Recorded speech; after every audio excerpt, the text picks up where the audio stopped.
ministers present and deputy ministers present here.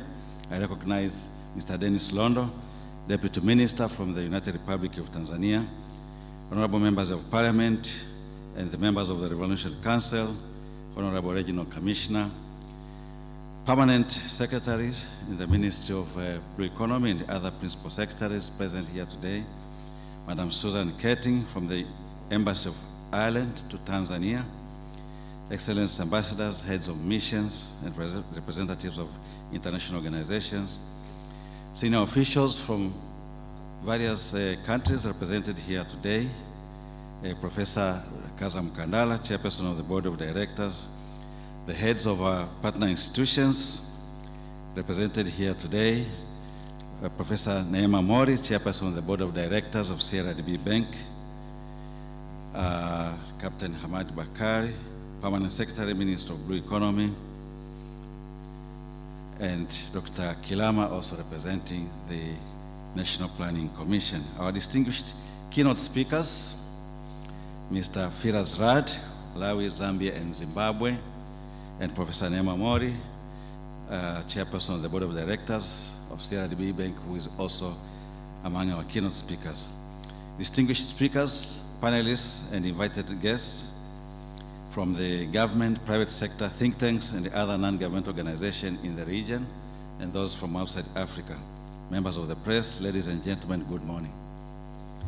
I begin my welcoming remarks by thanking our Almighty God for giving us the good health and strength together here in Zanzibar this morning. On behalf of the members of REPOA, Board of Directors, and staff, I'm indeed very honored to invite you to the 29th Annual Research Workshop, along with your partners, the Minister of Blue Economy and Fisheries of the Revolutionary Government of Zanzibar, the National Planning Commission of the United Republic of Tanzania, and CRDB Bank PLC. We are really delighted by your presence here today, guest of honor, and we thank you for accepting this responsibility while understanding that you have a really busy schedule. Thank you very much. Your presence signifies your desires to transform the blue economy, not just for the prosperity of the people of Zanzibar, but also in strengthening international cooperation and sustaining the blue ecosystem within the region. Your Excellency, guest of honor, today, REPOA will also celebrate its 31st anniversary since the commencement of its operation in 1995. Over this period, REPOA has organized annual research workshops each year, except in 2020 due to COVID-19 pandemic, and 2025 due to the activities related to the general election. We are very proud of this achievement, and we are very honored by our national leaders who have graced these occasions, including the 6th Annual Research Workshop, which took place at this same venue. Please pass your regards to His Excellency. Your Excellency, guest of honor, and invited participants, REPOA's strategic plan and its corresponding research program seeks to support the implementation of various strategies, plans, and programs. One of the three core research themes is titled Economic Resilience, Competitiveness, and Inclusive Growth. Research in this area includes the analysis of the business environment and private sector development, structural transformation, development, and regional integration. Most of these areas of our thematic focus are strongly embedded in the development visions of both the United Republic of Tanzania and of the government growth, transformation, and job creation. Your Excellency, guest of honor, this workshop is attended by carefully selected delegates ranging from policymakers, private sector of this workshop. Please allow me to introduce speakers from outside Tanzania.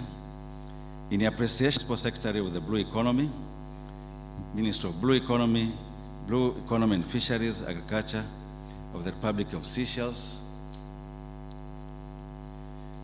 Mr. Epson Wanguta, Governor of the Central Bank of Namibia, Africa, East African Office in Kigali, Mrs. Charlotte de Fontabet, Johannes E. Tembo, the Department of Fisheries and Ocean Sciences, Sam Nujoma campus of the University of Namibia, Dr. Elise Nzohabonayo, Director of Aquaculture Management and Fisheries from the Lake Victoria's Maritime Institute of South Africa, but from Namibia. Contribution to policy and until and collaborators, which I can access. I'm very pleased of the revolution and commitment to evidence-based policy, and we deeply appreciate this support. Your Excellency, guest of honor, I reiterate once again our sincere appreciation to you. Thank you very much, Dr. Mari. And now we'll get a welcoming remarks from our host, Principal Secretary, Ministry of Blue Economy and Fisheries, Revolutionary Governor of Zanzibar. Karibu.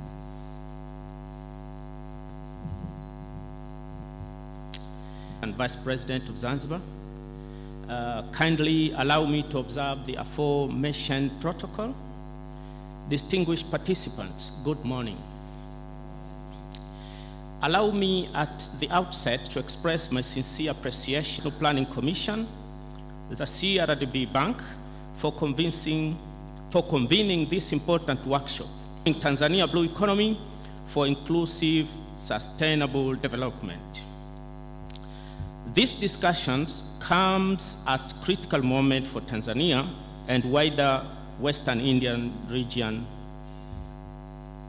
It is indeed a privilege to share Zanzibar experience, the enormous opportunity presented by our ocean resources. And as traditional maritime nation, has always maintained a deep and inseparable relationship with the ocean. Our culture, trade, livelihood, and economic future are always closely connected to the sea.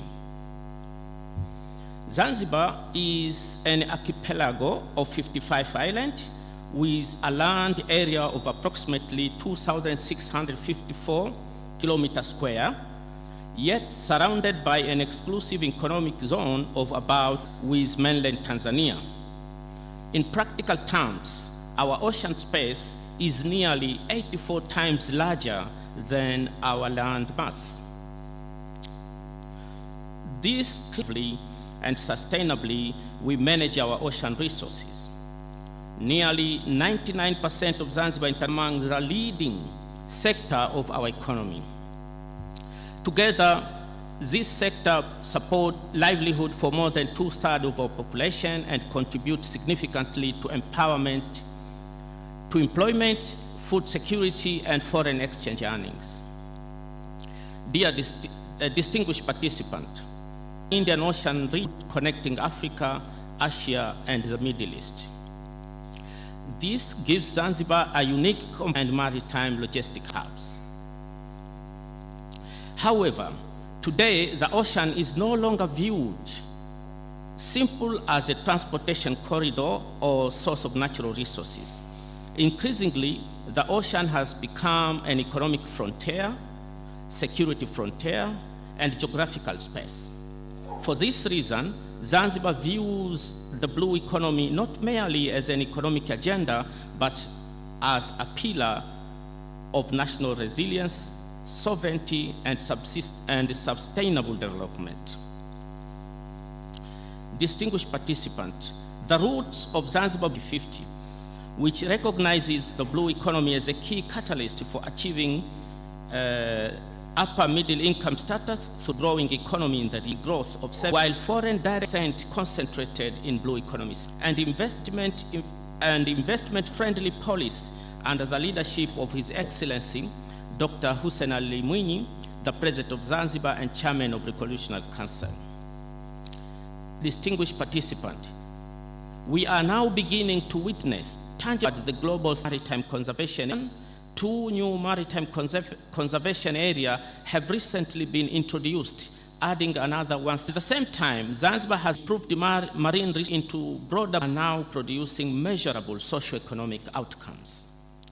Through marine conservation effort, fish catch and seaweed production have increased significantly in the recent years. Today, This sector supports more than 100,000 people across their value chains, including strong participation moving beyond primary, 2 new seaweed, producing animal feed, dry and wet fertilizer, and food supplement. Ladies and gentlemen, the government of Zanzibar is also investing heavily in fisheries infrastructure, together expanding, including seismic survey, SIP data acquisition, and establishment of national data repository to improve understanding of offshore resources potential while ensuring environment sustainability and sound governance. Distinguished participant, as we pursue this opportunity, we must also recognize that blue economy cannot strive without maritime security and effective ocean governance.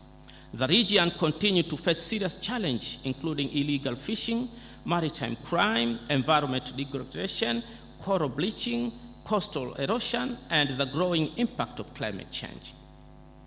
Illegal fishing, for example, is not only an environmental issue, it is also an economic and security issue because it undermines livelihoods, government revenue, and sustainability of marine resources. Therefore, economic governance of ocean must go hand in hand with maritime security governance. These challenges cannot be addressed by one country alone. Stronger regional cooperation, improved maritime domain awareness, enhanced surveillance system, and coordinate action across Western Indian Ocean are absolutely important. This is precisely spent. Despite this challenge, Zanzibar remains highly optimistic about the future. We firmly believe that blue economy represents one of the greatest opportunities for inclusive and sustainable economic transformation, not only for Zanzibar, but for Tanzania and for the wider region. Today, Zanzibar is investment ready. We welcome strategic partnership in fisheries processing, aquaculture, coastal tourism, maritime infrastructure, logistics, marine services, and blue finance. Our objective is not simple to attract investment, but to build partnerships that create jobs, transfer technology, strengthen local community, empower community, and deliver sustainable prosperity for our people. In conclusion, distinguished ladies and gentlemen, Zanzibar is fully committed to become a strategic, secure, and investment-ready blue economy hub in the Western Indian Ocean region. The ocean connects us all. Its future is our shared responsibility, and its opportunity must be harnessed sustainably for the benefit of present and future generations. If we work together with this vision, partnership, and determination, blue economy can become a powerful engine for resilience, prosperity, regional cooperation across Tanzania and the Western Indian Ocean region. Thank you so much for your kind attention. Asanteni sana.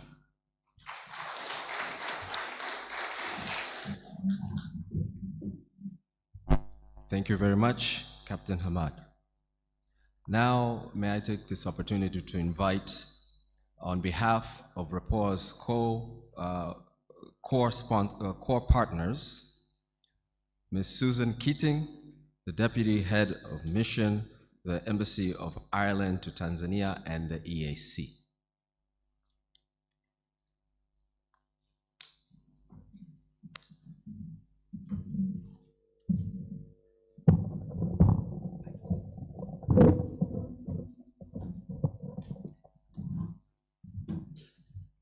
Habari za asubuhi. Salamu alaikum. Jina langu ni Suzanne Keating, ninafanya kazi ubalozi wa Ireland.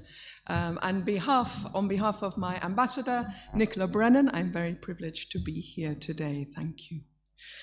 Your Excellency, Honorable Abdullah, Second Vice President of the Revolutionary Government of Zanzibar, Dr. Blandina Kilama, Deputy Executive Secretary of the National Planning Commission, Professor Mukundala, Chairperson of the Board of REPOA, Your Excellencies, distinguished guests, ladies and gentlemen, all other protocols observed.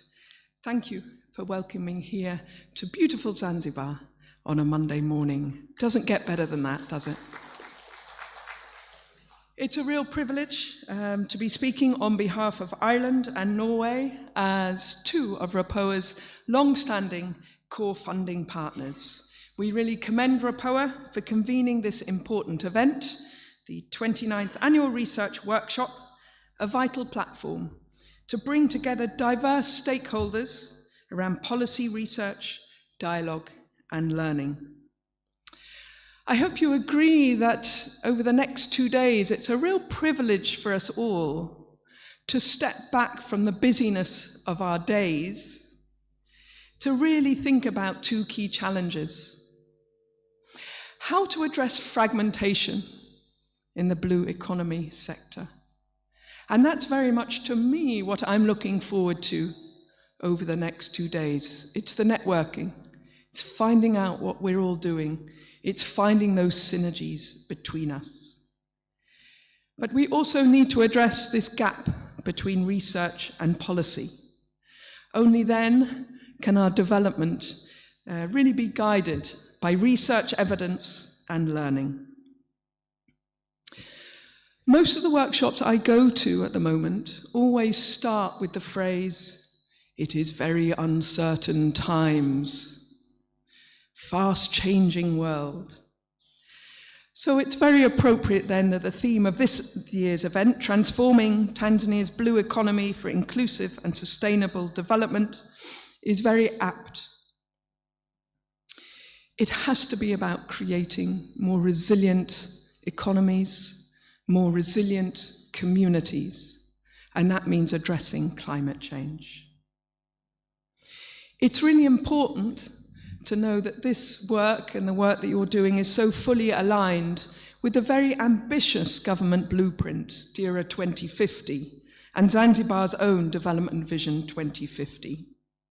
Both documents rightly place the blue economy at the core of Tanzania's economic transformation and climate change as a key threat.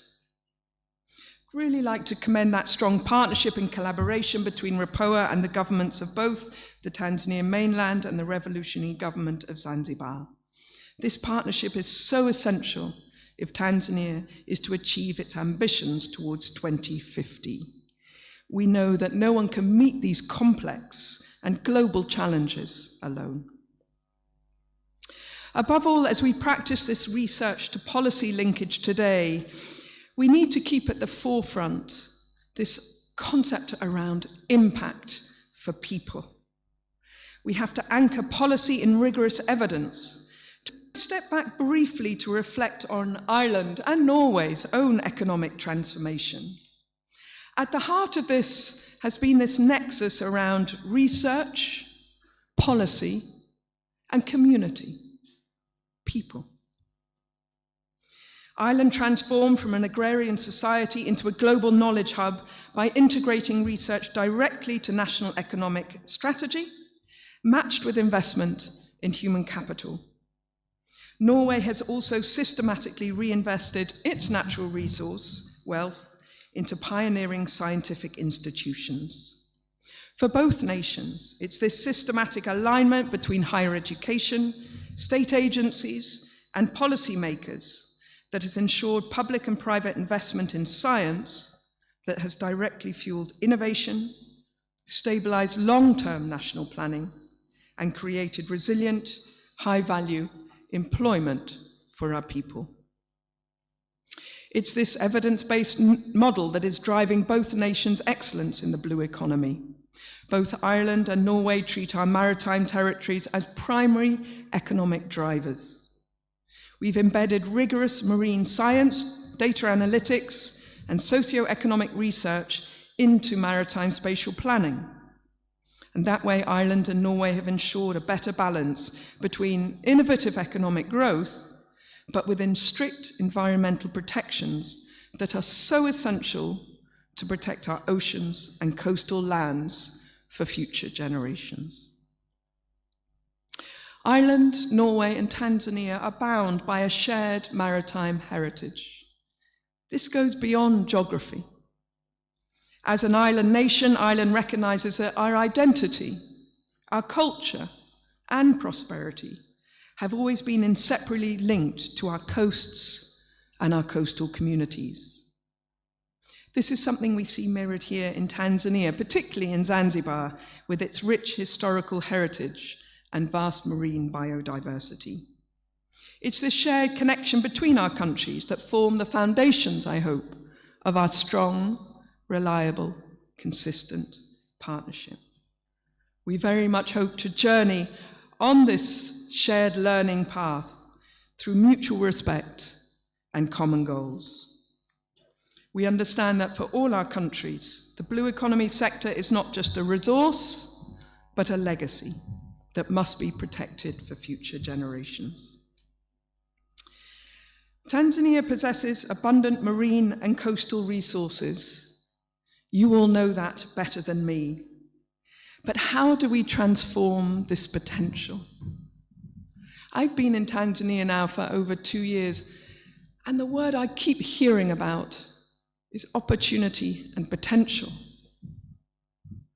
But now we need to move urgently towards that next step of making this potential very real. To do that, we really need to address honestly and directly some of the critical gaps and threats, including overfishing, destructive fishing practices, habitat destruction, pollution, and the pressing challenges of climate change, such as ocean acidification and global warming. Our shared belief is that a truly inclusive and sustainable blue economy must be a vehicle for lifting people out of poverty, protecting the environment. Experience has shown that conservation only succeeds when it improves the socio-economic well-being of local communities. And to ensure this development is sustainable, it has to be inclusive. It has to empower women, girls, and youth, to listen to them and to put their voice at the center of the design of these initiatives. It's their participation as their ideas that will ensure it's sustainable for all. I'm very proud to say that Ireland has prioritized the blue economy in our international development policy and indeed the embassy strategy here in Tanzania. No surprise that we apply this dual focus of conservation and sustainable livelihoods. We know that we need to have that balance between sustainable conservation, which depends on good socio-economic well-being of the communities, while better livelihoods need sustainable utilization of natural resources. The Irish Embassy here in Tanzania is supporting 3 key programs and partnerships. First of all, we've been supporting FITI, the Fisheries Transparency Initiative, that is working around the importance of transparent fisheries management, both in Tanzania, but also in 6 African SIDS. We're also very proud to partner with the IUCN and its Bahari Mali program. I'm delighted to see them here in the audience today. That partnership includes research partnerships with Tafiri, Safiri, SUA, and ZUSA, because we very much respect that for any program, it has to be underpinned by good research and knowledge. And last but not least, we support the UN CDF, which is supporting local authorities to make the right investments for their communities to ensure they're resilient against climate shocks. No surprise that underpinning each of our programs is the importance of investing in high-level research. We support master's and PhD students to undertake research on ocean acidification and climate change adaptation. Importantly, and perhaps relevant to this audience, by the end of this year, we know that FITI is finalizing a research study on national climate actions for the marine fisheries sector in African SIDS. It will inform African countries, including Tanzania, on how best to enhance transparency in the reporting and monitoring of climate change funding streams within the fisheries sector. At the global level, Ireland supports initiatives such as the support to climate entrepreneurs called Climate Kick, the Blue Action Fund, World Bank Pro Blue, and the World Maritime University. All of these help to accelerate blue economy businesses, ocean conservation, and community livelihoods in Africa, Latin America, Asia, and the Pacific. These signify also for Ireland two important themes: the importance of innovation and the importance of financing.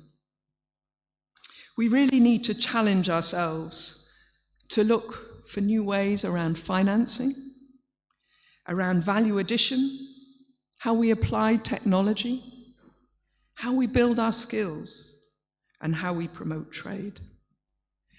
We know that a central ingredient to this will be the private sector.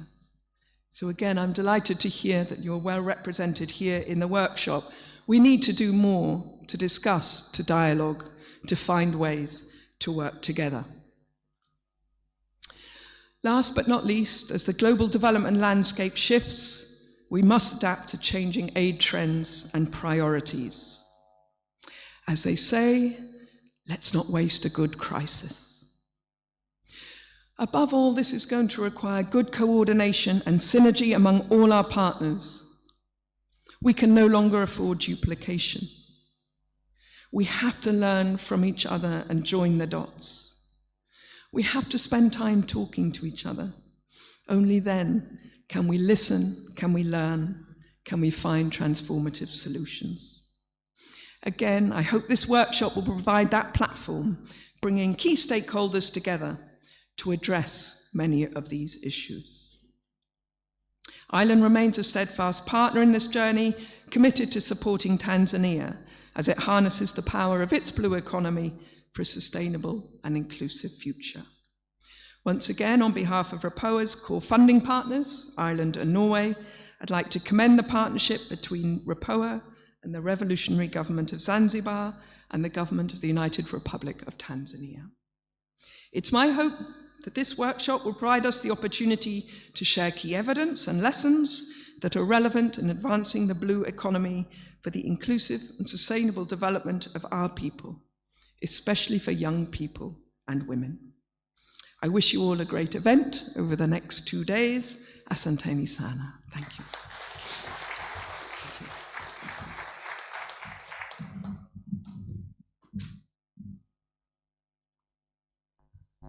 Thank you very much, Susan Keating, on behalf of REPOA's core partners.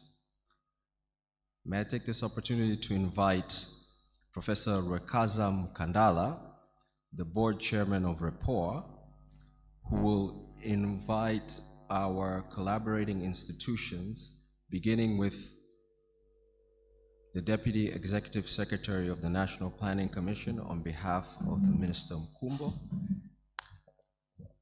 the Deputy Minister of Industry and Trade for the United Republic of Tanzania, Honorable Dennis Londo, and then the Minister of State, and then the Minister for the Ministry of Blue Economy and Fisheries of the Revolutionary Government of Zanzibar. Karibu, Professor. Asante. Habarini za asubuhi. Your Excellency Ahmed Suleiman Abdullah, Second Vice President of the Revolutionary Government of Zanzibar, Honorable Masoud Ali Mohammed, Minister of Blue Economy and Fisheries, Revolutionary Government of Zanzibar, and please allow me to ride on the cocktails of the distinguished list already mentioned, and so all protocols observed, ladies and gentlemen. Your Excellency, guests of honor, it is both a privilege and a great pleasure for me to welcome you all to REPOA's 29th Annual Research Workshop, convened under the theme, Transforming Tanzania's Blue Economy for Inclusive and Sustainable Development. On behalf of the REPOA Board of Directors and the wider research community, I extend our sincere appreciation for your presence, and I offer a special welcome to our guest of honor for gracing this important occasion. This workshop comes at a pivotal time for Tanzania, and in particular for Zanzibar. Recent evidence clearly shows that the blue economy is not merely an emerging sector. It is already a cornerstone of economic activity and livelihoods. In Zanzibar, it contributes close to 1/3 of GDP and supports a substantial share of employment. These figures remind us that the blue economy is not an abstract. It is deeply embedded in the daily lives and future prospects of our people. Yet, its significance goes beyond economic indicators. The oceans and coastal ecosystems, especially coral reefs, sustain biodiversity, support fisheries, protect coastlines, and underpin tourism. They are also central to the social fabric of coastal communities, shaping cultures, identities, and livelihoods. The interconnection between economic growth, environmental sustainability, and social well-being lies at the heart of the transformation we seek. Zanzibar's unique context further strengthens the urgency of this discussion. As an island economy, its natural wealth is inseparable from its marine environment. This represents immense opportunities for innovation, investments, and job creation, but also places a responsibility to ensure that these resources are managed sustainably and equitably for current and future generations. Encouragingly, strong progress has been made in establishing the policy and institutional foundations for the blue economy. The Zanzibar Blue Economy Policy, its implementation strategy, the fisheries policy, the fisheries master plan, and the gender strategy together provide a comprehensive framework for action. However, as we all recognize, the real test lies not in the formulation of policies, but in their effective implementation. Excellency, distinguished guest of honor, this is where this workshop becomes especially valuable.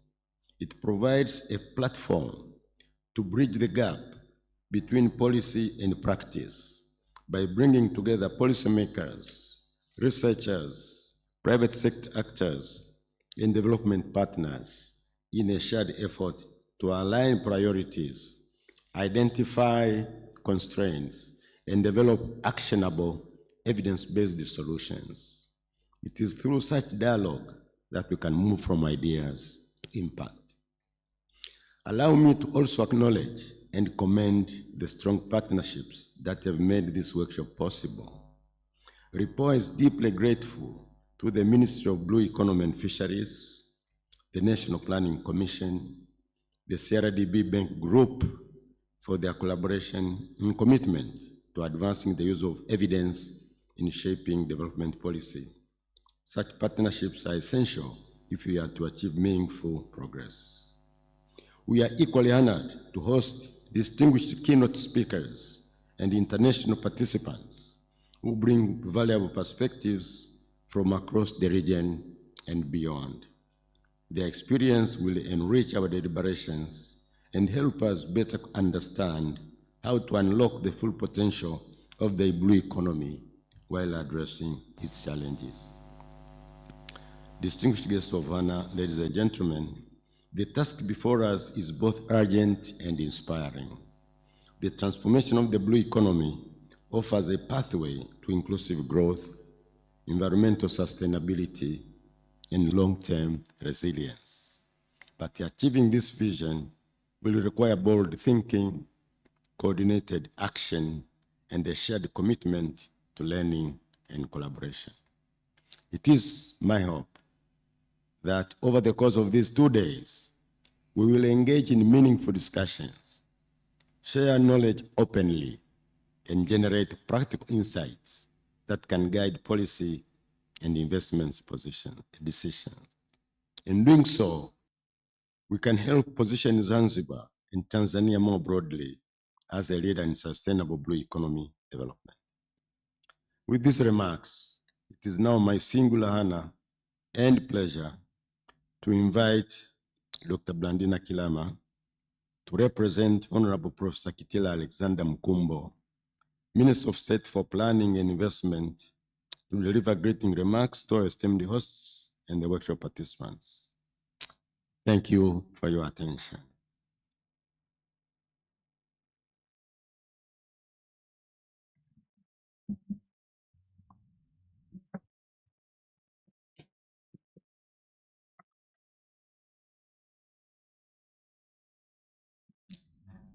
Honorable Chief Guest, Second Vice President of the Revolutionary Government of Zanzibar, Honorable Hamed Suleiman Abdullah, Honorable Ministers, led by Honorable Masood Halim Mohammed from the Ministry of Blue Economy and Fisheries, recognizing also the Deputy Minister, Honorable Londo from the Ministry of Industry and Trade, also recognizing our host, the Regional Commissioner from Urban West, Honorable Muhammad Ali,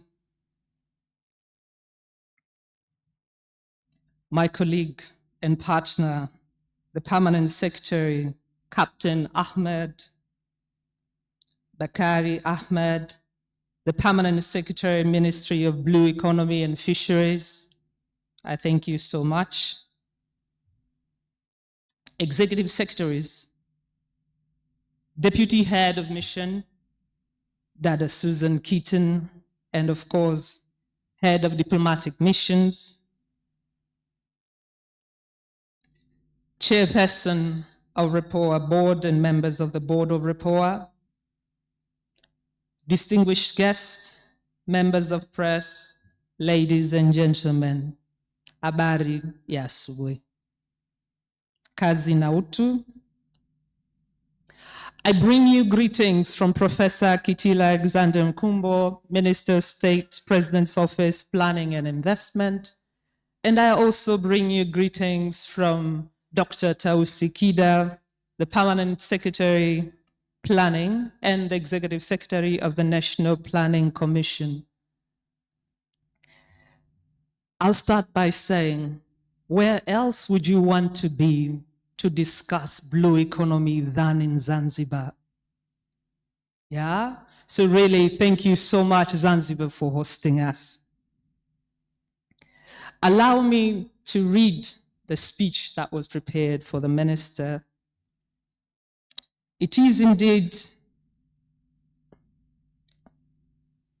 a great honor and privilege to address this important gathering at the 29th Annual Research Workshop themed Transforming Tanzania's Blue Economy for Inclusive Sustainable Development.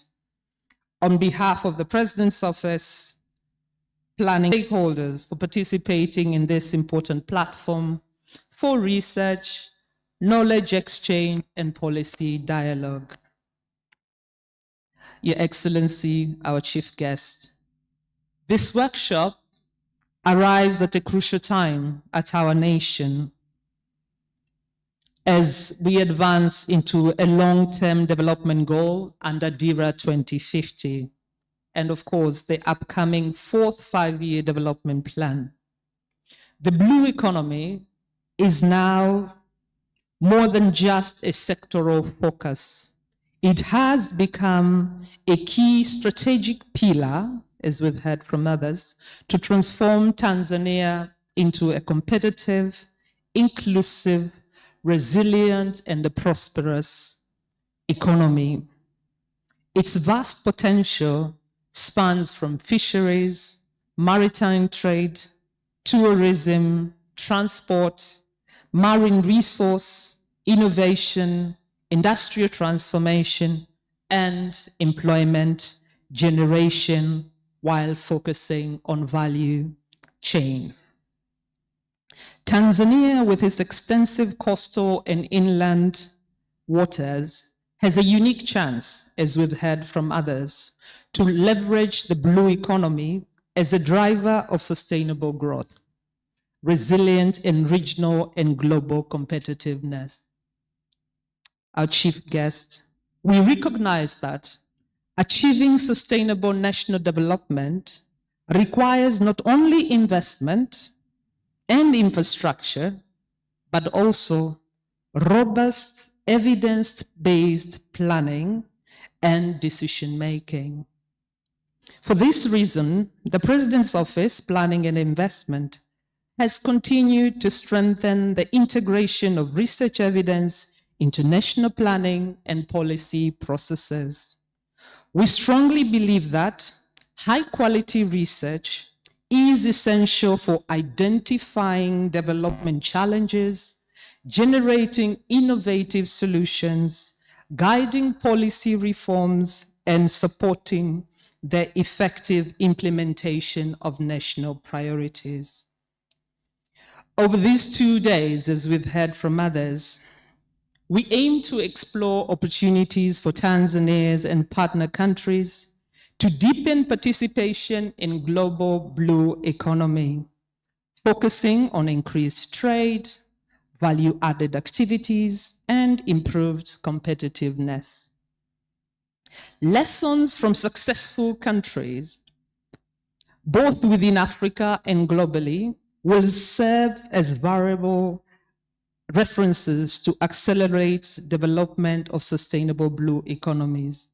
Additionally, we want to foster evidence-based policy discussions on blue economy transformation in Tanzania, encourage research tailored to local contexts that supports inclusive, competitive, and productivity-driven growth, and identify practical strategies to improve the implementation of blue economy projects and reinforce their core drivers. I am confident that participants will enrich the discussions and offer valuable insights to fellow participants and our country at large, as they will find this workshop beneficial professional and organization engagement. Your Excellency, our chief guest.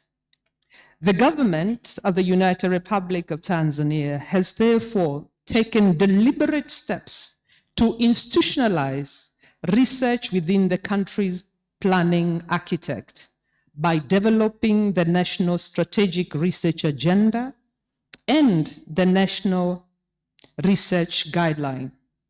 These frameworks are intended to align research activities within national priorities and ensure the knowledge generated by our researchers directly support the implementation of DIRA 2050 and other national development framework to impact livelihoods. I would like to acknowledge great collaboration that we've had with researchers, but also assistant directors of policy, research, and innovation from all sectors, and also members from the private sector. Your Excellency, our chief guest.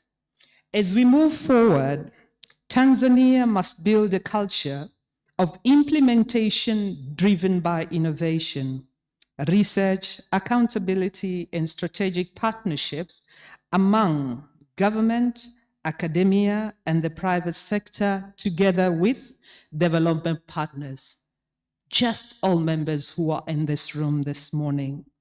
The future competitiveness of the nation will depend not only on the resources we possess, but also on our ability to generate ideas, apply knowledge, and translate the evidence into action. This 29th REPOA's annual research workshop, therefore, serves as an important platform for strengthening the research to policy nexus, advancing sustainable and inclusive development through the blue economy. Your Excellency, Honorable Vice President, I do encourage all participants to make full use of this workshop as a platform for constructive dialogue and collaboration and exchange of ideas. Let us ensure that by the time we leave Zanzibar, the recommendations emerging from this conference contribute meaningful to our national planning processes and support sustainable and inclusive development for the present and future generation. Asanteni sana kwa kunisikiliza.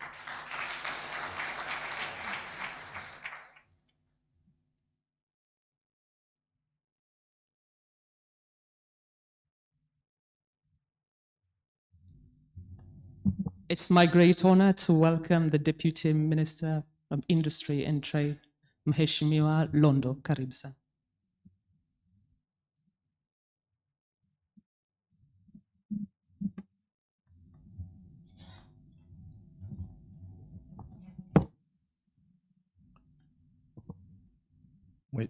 Mheshimiwa Hemed Suleiman Abdullah, makamu wa pili wa rais Serikali ya Mapinduzi ya Zanzibar.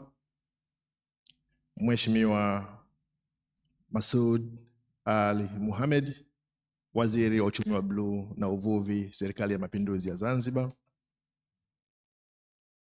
Waheshimiwa wabunge, wawakilishi, balozi wa Ireland nchini Tanzania, Mheshimiwa Nicola Brennan, na waheshimiwa mabalozi wote na wawakilishi wa balozi mbalimbali. Nitambue uwepo wa mkuu wa mkoa wa Mjini Magharibi, Mheshimiwa Mohamed Ali Abdalla, katibu mkuu wa Wizara ya Uchumi wa Bluu na Uvuvi, ndugu yangu, kaka yangu Captain Hamad Bakari Hamad, katibu mkuu.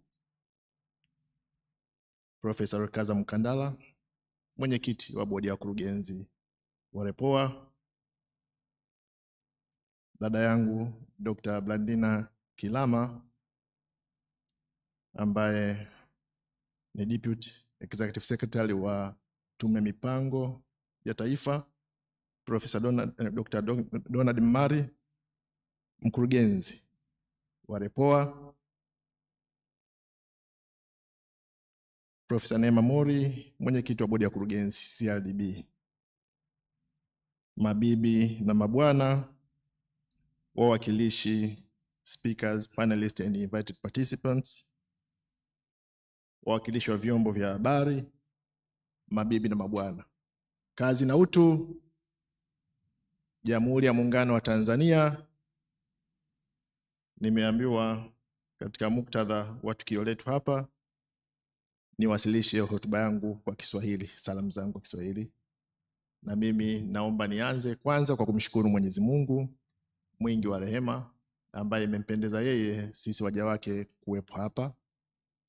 Lakini kipekee kabisa ni shukuru, na mimi niungane na wenzangu walionitangulia kumshukuru sana Rais Dr. Hussein Ali Mwinyi, Rais wa Serikali ya Mapinduzi ya Zanzibar na mwenyekiti wa Baraza la Mapinduzi, pamoja na serikali yake kwa kutupokea, lakini pia kushiriki katika maandalizi ya mkutano huu muhimu.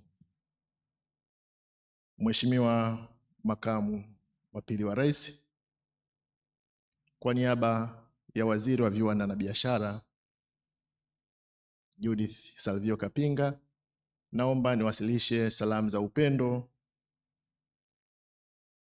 kwenu REPOA kama wadau muhimu wa wizara yetu.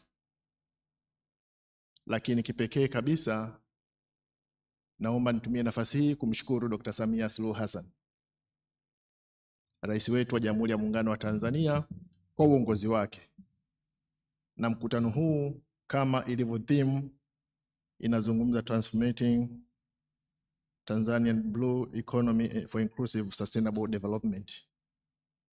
Dhimu hii ina coincide na dira ya maendeleo ya 2020 na 2050 ambayo kimsingi imebeba hatima ya nchi yetu.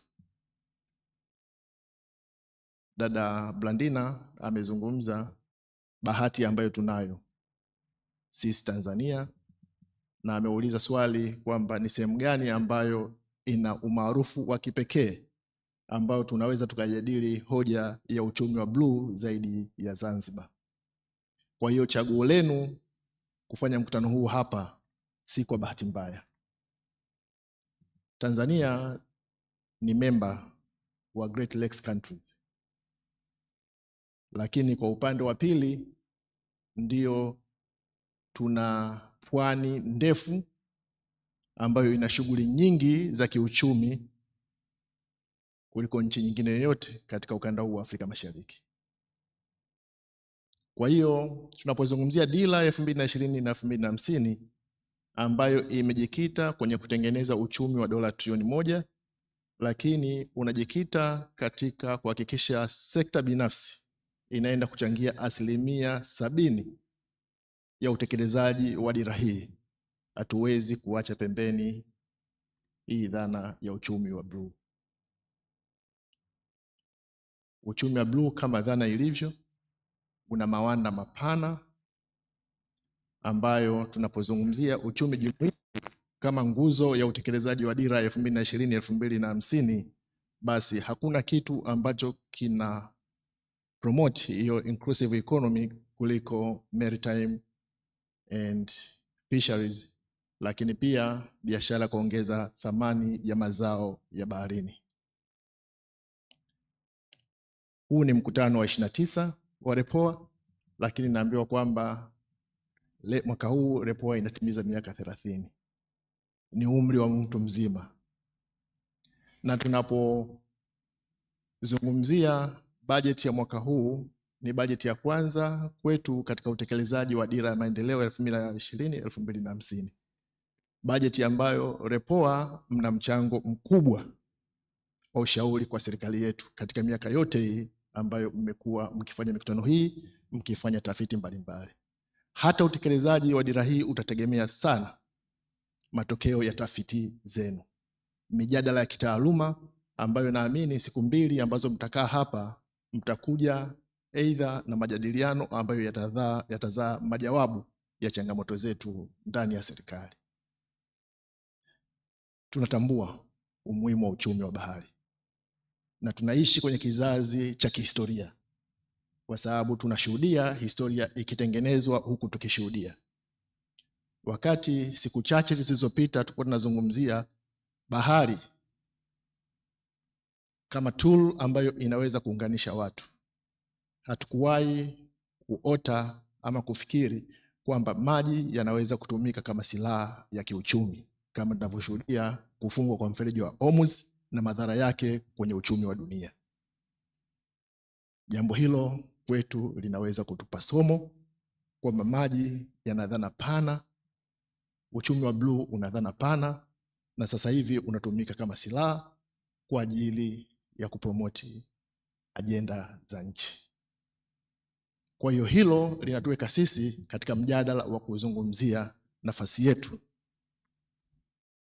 kama nchi ambayo imebahatika kuzungukwa na maji. Tutayatumia kama fursa ya kiuchumi kwa watu wetu, ama tutayatumia kama silaha ya kuumiza wengine. Lakini kwetu hatuwezi kuafodi na hatuna anasa hiyo, zaidi ya kuangalia fursa mbalimbali ambayo uchumi wa bluu unaweza kusaidia kufikia malengo ya kiuchumi kwenye nchi yetu na kuondoa watu wetu katika umaskini, lakini kuunganisha zaidi nchi zetu na jirani zetu kuliko kutumia maji kama tool ya kujitenga na dunia. Mheshimiwa Makamu wa Pili wa Rais, langu ilikuwa ni kutoa salamu, na naomba nitumie nafasi hii kukushukuru tena kwa kutuhosti hapa, na ninawatakia majadiliano mema ambayo yatazaa majawabu ya changamoto zetu, ili tuingize kwenye sera zetu, lakini kwenye utekelezaji wa sera tutafute majibu ya pamoja. Nashukuru kwa kunisikiliza. Asante sana.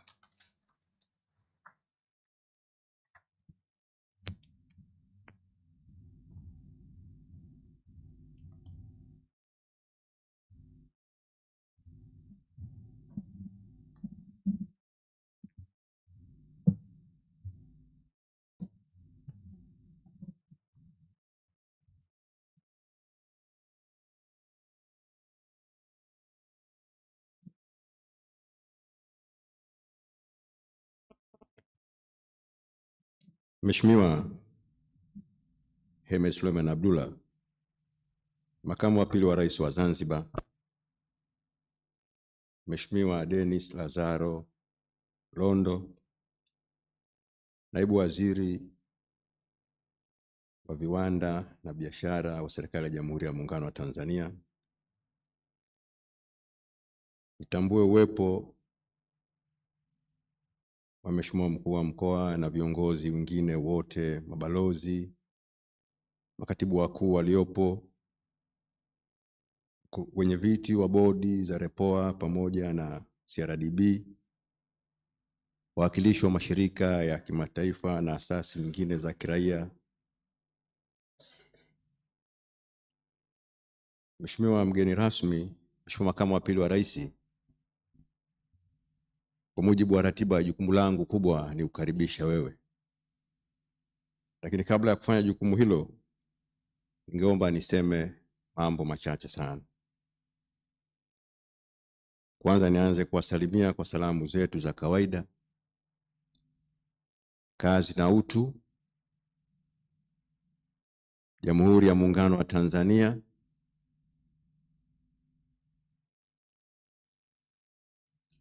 Mheshimiwa mgeni rasmi, kabla ya kufanya jukumu langu hilo la kukaribisha, naomba niseme mambo machache sana ambayo yatakuwa ni sehemu ya mkutano wetu huu siku hii ya leo. Kwanza nichukue nafasi hii kukaribisha wewe na kuwakaribisha wageni wetu wote, washirika wetu wa maendeleo na wale wote ambao wakiongozwa na taasisi yetu ya REPOA, CRDB na taasisi nyingine ambazo zimefanya jukumu kubwa kwa kushirikiana na Wizara yetu ya Uchumi wa Bluu na Uvuvi kuweza kuandaa workshop hii. Tuseme karibuni sana na tunawashukuru sana kwa kuwepo kwenu hapa. Aidha, nichukue nafasi hii pia kusema mambo mawili ili niweze kukaribisha. Sote ni mashahidi kwamba ajenda ya uchumi wa bluu ni ajenda muhimu, na kwa upande wa Serikali ya Mapinduzi ya Zanzibar ni ajenda yetu kuu ya kiuchumi ambayo muasisi wake ni Mheshimiwa Dr. Hussein Ali Mwinyi, Rais wa Zanzibar na mwenyekiti wa Baraza la Mapinduzi. Kimsingi ajenda hii ina mchango mkubwa, ni ajenda mtambuka ambayo kuendea kwake ajenda hii kunahitaji tafiti na uwekezaji wenye maono ambao utajua ni wakati gani na eneo gani tunaweza kuwekeza ili kupata matokeo chanya. Kwa muktadha huu, nichukue nafasi hii kushukuru na kupongeza sana taasisi yetu ya REPOA pamoja na taasisi nyingine, hasa taasisi za kitaaluma ikiwemo vyuo vikuu na taasisi nyingine za kitafiti ambazo zimekuwa na mchango mkubwa katika kujua wakati wa kutengeneza sera, dira na malengo ambayo yatatuvusha kama nchi katika kutekeleza ajenda hii ya blue economy. Napenda nimalizie kwa kuhakikishia mgeni rasmi kwamba mijadala, maono na maazimio ya mkutano huu wa siku mbili ama workshop hii ya siku mbili, Wizara ya Uchumi wa Bluu na Uvuvi pamoja na Serikali ya Mapinduzi ya Zanzibar pamoja na Serikali ya Jamhuri ya Muungano wa Tanzania tutayachukua kama ni tools ya kwenda kufikia ile theme ya mkutano wetu huu ambayo ni kubadilisha uchumi wa bluu kwa ajili ya maendeleo endelevu. Niwaombe sana washiriki wote tujenge hoja ambazo tutatumia rasilimali yetu ya bahari kama alivyotangulia kusema hapa Mheshimiwa Naibu Waziri ndugu yangu, kwamba matumizi bora ya rasilimali maji ama bahari yanaweza yakatutoa tulipo kwa mafanikio ya leo na mafanikio ya baadaye. Baada ya kusema hayo, kwa heshima na taadhima, sasa Mheshimiwa mgeni rasmi, Mheshimiwa Makamu wa Pili wa Rais, ni ukaribishe ili uweze kuzungumza na hadhara hii. Asanteni sana kwa kunisikiliza.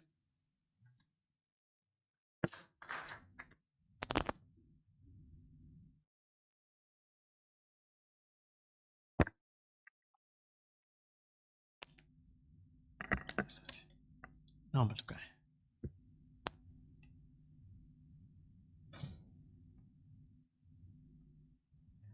Jamhuri ya Muungano wa Tanzania, kazi na utu. Mheshimiwa Masudi Ali Mohamed, Waziri wa Uchumi wa Bluu na Uvuvi Zanzibar. Mheshimiwa Donas Lazaro Londo, Naibu Waziri wa Viwanda na Biashara wa Jamhuri ya Muungano wa Tanzania. Mheshimiwa Mohamed Ali Abdallah, Mkuu wa Mkoa wa Mjini Magharibi, mwenyeji wetu. Mheshimiwa ndugu yangu Blandina, Naibu Katibu Mtendaji wa Tume ya Mipango Tanzania. Mheshimiwa Nicholas Brennan, Balozi wa Jamhuri ya Ireland nchini Tanzania. Natambua uwepo wa balozi mdogo wa China hapa Tanzania. Na waheshimiwa mabalozi na wakuu wa misheni pamoja na mashirika ya kimataifa nyote mliopo. Makatibu wakuu mliopo katika shughuli hii tukiongozwa na Captain Hamad Bakari Hamad, Katibu Mkuu Wizara ya Uchumi wa Bluu na Uvuvi. Profesa Rekwaza Mkandala, Mwenyekiti wa Bodi ya REPOA.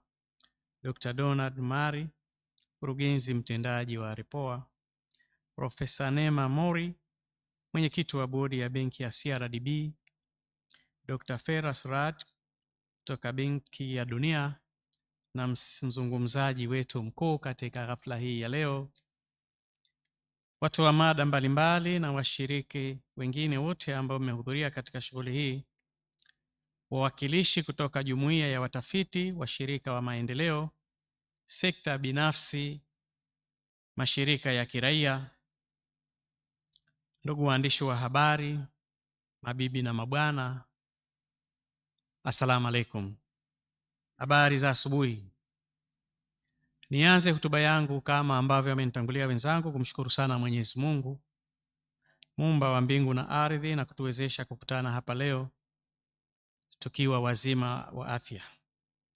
Aidha, nitumie nafasi hii kwa dhati kabisa kuwakaribisha hapa Zanzibar na Tanzania kwa ujumla, hasa wale ambao wanatoka nje ya Tanzania. Naamini mmeishi vizuri, na kama ambavyo imeelezwa na mmoja wetu kwamba maisha ya Zanzibar naamini mmeyafurahia katika kipindi chenu chote. Aidha, nitumie fursa hii kutoa shukrani zangu za dhati kwa waandaaji wa shughuli hii, pia kwa kunialika mimi kuwa mgeni rasmi katika warsha hii ya 29 ya utafiti iliyoandaliwa na REPOA kwa kushirikiana na Wizara ya Uchumi wa Bluu na Uvuvi, Tume ya Taifa ya Mipango ya Tanzania na Benki ya CRDB. Asanteni sana na kushukuruni sana kwa mwaliko. Kwa dhati kabisa, nitumie nafasi hii kuipongeza sana REPOA kwa kuichagua Zanzibar kwa mara nyingine tena kuwa mwenyeji wa tukio hili muhimu, na pia kusherehekea miaka 30 tangu kuanzisha kwake hapa Zanzibar. Bila shaka maamuzi yenu yamefanyika kutokana na Zanzibar kuwa kivutio kikubwa cha wasomi, wawekezaji, wavumbuzi na watunga sera, kutokana na uwepo wa amani, uzuri wa asili, urithi wa kitamaduni na ukarimu wa watu wake. Ndugu zangu washiriki, tunaendelea kuwashukuru sana kwa kuichagua Zanzibar, lakini tunaendelea kuwakaribisha sana Zanzibar na Tanzania kwa ujumla. Ndugu washiriki, kipekee nitoe shukurani zangu za dhati kwa Mheshimiwa Daktari Samia Suluhu Hassan, Rais wa Jamhuri ya Muungano wa Tanzania, na Mheshimiwa Dr. Hussein Ali Mwinyi, Rais wa Zanzibar na Mwenyekiti wa Baraza la Mapinduzi, kwa uongozi wao imara, maono yao na dhamira zao njema za kuleta maendeleo endelevu kupitia ajenda ya uchumi wa bluu. Maono yao yamekuza ubunifu, yameimarisha usimamizi wa rasilimali za bahari na pwani, pamoja na kuhamasisha ustawi jumuishi unaoendelea, kuhamasisha amani na kusababisha Tanzania kuwa kinara wa kikanda katika maendeleo endelevu ya uchumi wa bluu. Ndugu washiriki na wageni waalikwa, kwa miaka mingi REPOA imejenga ushirikiano imara na Serikali ya Mapinduzi ya Zanzibar katika kusaidia tafiti, maendeleo ya sera na ujenzi wa uwezo katika sekta muhimu zikiwemo biashara, viwanda na uchumi wa bluu. Ushirikiano huu umechangia kwa kiasi kikubwa mageuzi ya kiuchumi Zanzibar. Sambamba na hilo, napenda kutoa shukrani zangu za dhati kwa ubalozi wa Ireland kwa msaada wao kupitia programu ya ukuaji wa uchumi jumuishi, hasa mradi wa bahari mali unaotekelezwa kisiwani Pemba. Mpango huu unaonyesha jinsi uhifadhi wa bahari, maisha endelevu na uwezeshaji wa jamii vinavyoweza kwenda sambamba na kuwa mfano bora wa uchumi wa buluu endelevu. Ndugu washiriki na wageni waalikwa, nimeelezwa kuwa kauli mbiu ya mwaka huu ni mageuzi ya uchumi wa buluu kwa maendeleo jumuishi na endelevu, ambayo yanaenda sambamba na matarajio ya Zanzibar kupitia dira ya maendeleo ya 2050 chini ya uongozi wa mahiri wa Mheshimiwa Dr. Hussein Ali Mwinyi, Rais wa Zanzibar na mwenyekiti wa Baraza la Mapinduzi.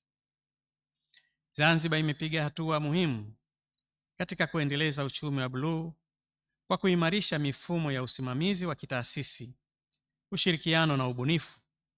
Hivyo, warsha hii itatoa nafasi muhimu ya kubadilishana uzoefu na kuimarisha ushirikiano kati ya Tanzania na wadau mbalimbali wa kikanda katika utekelezaji bora wa uchumi wa bluu.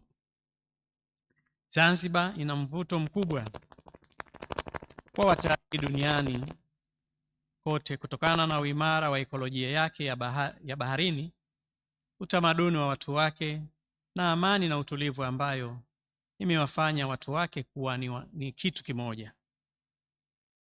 Maendeleo ya hifadhi ya bahari kama Menai Bay, Mnemba Atoll, kisiwa cha Chumbe na Misali yanaonesha kuwa uhifadhi na maendeleo ya kiuchumi vinaweza kuishi pamoja kwa mafanikio. Serikali inaendelea kuwekeza katika bandari salama na zenye ufanisi zaidi, ikiwemo bandari mpya ya abiria na mizigo ya Maruhubi, bandari ya uvuvi pamoja na bandari jumuishi ya Mangapwani. Hata hivyo, mabadiliko ya tabia nchi yanaendelea kuathiri uchumi wa bluu kupitia kupauka kwa matumbawe, kuongezeka kwa kina cha bahari, dhoruba kali na kupungua kwa samaki. Kujenga ustahimilivu wa tabia nchi lazima kubaki kuwa sehemu kuu ya mkakati wa uchumi wa bluu. Suluhisho zinazotokana na mazingira asilia, miundombinu himilivu na mifumo madhubuti ya tahadhari ya mapema ni muhimu katika kulinda mifumo ya ekolojia ya maisha ya wananchi. Aidha, uchumi wa hewa ya ukaa wa bluu, yani blue carbon, pia inatoa fursa kubwa ya uwekezaji na ustawishaji wa ekolojia ya bahari. Mikoko na nyasi hupelekea bahari zetu kuchukua kaboni kwa kiwango kikubwa sana, ambazo zinaweza kusaidia Tanzania kufikia masoko mapya ya kimataifa ya kaboni. Hivyo, ili kunufaika kikamilifu, tunapaswa kuimarisha mifumo ya upimaji wa kaboni, kuhakikisha uwazi katika mgawanyo wa faida na kujenga ushirikiano wa kuaminika unaounga mkono uhifadhi wa mazingira na maendeleo ya jamii. Ndugu washiriki na wageni waalikwa, nguvu halisi ya mabadiliko endelevu ni vijana wetu. Vijana wanaanzisha biashara bunifu katika bidhaa za mwani, ufugaji wa viumbe maji, utalii wa mazingira, teknolojia ya baharini, kazi za mikono endelevu na huduma za kidijitali za baharini. Jambo hili linathibitisha kuwa uchumi wa bluu hauishii kwenye uvuvi na usafiri wa baharini, bali pia ni eneo la ubunifu, teknolojia na ujasiriamali.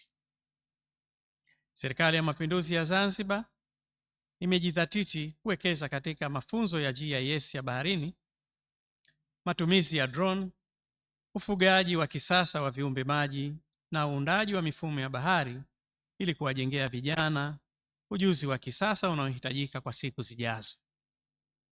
Aidha, taasisi za mafunzo ya uvuvi na bahari, ushirikiano mkubwa na vyuo vikuu pamoja na kuingiza elimu ya bahari katika mitaala ya shule ni muhimu kwa maendeleo ya muda mrefu ya uchumi wa bluu. Sambamba na hilo, Zanzibar inatoa fursa kubwa za uwekezaji katika ufugaji wa viumbe hai, usindikaji wa mazao ya baharini ikiwemo mwani, bioteknolojia ya baharini, utalii wa mazingira, usafirishaji wa baharini, kaboni ya bluu, suluhisho za uchumi mzunguko na teknolojia za kidijitali za baharini. Hivyo tunawakaribisha wawekezaji walio tayari kuwekeza katika sekta hii.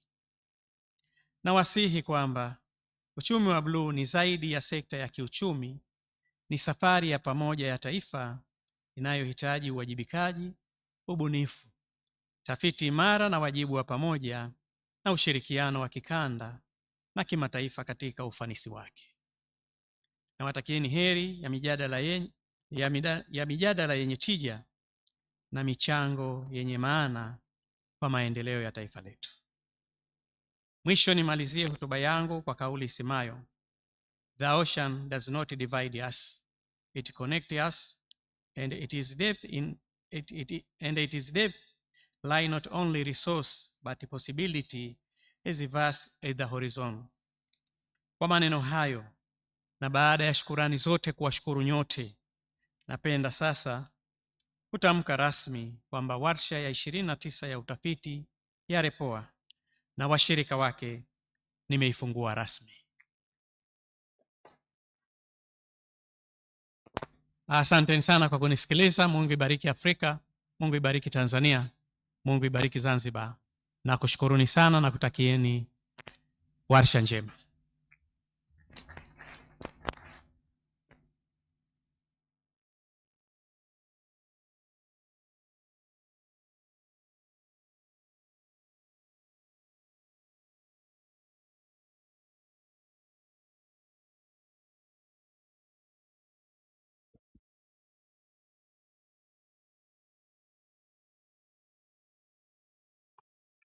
Sana mgeni rasmi.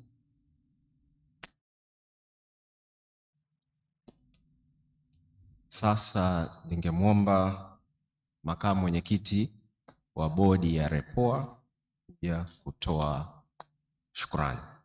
Karibu Rehema, tukae.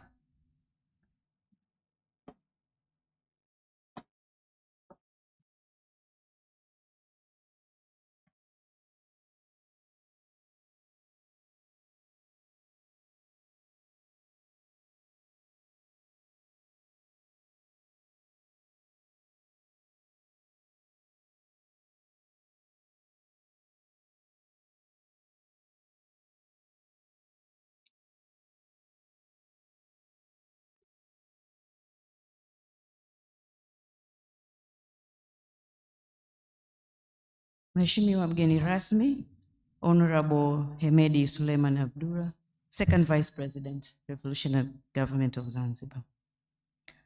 Naomba na mimi niseme kwa unyenyekevu sana, heshima kwa meza kuu na kwa wote mlioko kwenye floor, itifaki imezingatiwa. Honorable Chief Guest, it's an honor and a privilege for me to be able to give a vote of thanks on behalf of REPOA and its members and all our collaborating partners in organizing this event. And here we are talking about the Revolutionary Government of Zanzibar, United Republic of Tanzania, and CRDB Bank. Honorable guests, allow me first of all to start thanking the Revolutionary Government of Zanzibar. First of all, for hosting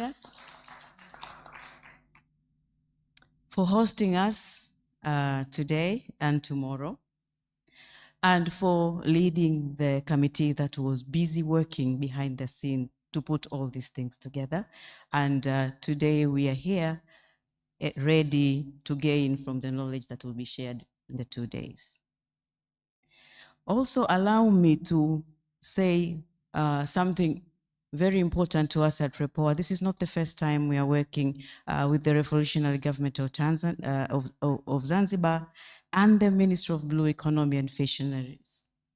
It's the second time, and we have continued to work throughout since it was established to deepen our interaction and knowledge sharing and supporting research with the intention of turning the policy agenda into real benefits to citizens and to the economy of the entire United Republic of Tanzania and our neighboring region. As you say, mgeni rasmi, the ocean doesn't divide us, it connects us. So this agenda goes beyond borders. Asante sana, utufikishie na asante zetu kwa Mheshimiwa, His Excellency Hussein Ali Mwinyi for his exemplary leadership on this agenda. Asante sana.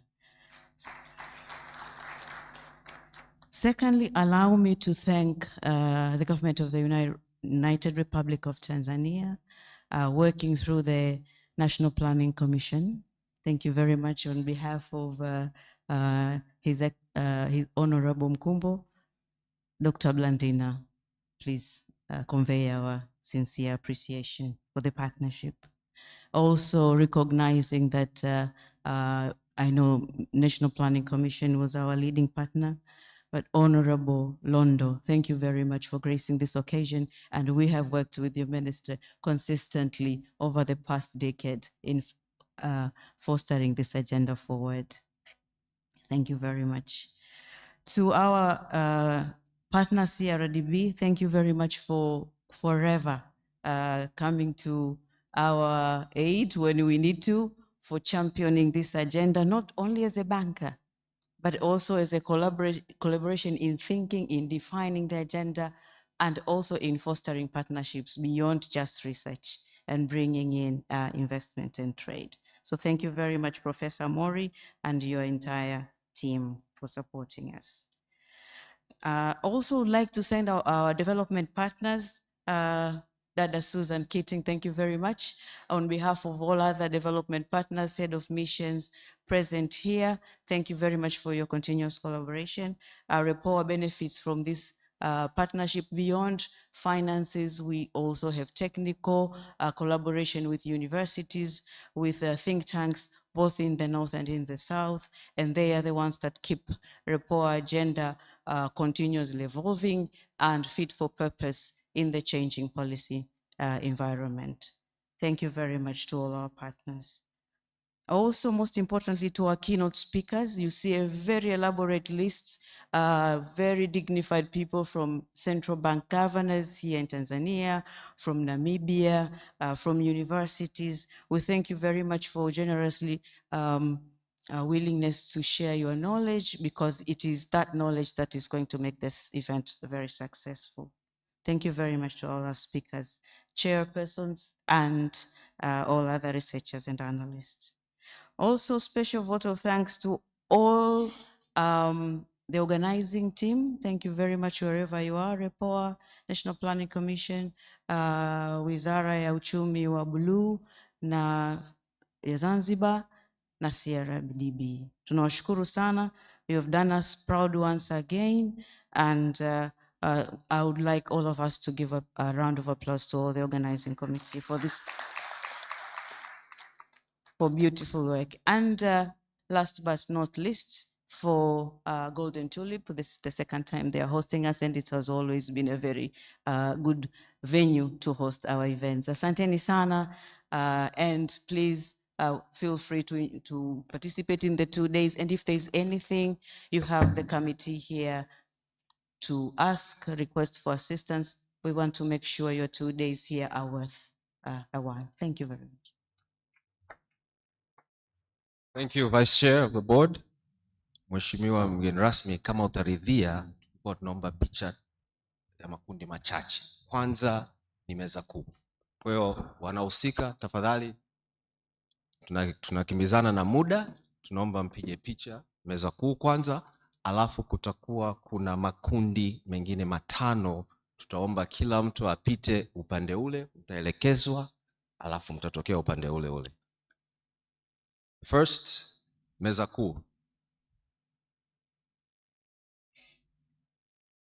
Board, REPOA board, please be prepared. You'll be in the second group together with development partners. In that second group, Board of REPOA and development partners.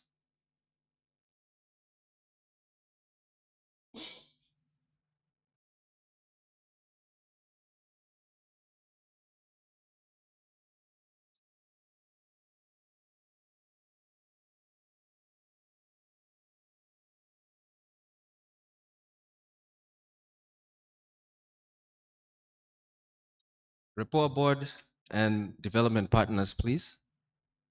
REPOA board and development partners. And development partners, please, together, one of them.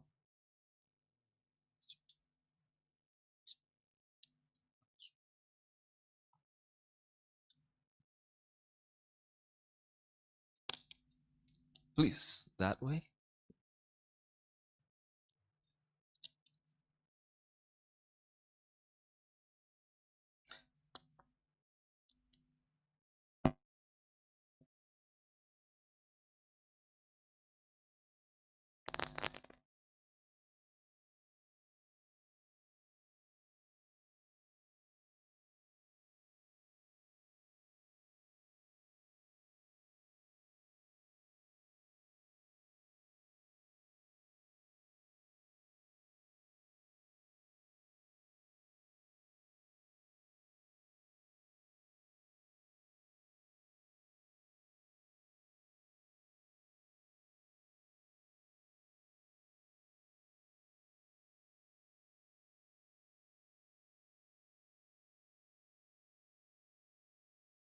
The next group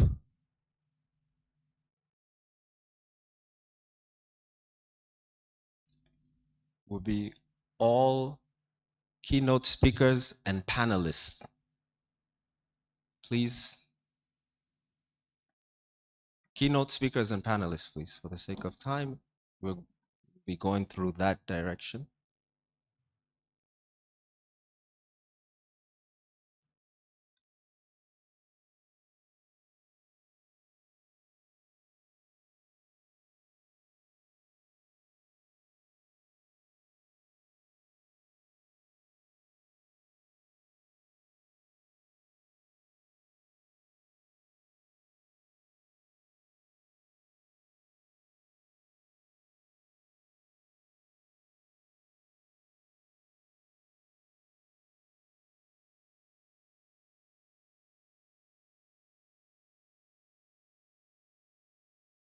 Can we, yeah, there will be two groups.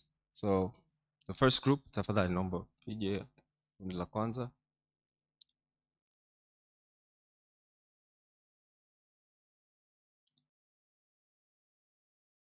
Thank you. The next group, please. In the meantime,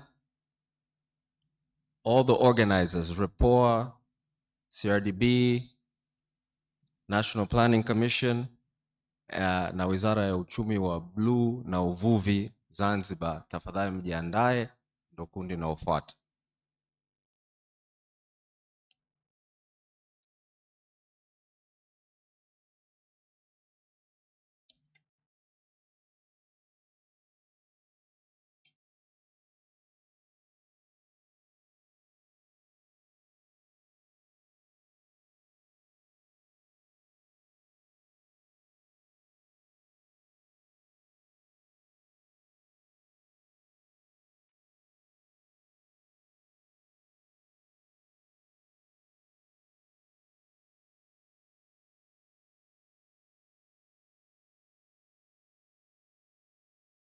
How?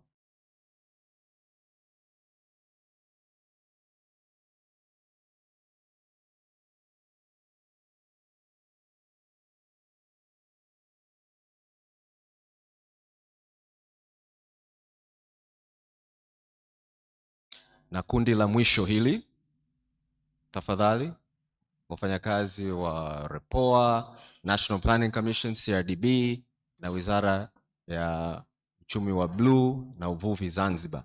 Tafadhali, tutafanya kwa makundi mawili kwa sababu mko wengi, naomba tufanye kwa haraka tafadhali.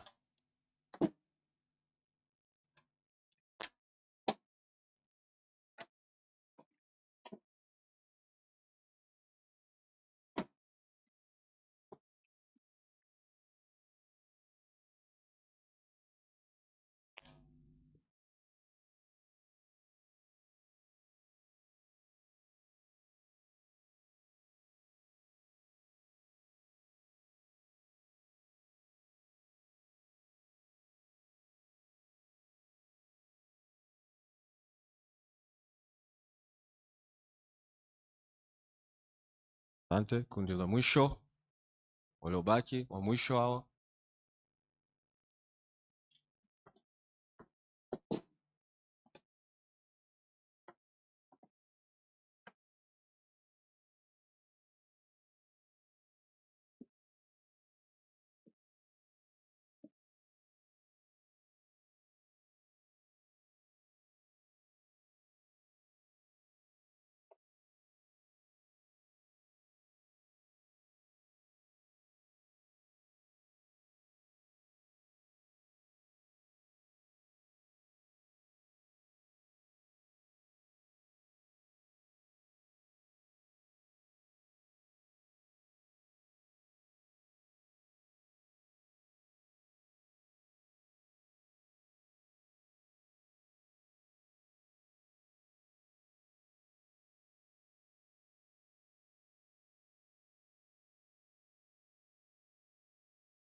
Asante, fanya haraka tafadhali, tumalizie.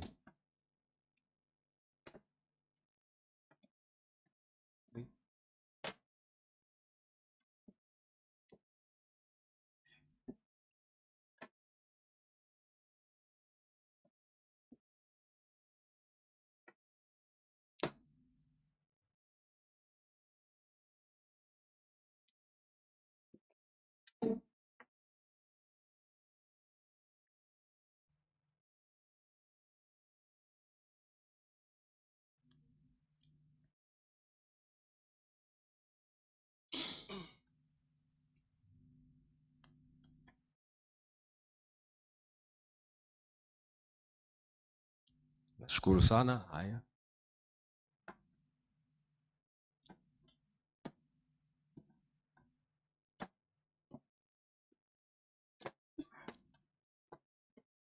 Tafadhali tunaomba tusimame, tunaomba tukuruhusu mgeni rasmi. Tunashukuru. Tunajua una majukumu mengi. Tunashukuru sana.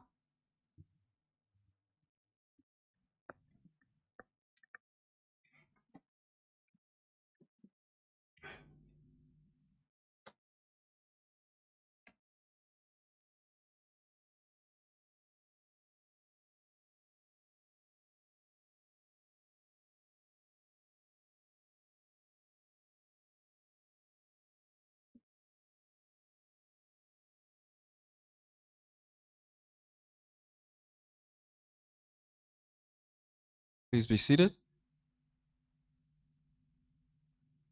We will have a 15-minute break, tea break. The ushers, please direct everyone to where the tea break will be held.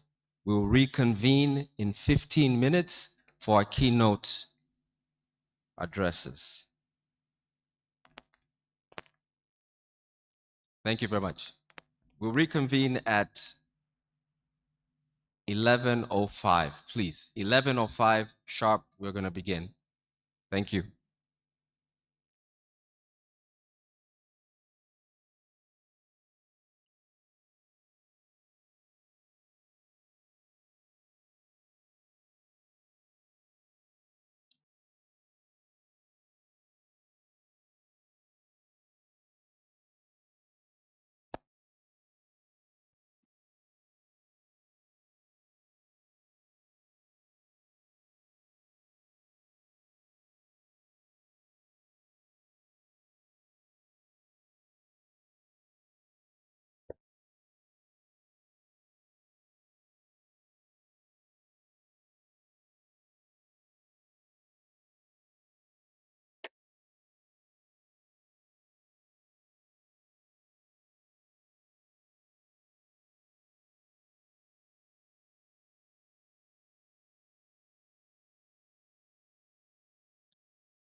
fishing with agriculture, trade, and other activities. Adequate genuine transition must be reached in decision honestly and jointly identifying workable solutions. Where access to resources is reduced, participative management undermines reinforce all three as to the pillar, ensuring that infrastructure investments align with community needs, do not conflict with conservation priorities, and are resilient to climate pressures, namely storm surges, sea level rise, coral bleaching that are already affecting Tanzania's coast. The second pillar is institutions revolving around the building of robust regulatory frameworks and effective fisheries governance, empowering communities to participate in decision-making is not a peripheral concern. It's a mechanism through which communities secure access to resources over the long term. Without institutional legitimacy and community buy-in, even well-designed technical regulations will face enormous challenges. Community organizations, including co-management bodies and women-led cooperatives, play a pivotal role in scaling economic benefits and advancing inclusion. There is also broader data and information showing that better stock assessments, stronger monitoring, control and surveillance systems, and improved fishery statistics, all of these are foundational to evidence-based management. The third pillar is finance, mobilizing private capital through innovative financial instruments and public-private partnerships. Small-scale fishing communities and enterprises have historically been left on the margin of investment flows, facing barriers to credit markets and technology that larger operators do not encounter. Addressing the structural gap requires dedicated instruments like business incubation support, value chain financing, and risk-sharing arrangements that make smaller scale investments commercially viable. The World Bank Group brings the full breadth of its instruments to bear here, with credits and grants to government counterparts complemented by IFC and MIGA. IFC is our International Finance Corporation, and MIGA is our Multilateral Investment Guarantee Agency. Both can provide financing, equity, and guarantees to attract private investors who would not otherwise engage in the sector. Distinguished guests, ladies and gentlemen, allow me just to say a few words about an innovative development operation that we're financing in this important space. The Tanzania Scaling Up Sustainable Marine Fisheries and Aquaculture Management Project. That's quite a mouthful, but for short, we call it TASFAM, is the World Bank Group's operational demonstration of this three-pillar strategy in the United Republic of Tanzania.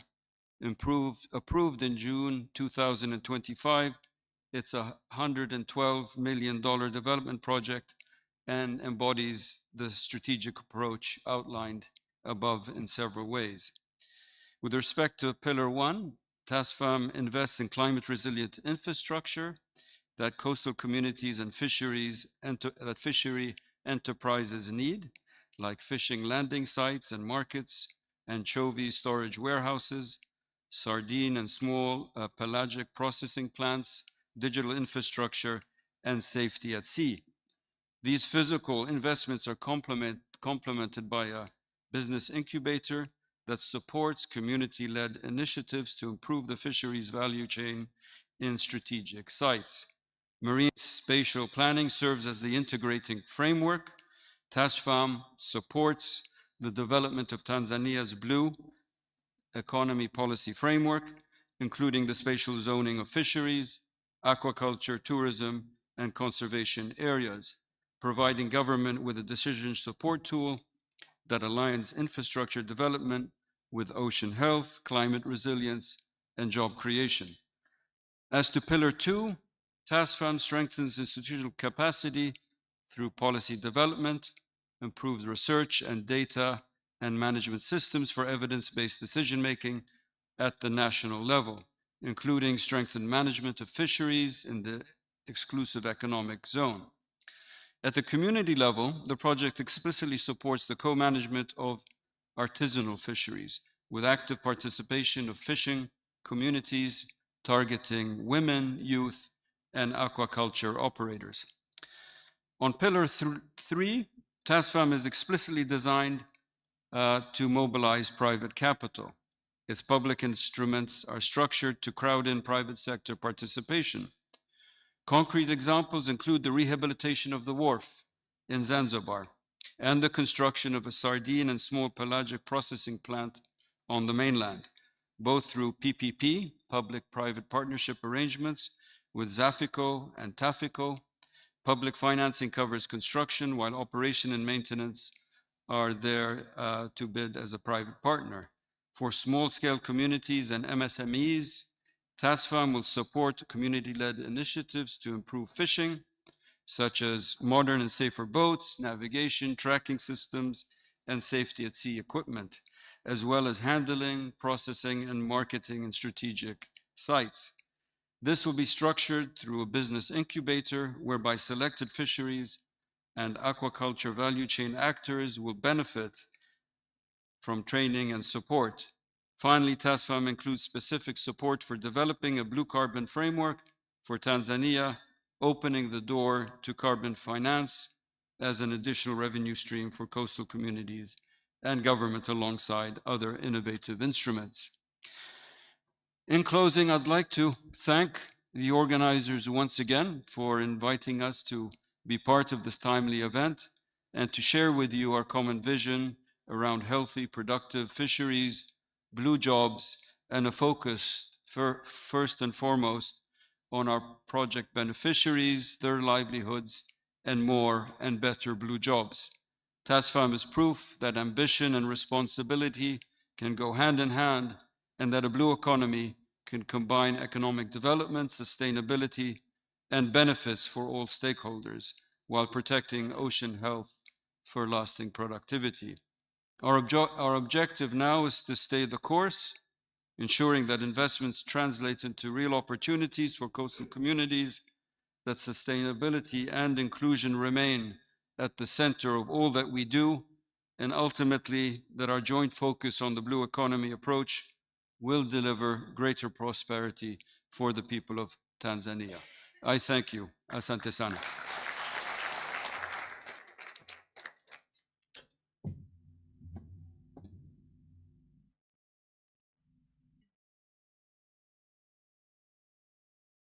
Thank you very much, Dr. Rad, for that very insightful keynote address. Now I'd like to invite our second keynote speaker, Professor Neema Mori, the chairperson of the board of CRDB Bank PLC, and her keynote address will be titled as Successfully Advancing the New Modes of Financing the Blue Economy in Tanzania. Karibu, Professor.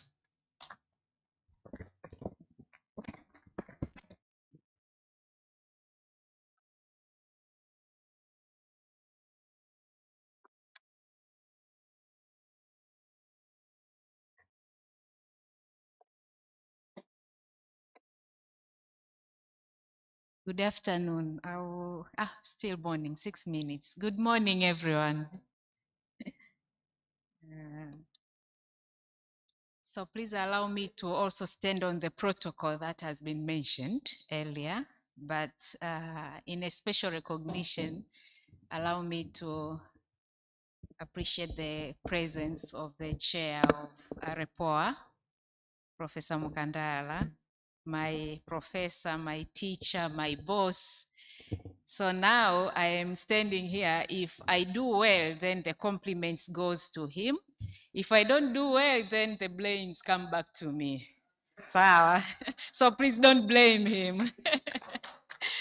Thank you very much. So I stand here on behalf of CRDB Bank Group.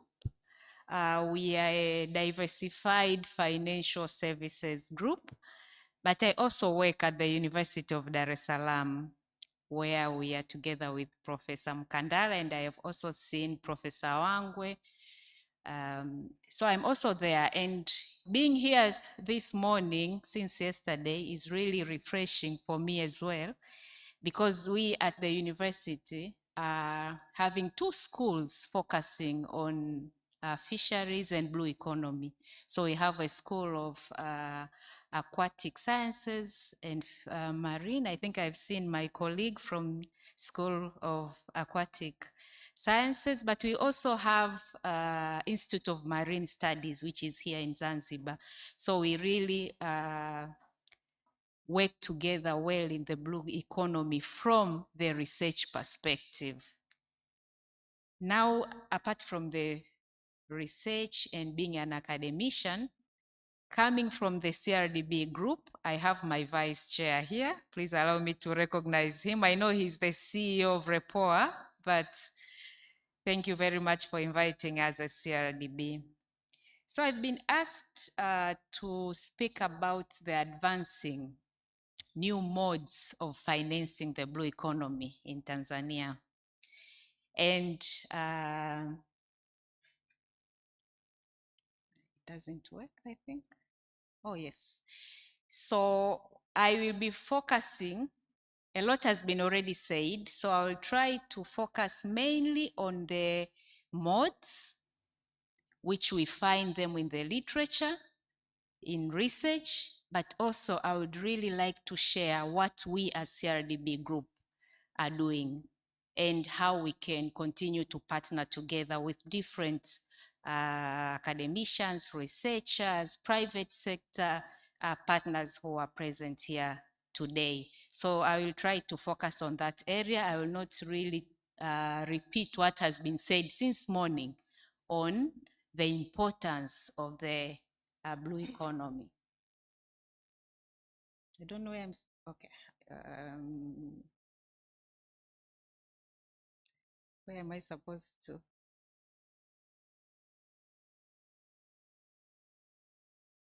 Okay. So we have discussed the next one. Down here, doesn't it? Okay. So we have heard from our leaders about this sector, what we are doing here in Zanzibar, but also in Tanzania in general and across the region. We know that we have many traditional fishing, which is still prevail, and it is important. We have to acknowledge that. But we also know that there is a high increase in the aquaculture space across the country, across the region. And I know later we'll get to hear a testimony from one of the business person that we are partnering with here. He is a member of the panel. So we know there is that increase in the interest, and it's important to recognize that.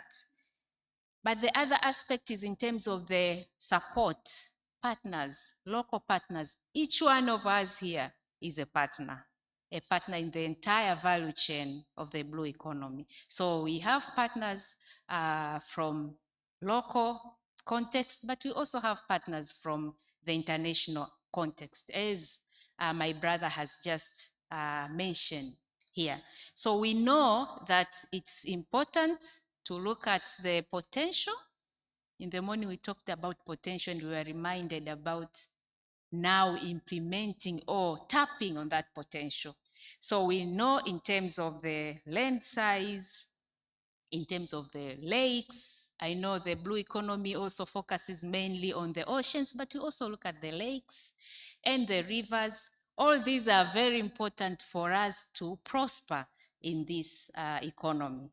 But we are also aware that we have the educated people, the graduates, the women, youth in this space. So all these are the potential, and we need to look into them. How can we tap in the potentials that we have, and how we as partners can work together in that?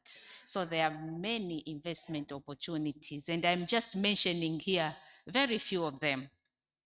We know we have marine fisheries, the modernized fleets, that is an opportunity. It's also a way for us to finance as financiers, but it is an opportunity for us to invest in these fleets, and sustainable practices. We've been talking about the relationship between sustainability, sustainable practices of green economy, and the financing aspect. We know the way the aquaculture, and I've already mentioned this, seaweed farming. We heard in the morning from one of the speakers that here in Zanzibar, we will soon open two factories for supporting seaweeds, but there is more that we can do. So it's also an investment opportunity. Infrastructure, cold storage. There is part of my life that we work with the transporting cargo for airline, and we struggle to get cold places for fish so that when we come to carry or to take them with the airplanes, they're still fresh.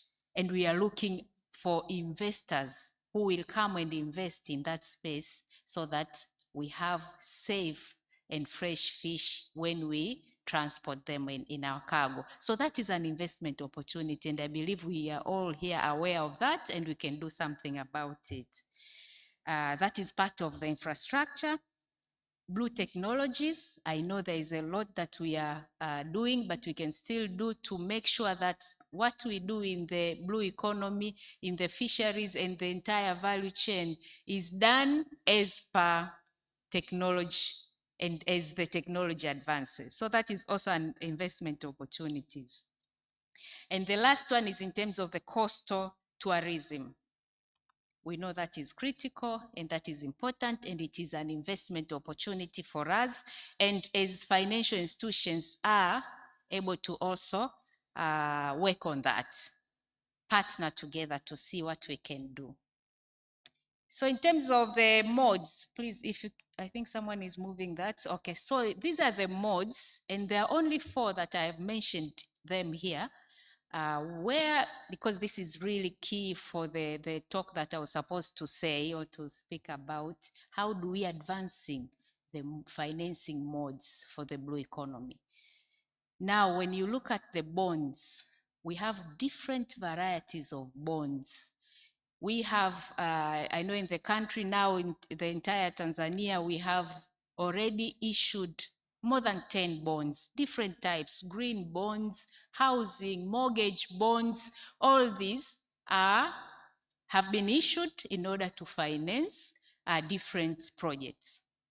But we also have what we call blue bonds, and I will talk a little bit later on what we do at CRDB so that we can see the connection between these modes in terms of bonds and how we are doing and how we intend to continue doing it. So these are the way that we can work together, partner together, different stakeholders, so that we structure a certain bond only to finance the blue economy related projects. We can also do what we call impact investing.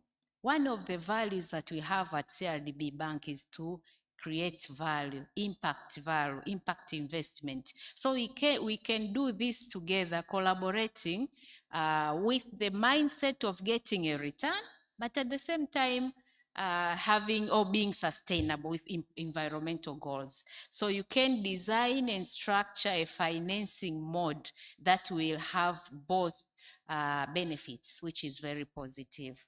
The third mode is the blended finance, and whereby the government working with the private sector, designing a certain financing structure that will finance a certain component of the green economy related project, be it a factory, be it fish gears, be it anything that is related to that can be designed in that aspect. And here we are also mentioning what we call concessional credit facilities, whereby we have some of the development partners whom we are working together with a focus on the blue economy. So you get some facilities to assist you to on-lend to the green economy related projects. But we can also work together to de-risk.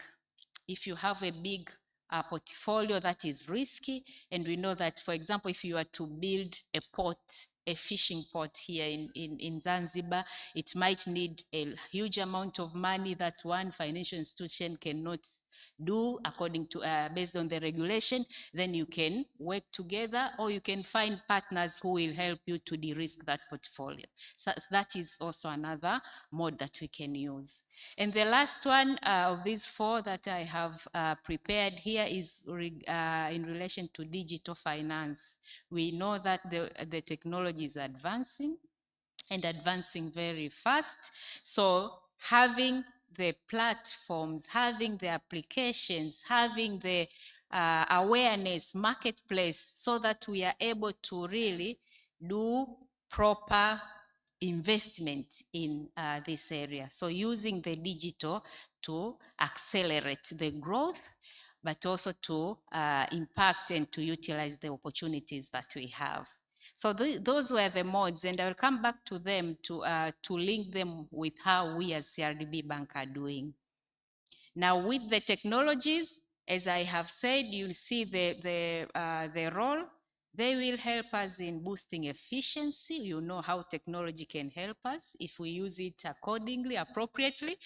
But also the environment sustainability. We are able to be sustainable as instead of using, for example, the normal fishing gears or the traditional fishing gears, we are able to use innovation and technology to get the better versions. And we have done it at the CRDB Bank. So when I say this, I have the evidence of how we have improved from the traditional fishing processes, for example, to the modern ones, or from the traditional seaweeding farming to the professional one. So with the technology, this is really a way to go. So again, as we mentioned and seen from the earlier presentations, if we are able to use these modes from the financing perspective, but also from the other areas, we will be able to do the three things that I've mentioned here, and we are all aware of them. We create jobs. I was giving an example in the morning. In my university, University of Dar es Salaam, every year we have 11,000 graduates. So you can imagine this is one university. What about the other universities in the country? What about the other colleges in Tanzania and also here in Zanzibar? So we have many people going to the economy. And the blue economy is one of the potential area that our graduates can make a difference, create jobs for themselves, but also create jobs for others. So we believe that for us to be able to do that, and that's why we are doing it at the CRDB Bank, we are prone to create jobs, but we are also looking at improving food security. We know mwani and how beneficial it is to our health, but the fish and all that is associated with it. But again, we want to position our country as a leader in blue economy. I know we have heard a lot. We know that we are striving to getting there, but meeting here this morning, this afternoon, and in the rest of the 2 days, we are going to find ways of making sure that we are positioning our country to be a leader in blue economy. Now, this is the part that I enjoy most, the CRDB way. How are we doing it? How are we advancing the new modes of financing the blue economy? So I gave a bit of the facts from the literature, but also how are we doing it so that we can see how can we continue to work together in advancing these ways. So one of the things that we do is supporting small and medium enterprises, supporting large corporates who are dealing in the blue economies or in the blue related businesses and projects. We have done a lot here in Zanzibar. My colleagues will come later and talk about what we have done. We have financed credit facilities to there is a project that I will share called Inuka. We are working with small scale fisheries, but we go up to the infrastructure level. The port that is being mentioned here in the morning, we are partly financing it. So we are doing it by going directly with the credit facilities, with the training that is associated. For small fisheries, we really use training and awareness for them as well before even giving them the credits. So that is one part. But we have bonds. I spoke about bonds in my earlier slide, but here we have already issued these three types of bonds. We have a green bond, which we issued in 2023, infrastructure, which was issued in 24, sukuk, which was issued in 2025, and we have more. So we usually have what we call medium-term notes, of which we design different bonds according to the sector that we wish to work with. So these are the three bonds. They look like the green, infrastructure or sukuk, but they are all related to the blue economy. You can see if you are financing a green related project, you cannot go away with the blue economy. For the infrastructure, the building of the ports, the building of the roads to facilitate the transportation, we are doing it. So using the infrastructure bond that we issued in 2024. But the sukuk bond, the bond that is Sharia compliant, we did that last year and we will do more. And we can even say, let's structure a bond, a sukuk bond that will be only for the green economy project, a certain project, and that will be a sukuk in nature. So we have that experience and we can do it better and we can do more, and we are ready to partner with more partners on that space. And again, the partnership, as I have said, we work with many development institutions here in the country, but also abroad. And we have some who are giving us lines just focusing on blue economy. We have those kind of development partners. I think the recent one that we have is the European Development Bank, whereby they had given us a special line to facilitate our credit offering to the blue economy related projects. The other aspect, our way as well, is our the advantage that we have in our subsidiaries. So as a CRDB group, we have 4 subsidiaries. We have one which we call CRDB Bank Foundation, and this is focusing mainly on creating awareness, financial inclusion, financial education to everyone. And now in this market, we also focus on fisheries, women and youth, to assist them to do proper and innovative green economy related projects so that they can be well financed, but also they get return on their businesses. So we are leveraging on what we have. Our foundation will do that part, and we as a bank will come in later and finance. But we are also leveraging on the presence that we have in Dubai. Now we have an office, a CRDB office in Dubai, and the office there again is our partly subsidiary with the focus of attracting partners. How can we get more partners abroad whom we can work together in financing various types of projects, including the ones that we are focusing on today. So we are also leveraging on our subsidiaries in that space. And I've already talked about the partnerships. So this is more of a way, and I would like to share two, I think I have two. One is the focused financing for the blue economy fisheries, what we have done here in Zanzibar. We have, as of now, advanced a total of 205.2 billion shillings.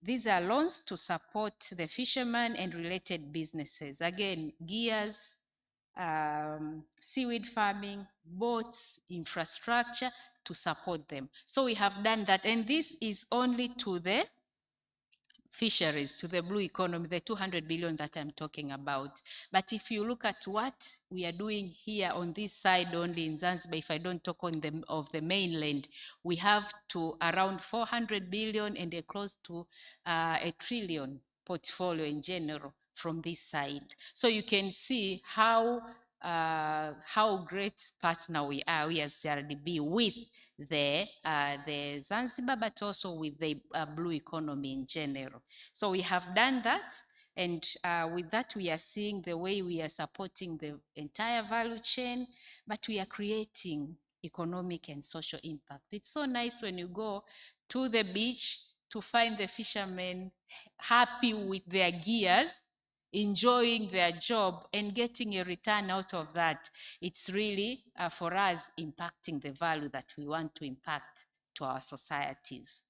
The other project that I would wish to share as part of our way of doing things, we are also working with the government of Zanzibar with the Inuka, Uchumi wa Blue initiative. On this one, we are also working with different households, again leveraging on our foundation. We have, and this one is 100% guaranteed by the government. Again, the collaboration, the partnership. We as a bank are bringing in money, but we have the support and the guarantee of the government. So for us, this is a way forward that we are able to work for the government, again, to assist different households with fishing technologies, but also to be able for them to boost their productivity. And at the end of the day, we are also looking at how can we overcome their barriers so that they improve. So that's about the blue economy. But as we were speaking on the table there, I met the CEO of TARI. He's somewhere, my brother, TARI CEO. And he told us that you cannot work with blue economy with the oceans or lakes without a land. We need land. We need agriculture. So he's from TARI. He's in agriculture because agriculture uses land mainly. But at the same time, they complement each other. So I'm happy to see you here because you gave me a point to say that we as CRDB Bank not only focusing on the waters, we also do a lot in the agriculture. And we do a lot in the agriculture because we know there is a contribution that we will get from the agriculture to the blue economy itself. So I have put a slide there to show our commitment to productive sectors. We at the moment are not only in that area, as I've said, but we are also looking at the agriculture in general. So we have scaled, and we have a large chunk of the portfolio in the agriculture sector, around 3.4 trillion. So our portfolio as a group is around 16, now 3.4 as of recently, as you have seen there. So we are really a great partner in agriculture, which later transforms into the blue economy. And we have invested heavily in that area. So we are very serious about our business. And that's why we are here today. We are market leaders. We know we have more than 35 banks in this country. Thank you. I was wondering, CRDBN's not here. So we are leading, thank you, we are leading in the agriculture space because we know for us to be able to lead in that space, it is taking us now to sustainable blue economy. We are offering different products in that space, but at the end of the day, our aim is to create economic impact and trust. We rely heavily on partners. And if you can put a slide on the partners, we have more than 150 partners within the country and outside. And why do we need partners? Because even here, we are looking for partners. That's why we are working with REPOA. That's why we are working with universities. That's why we are working with the World Bank. And my brother was asking if IFC is doing anything with CRDB heavily. And we are very grateful, because they are really supporting us. So these are the partners that we are working on. We are working with in different sectors that we are, in different products, mainly in terms of, again, the funding capabilities. They also work with us in terms of different payment solutions, now connecting with the blue economy, designing different payment solutions for our business people in the blue economy. But we are also working with them in expanding inclusion, economic inclusion, and co-financing. So my call to action as I am coming to an end of my presentation is for us again to work together for innovative financing. There are different modes. I've only mentioned 4, but when you dig deep into these 4, there is a lot of variation that we can design together so that we equally be able to finance innovatively the blue economies. So this is our call for action.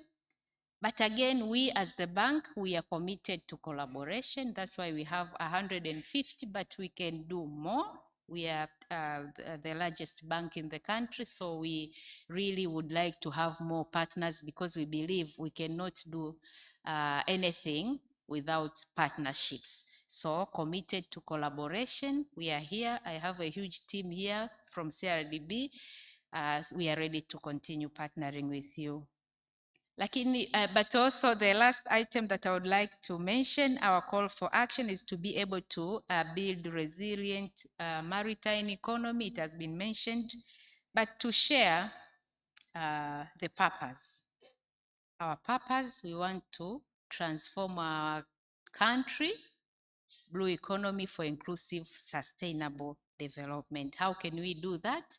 It has to be all of us to share this purpose, to make that difference. And my last slide is the theme that we like to use. You can say it with me. I believe you are willing to do that, Vice Chair. We usually say CRDB ni mimi, CRDB ni wewe, CRDB ni sisi sote. So please, if you can help me to say this together. CRDB ni mimi, CRDB ni wewe, CRDB ni sisi sote. Thank you very much.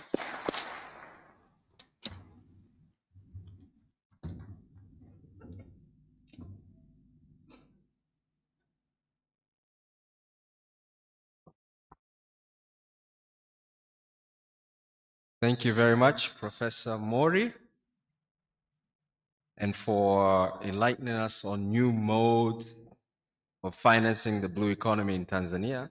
And I would like to reiterate the call for more investors and partners to advance this endeavor.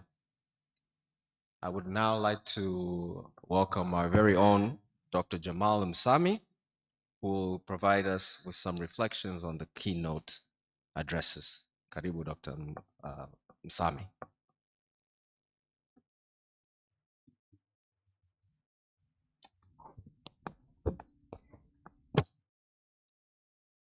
Thank you very much, Stephen. Honorable Chair, distinguished researchers, policymakers, development partners, ladies and gentlemen, good afternoon. It is both a privilege and a responsibility to offer reflections on 2 important keynote presentations. The first one on positive response to the financing needs of the blue economy, and the second one on successfully advancing the new modes of financing the blue economy in Tanzania. I think you will both agree that these have been quite apt with respect to the forum here today. And I have nothing but a few 6 matters that have actually piqued my attention. The first one is that we understand that these presentations have not merely expanded our knowledge, but have also sharpened our awareness of a critical truth. That is, the future of the blue economy in Tanzania and across Africa will depend not only on resources, but on how we creatively, sustainably, and inclusively finance the blue economy.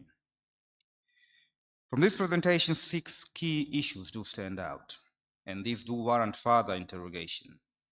The first one is that there's a growing recognition of the blue economy as a strategic development frontier. We heard here in the morning as well that the blue economy is not merely a resource, but also a legacy for us to protect. And along a similar line, we've seen across both presentations a consistent message that has actually been emerging, that oceans, lakes, and coastal resources are not peripheral. Rather, they're central to economic transformation. They do hold a potential for jobs through value chain development, for food security, trade expansion, climate resilience, and so on and so forth. Nonetheless, we do reminded that potential does not translate into impact without deliberate investment. And this is something that we cannot overemphasize. There is need for more concerted action to move beyond rhetoric and words and to actually meeting the needs and the demands of the very many that do depend on the blue economy. My second reflection concerns the nature of the financing challenges that face the blue economy. We've heard that the discussion has tended to veer beyond the lack of funds. That is, there's an inherent mismatch between financing instruments and sector needs. We've heard about the high perceived risks in blue economy investments, and crucially, the limited access to long-term affordable capital. Herein, we're actually confronted with a fundamental issue that traditional financing models are not adequately designed for the realities of the blue economy. For instance, we know that in fisheries, coastal tourism, marine conservation, as well as port infrastructure, each of these ones do have their own nuances, especially in light of the evolving investment climate, and also in light of the evolving developments in as far as climate change is concerned. As a result, each and every single one of these do require different financing logics.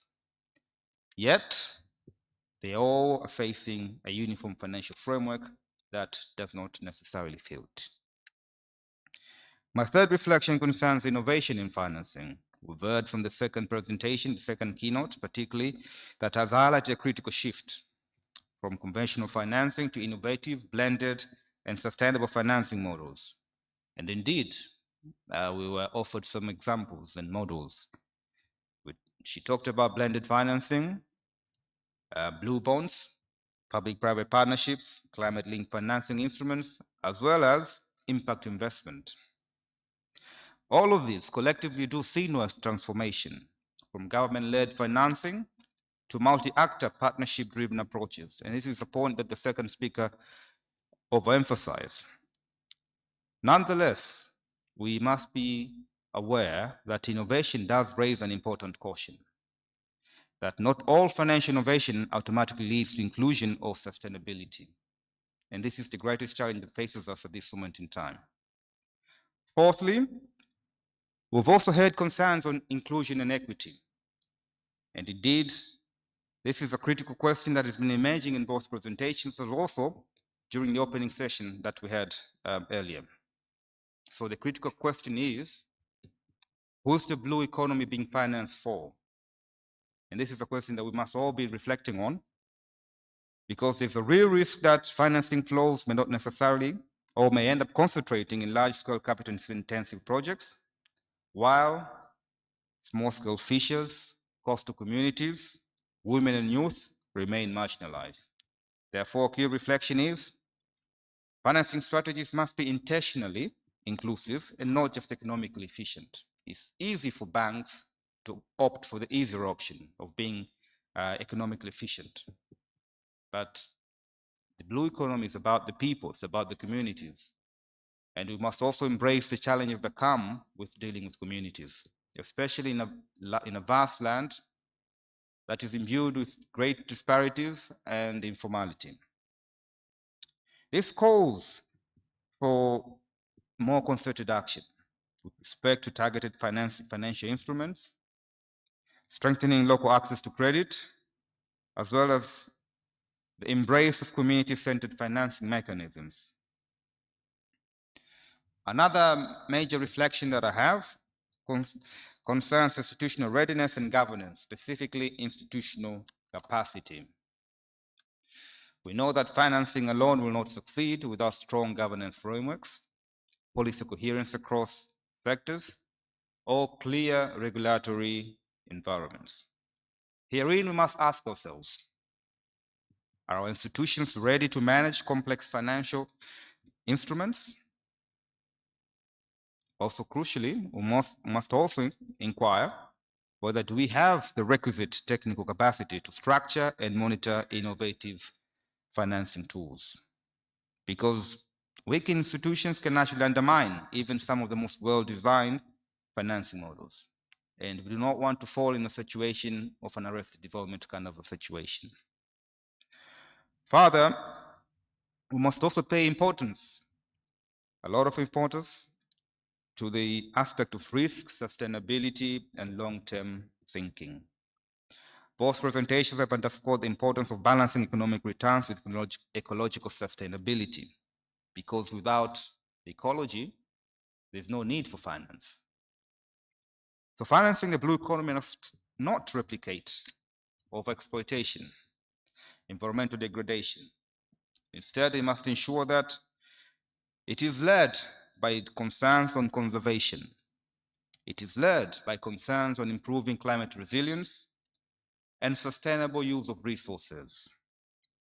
The blue economy must really remain blue, environmentally sound, as it becomes economically vibrant. So one might actually ask, what are the key implications for Tanzania and Africa? I would like to offer some from these insights.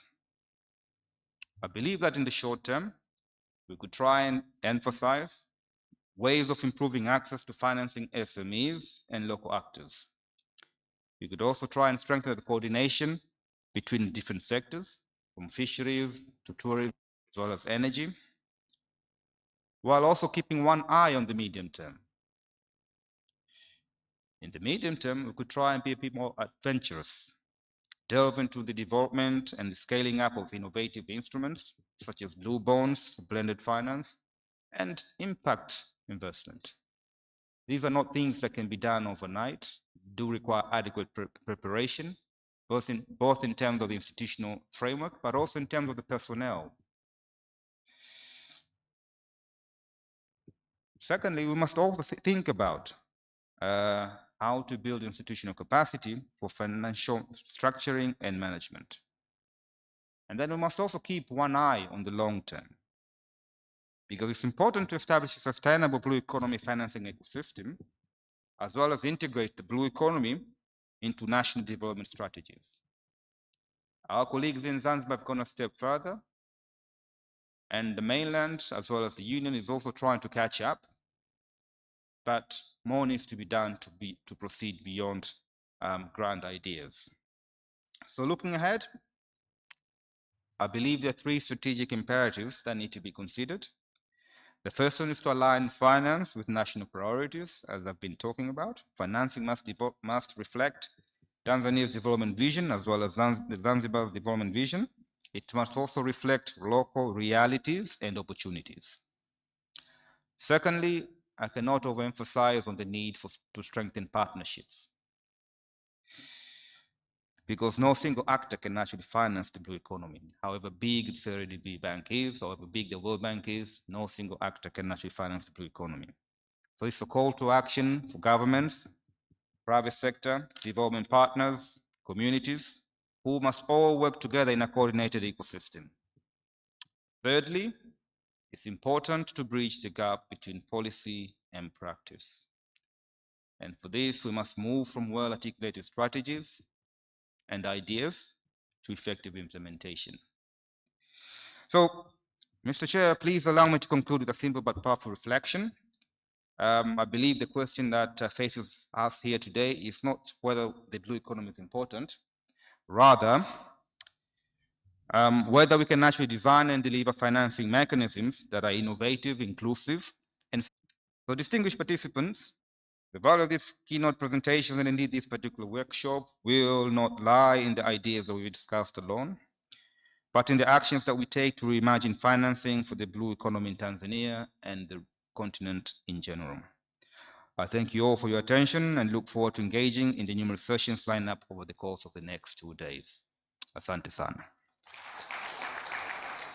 Now we're getting into a more engaging part of our workshop, our first plenary session.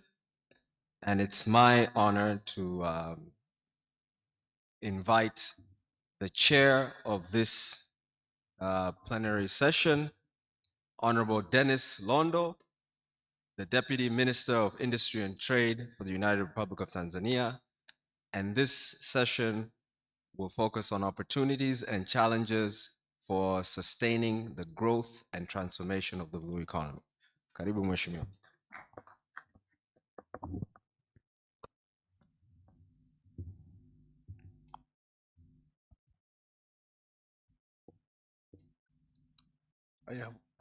I have honor to invite you all to this workshop.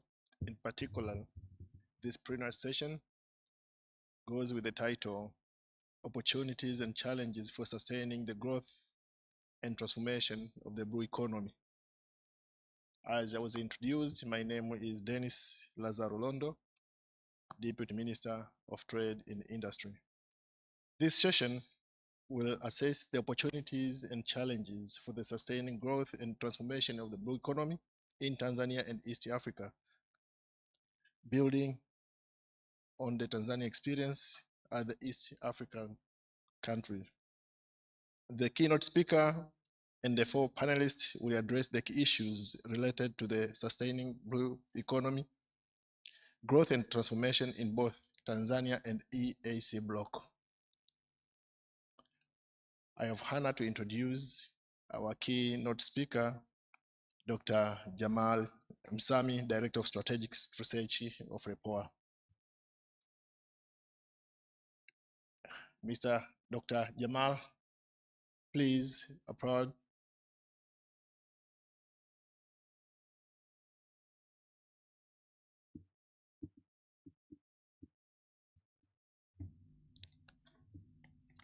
Along with Dr. Jamal, there are 4 panelists. And when I call you, please come forward and join me. Captain Ahmad Bakar Ahmed, Permanent Secretary, Zanzibar Ministry of Blue Economy and Fishery.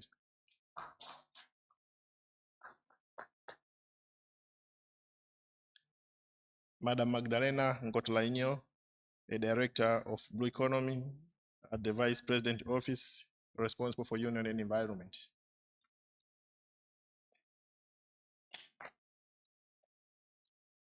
I have honor to call Dr. Elizi Nzohabonayo, Director of Aquaculture Management and Development, Lake Victoria Fisheries Organization.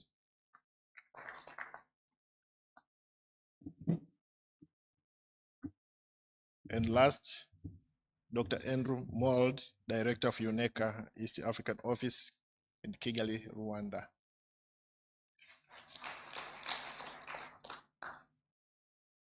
Our keynote speaker and panelists will hear the views first from the keynote speaker and later the panelists in that order.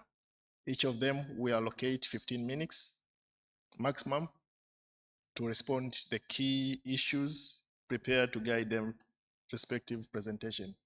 Please have a seat.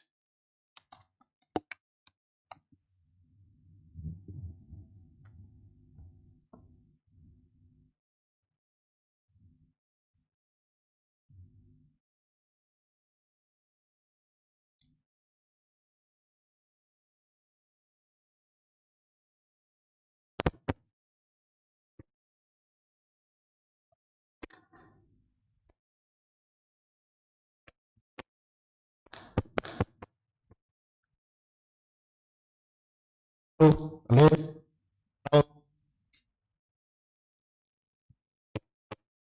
Allow me to take this. What's wrong? Okay, Dr. Jamal, please take a podium and address to this audience on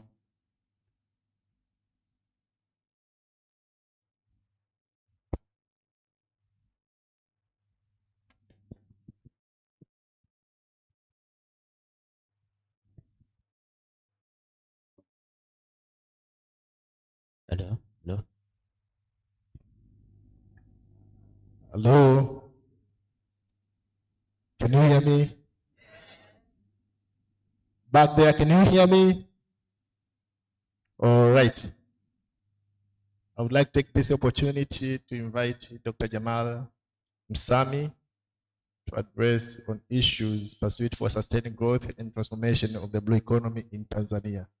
And after that, we'll invite the panelists in that order before we open the question to the audience. Please, Dr. Jamal Msami, you are welcome to address.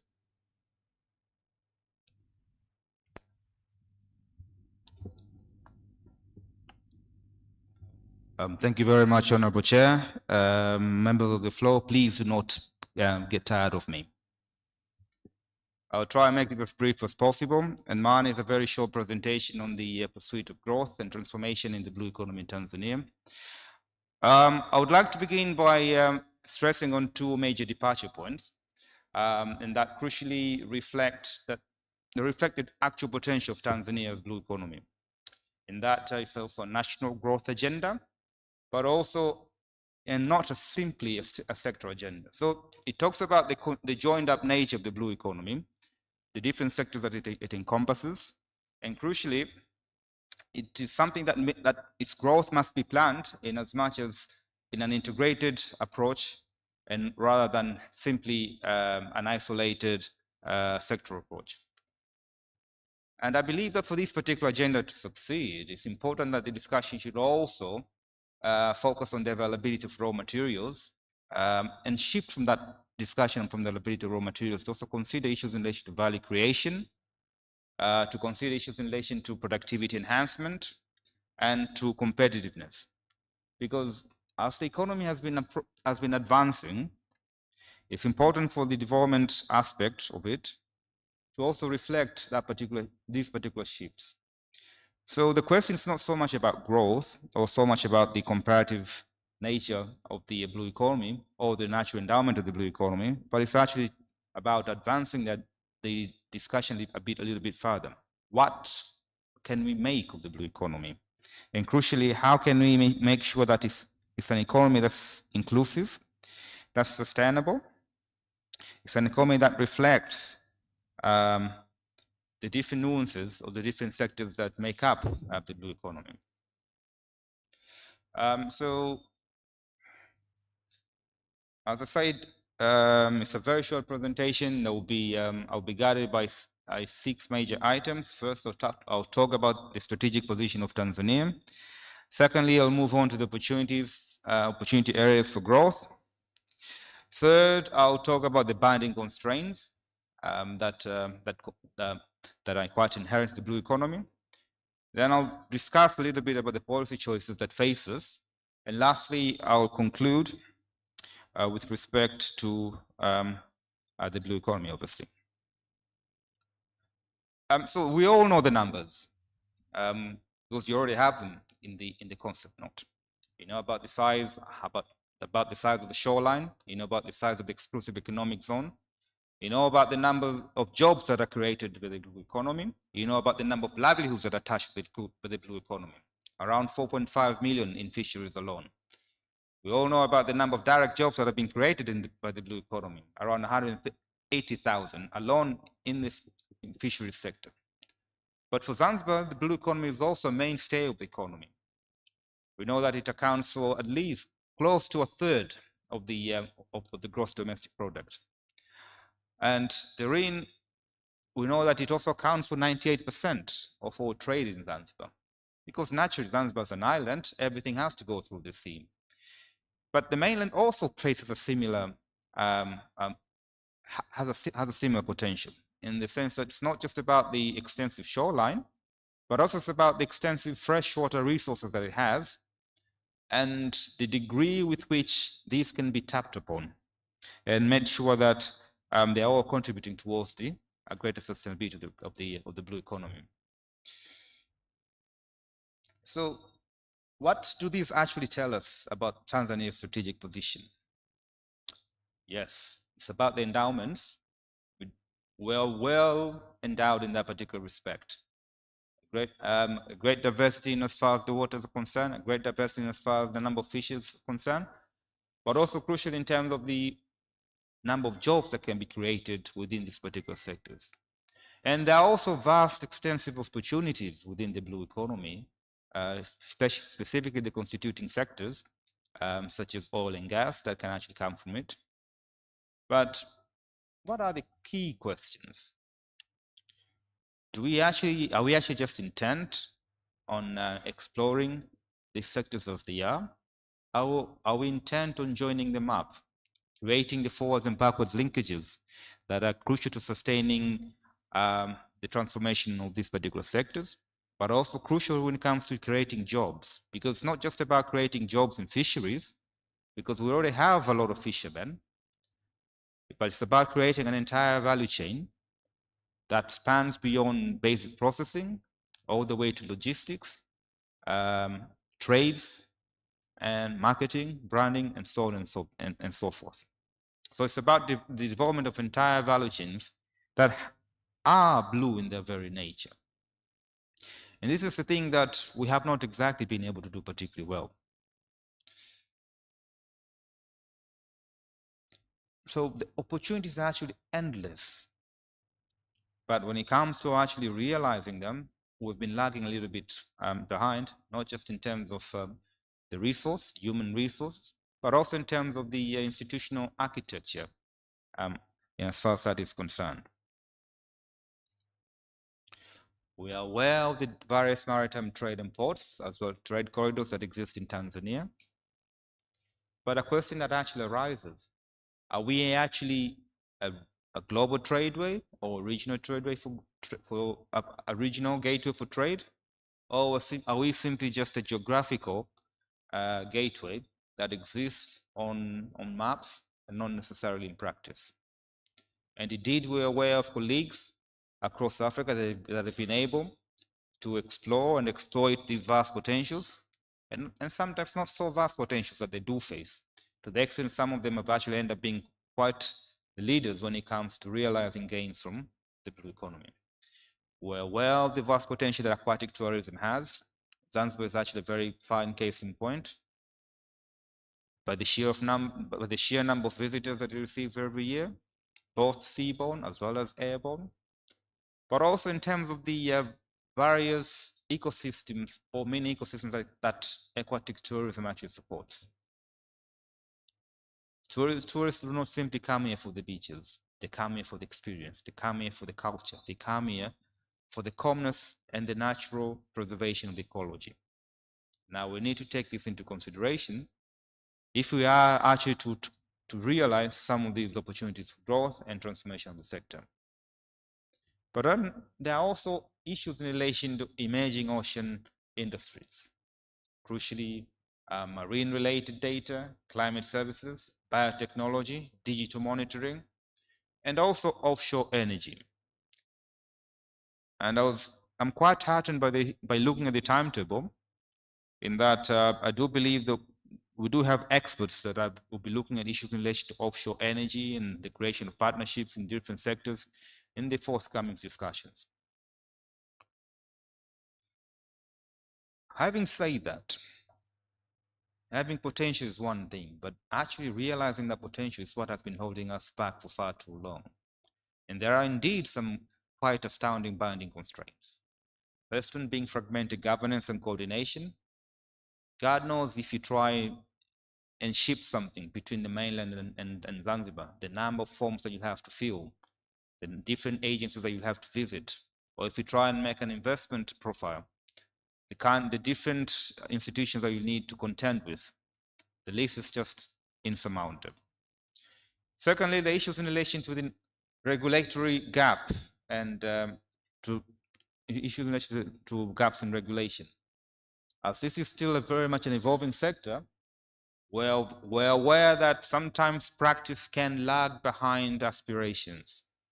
And this is indeed the case in some of the fine aspects of the blue economy, for instance, in maritime security, but also when it comes to the establishing of processing capabilities as far as the blue economy is concerned. And then there's the whole massive gap when it comes to infrastructure and logistics. We've heard here in the morning about the absence of cold chains, cold storage facilities. Although there are measures to rectify that, but these facilities cannot come online soon enough. In the meantime, the fishermen that are losing their stock, there are transporters who are failing to capitalize on the various trade opportunities that exist in the blue economy. And crucially, the communities that are failing to be connected with one another. We have far too few ships, far too few shipping ships, far too few maritime related boats and surveillance architecture, and far too few ports to actually handle not just volumes in terms of people, but also the volumes in terms of cargo that needs to be traded at any given point in time. And then in my reflections, I also touched upon the weak investment readiness. We heard from the CRDB, and we know that there are quite a number of banks that are involved, and we're also aware of some of the initiatives that have been taken, for instance, by the World Bank, the EU, as well as the IMF. We do have the TAFSUM project. But the key question is, do they go far enough? Are they broad enough? Are they inclusive enough? Are they earmarked for the ordinary man? And is there a degree of sustainability in as far as these investment opportunities are concerned? Because this is not a handout. It's an investment that needs to be able to keep on generating, needs to be self-sustaining. So have we actually done the homework to make sure that our communities are ready to enable this circulation of money to be proceeding as it is intended? And then there's the need to streamline regulatory function, and also need to close some of these gaps in as far as the policy remedies are concerned. So I would like to conclude that Tanzania already has a very strong blue economy potential. Actually, but rather the main constraint is actually not opportunity, but the delivery bottlenecks that limit transformation. And indeed, I think it should be the highlight of this workshop, in that we can actually advance together collectively from mere rhetoric to actually actualizing some of these potentials and some of these opportunities that are currently on offer. Thank you very much, Honorable Chair.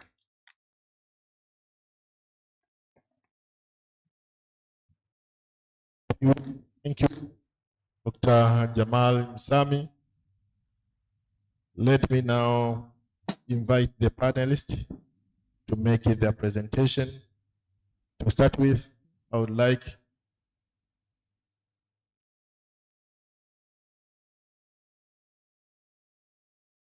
let me continue to allow the panelists to the podium, or you can sit there where you are, but we'll have to. Previously, I asked you that we have been allocated 10 minutes, 15 minutes. So now, in the best of interest of time, I would like to reduce it, and I would like to grant you 5 to 10 minutes. So first, I would like to invite Captain Hamad Bakal Hamad, Permanent Secretary, Zanzibar Ministry of Blue Economy and Fisheries, as our panelist. You're welcome.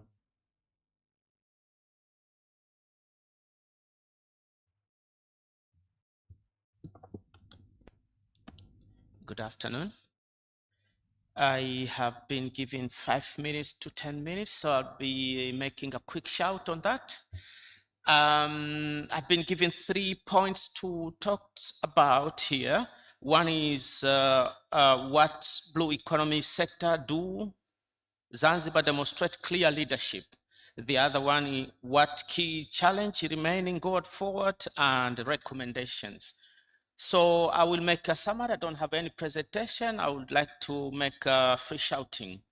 To start with, let me remind you on the 5 priorities of the blue economy of Zanzibar. And we have fisheries and aquaculture, number 1. We have tourism, number 2. We have maritime trades and marine infrastructure as number 3. And number 4 is energy, which include, for our case, include oil and gas and renewable energy. And of course, the last one, which is a very important pillar, is maritime or blue economic governance, if you like. So if I would be asked to say which one of those pillars we have made a great progress, is difficult for me to answer. But for Zanzibar, tourism is a main economic engine. It contributes more than 35% to our GDP, more than any other economic activity.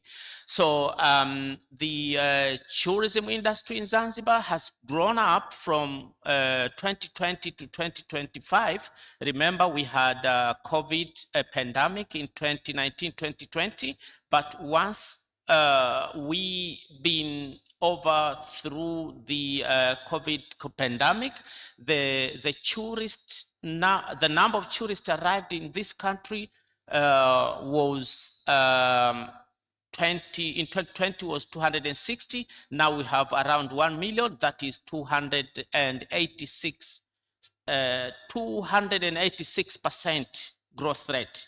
And the bed capacity has increased, of course, significantly. Now we have more than 35,000 capacity per day. And the statistics show that number of hotels also have increased for more than 250%, from 620 to 800 to 930. So those statistics alone give us a clear indication that tourism in Zanzibar is everything. But we have also seaweed. Seaweed is making a lot of footprint on the ground. Zanzibar, I believe, is the third large producing country in the world and first in the Africa. The seaweed production in the first 5 years within the Blue Economy Agenda has increased for more than 186%, but the value of seaweed exported and purchased from the seaweed farmer was increasing for more than 230%. And this indicating that as long as we go, the seaweed farmer and seaweed exporter, they are getting most out of the seaweed. And that's not the end of the story. Like I said in the morning, we are about to commission 2 factories at the end of this year. These 2 factories will only consume 40% of the entire production of country. That means we still have 60%, which is unaccounted for right now. And this is the area that we would like to have helping hand from the investors and think tanks like REPOA and other stakeholders, including financing partners such as CRDB and others. So to put it in a nutshell, I would like to say tourism and seaweed, those are the 2 sectors that made a very, very good progress in the past 5 years. So my second point, I was required to speak about the challenge. So Blue economy is all about marine governance. And marine governance by itself, it is a really, really challenging atmosphere, or it's really challenging, what I can say, is challenging factors to control totally. Like I said in the morning, nobody can address maritime safety and security by itself. So we need to work together, including regional partner, local partner, and at national level to address those challenges. But for our case, as Professor Mori has just highlighted in the morning, financing is one of the biggest challenge, because most of the projects in the blue economy, they are perceived, if I'm not mistaken, by the financial institution as a green pasture. Green pasture tend to come up with a high risk, or perception, if you like, from the financial institution as a high risk. When you say high risk for the bank, you understand it come up with a high interest rate. So most of the strategic investment in blue economy, especially in Zanzibar, I would like to say they are new, and if I can say green pasture, so they tend to come up with a high high financing cost. So to address this, we have tried to work with these financial institutions like blended financing, blue bonds, and all of that, but they haven't worked well so far. So this is one of the areas that I would like to make a special request for this organization or this workshop to see how can we work together to address this. But in other hand, we have these small stakeholders, like Professor Mori said. We supported them by giving them around 1,027 baht. Many thanks to CRDB and Zanzibar government. They worked together. They created a blending finance system that helped. As a result, the fish catch in the first 3 years upon receiving that kind of financing increased by 110%. And the value of that catch increased for more than 210%. That is clear an indication that once we are supporting these local people on the ground, they really can make a difference. And the similar situation can be reflected in seaweed also. We have seen increasing of seaweed production of 108%, and the value went over 180%. And that was a very, very good example for the for blending finance in Zanzibar. But that was like one-off story. It has to continue. And Zanzibar, we have also cultural issue. Most of the people in Zanzibar, they have strong Islamic belief. So if you don't go the way they like, they will not knock the bank's door. So the other time we said, okay, this is Islamic loan, and everyone was on board. So I think we need to come up with a situation that it can comply with the local culture here in Zanzibar. And then we have climate change. I don't like to dwell too much on this. We know everything. Maritime safety and security, those are really, really challenges in the blue economy of Zanzibar and anywhere else. And I've been asked to say, what is the way forward? So the way forward is like proper cooperation. Like I say, Zanzibar government, financial institution, think tanks like REPOA, institutions like a university, we need to work together to come up with a customized solution for our local problems. It doesn't have to copy and paste it from somewhere else. And I would like to say that most of the project here in Zanzibar, they need to be climate resilience project, because climate change is not helping us.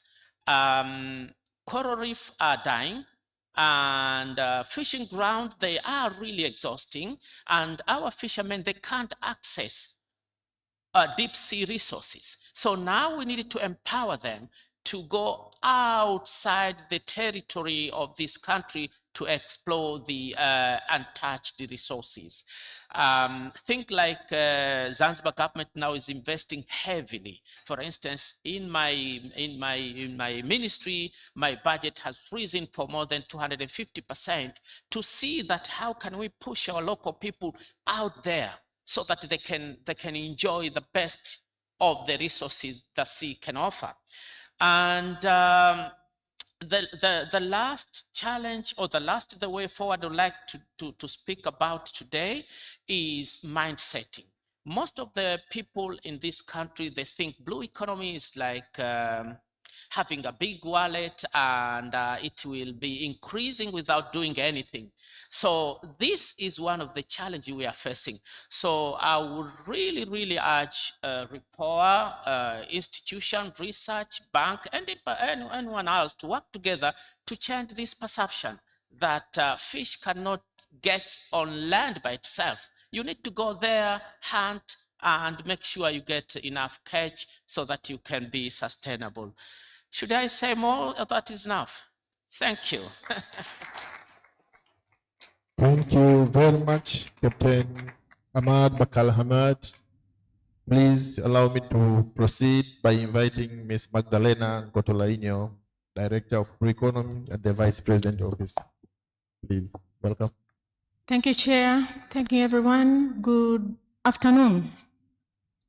Yes, my assignment today is to talk about the framework of the country strategies in pursuing the blue economy, as well as to talk about the opportunities and challenges that are in our blue economy sectors.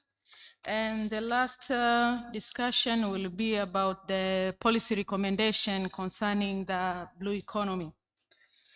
Chairman, allow me to express my sincere appreciation for this opportunity to contribute to this important discussion on the futures of our blue economy and its role in promoting inclusive economic growth, environmental sustainability, and resilience development.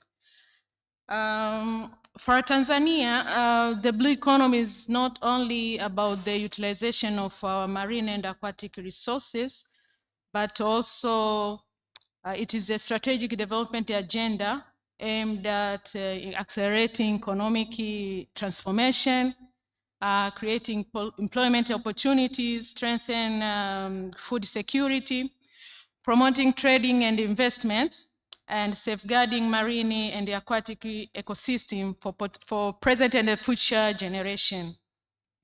Now, coming to the discussion which I have been given to discuss here about the framework of the country strategy, yes, I can table it in 2 or 3 levels. We have frameworks at the national level, but we have frameworks at the ministerial levels and the sectoral levels.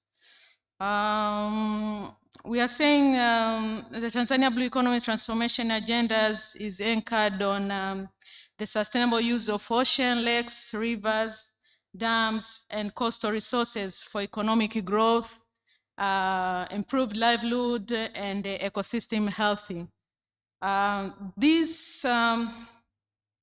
We all know about our Vision 2050, and our Vision 2050 recognized the blue economy sectors as a transformative sectors.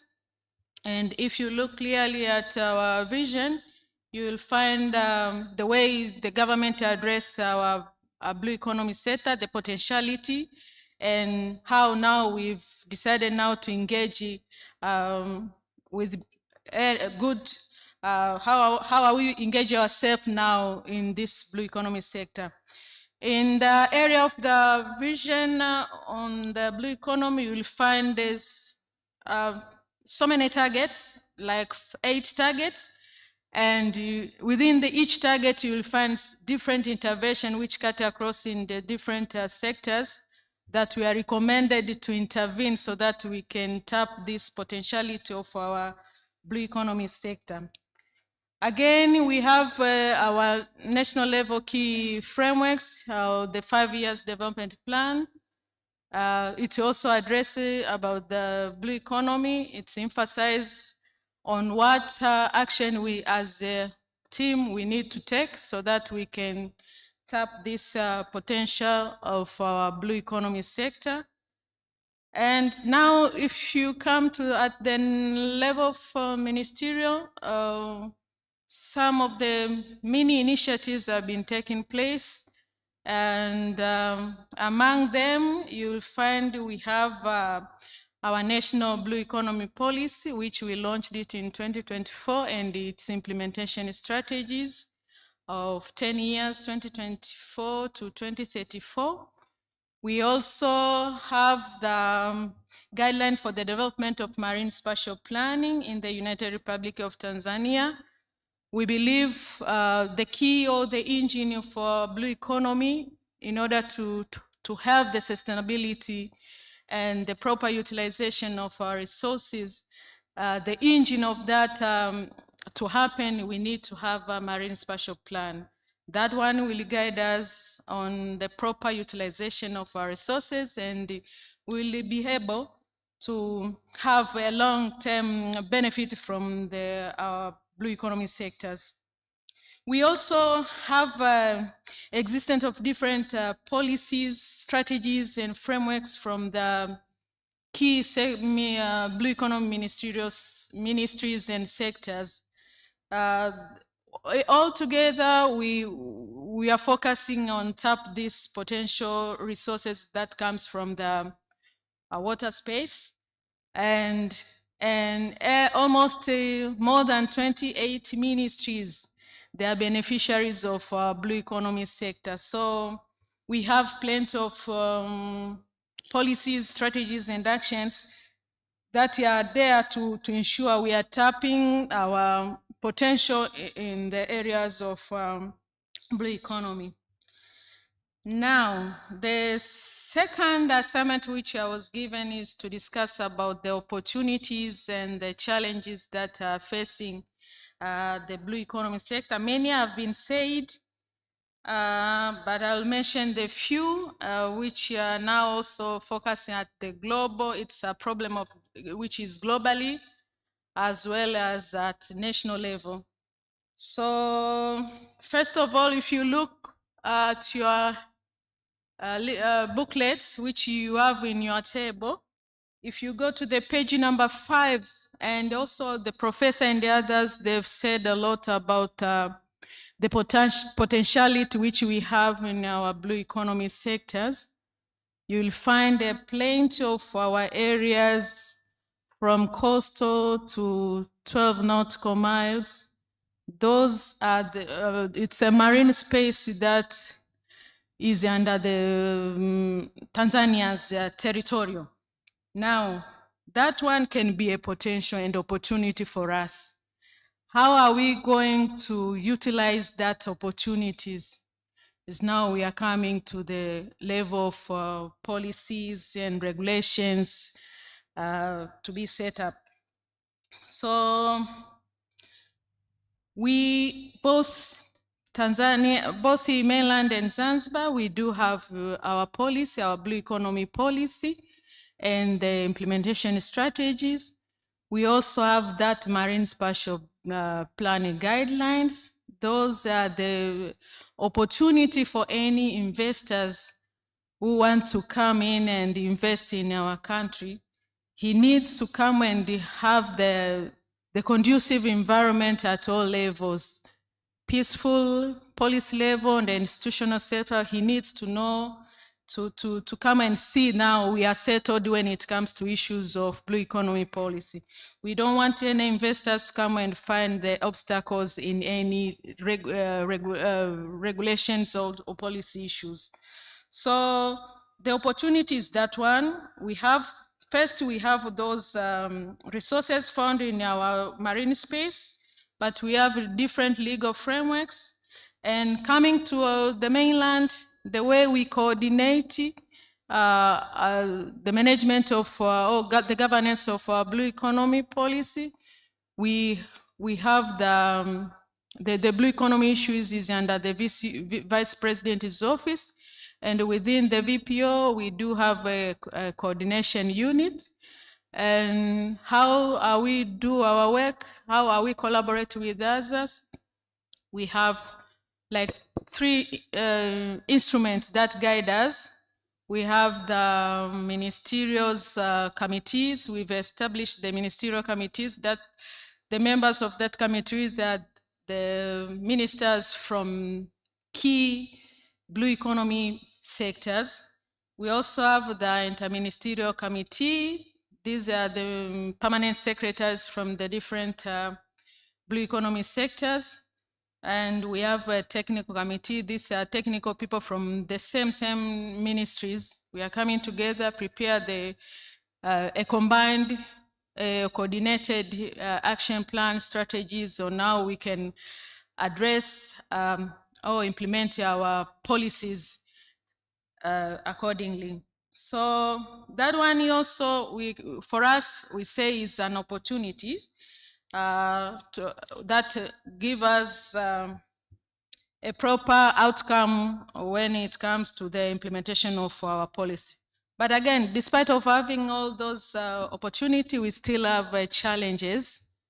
The challenges are there to be, and it's both of us, we need to address that challenges. So we are facing challenge of limited of data research and monitoring system. This is it's not a new thing, but by terminology, it's we are saying it's a new thing, and since we now focusing to tap our economic to be improved within the the blue economy sector, then we need to have a data research and a monitoring system. We're also facing the problem of climate change. This has been said by the professor and others, which affect our coral reef disappearance and other resources. We also have a global problem of marine pollution, marine litter, and the issue of IUU, unreported and regulated illegal fishing, and marine ecosystem degradation, and limited financing and technical capacity. So what should we do to address these challenges? This is my last assignment, the policy recommendation, which we think it will address other the mentioned challenges and the other challenges which I have not yet mentioned. We think we need to improve research institution, and we are here, different partners, stakeholders. It's high time now we focus and improve the research institutions so that we can be able to know what we have and what we don't have, what we need to do to improve our protection of marine resources, but again, we utilize that in a sustainable manner, that resource in a sustainable manner. Also, the solution or policy recommendation, we think we need to strengthen local community involvement, because they are the one who are daily to day they're using that space. So their involvement, their indigenous knowledge and so forth will help us in managing the resources. Again, we need to promote science, technology, meaning science, innovation, and data system. We're also focusing on make sure maybe we move from where we are to the next level. And we strengthen legal and policy harmonization frameworks. Even though during the preparation of our policy, we did the analysis on the issues of overlapping of these policies and legal frameworks, but still things are changing daily, and the change also need to be done in our guiding documents. So we think we still need to strengthen the legal and policy harmonization frameworks. Again, we need to improve our accountability in our respective offices and ministries, and expand blue economy financing and investment mechanism. And last but not least, strengthen capacity building for women, youth, and coastal community. In my conclusion, Chairman, I would like to say the future of the blue economy in Tanzania will depend on our collective strengthened institutional coordination, enhancing union level of governance of offshore resources, but investing in science and innovation and empowering community. Tanzania has a strong opportunities to become a leading example of sustainable blue economy transformation in Tanzania. Thank you very much. Thank you, Madam Magdalena. It is now the turn to Dr. Nzoha Bonayo, Director for Aquaculture Management and Development, Lake Victoria Fisheries Organization. You're welcome.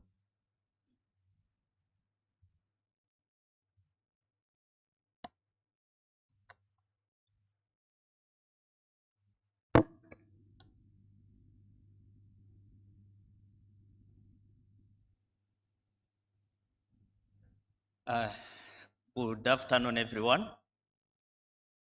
Thank you very much for this opportunity to allow me to talk about the broader experience of East African community in implementing the Blue Economy strategic plan, and also talking about the new framework that that strategic plan has come with it. So in terms of experience, the experience of East African community in implementing the Blue Economy strategy shows a clear reality.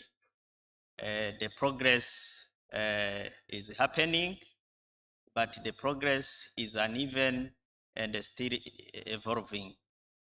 At the same time, the region is demonstrating a strong success where cooperation and investments are aligned. Allow me to group the experience in four groups. The first one is a strong natural and economic foundation. You know, East African Community is located in Great Lakes region, where we have the largest freshwater lake as Lake Victoria, and we have also the deepest water, the Lake Tanganyika. We also have rivers like River Nile. We have ocean, the Indian Ocean. We have also Atlantic Ocean. So all those resources are potential for spearheading the blue economy. So let me talk about Lake Victoria in details. The Lake Victoria is producing over 1 million of ton of fish annually and support the livelihood for over 3 million people living in the lake basin. The fish export is bringing to economy around 1 billion of USD annually, leave alone the value of the fish which is consumed locally. Tourism also is also bringing contributing around 10% of the GDP, and also 7% of the jobs in the region. So we can understand that the blue economy is contributing substantially to food security, employment, and trade. So we are not starting at zero. We are building on the strong base. The second group of experience is uneven implementation across the partner states.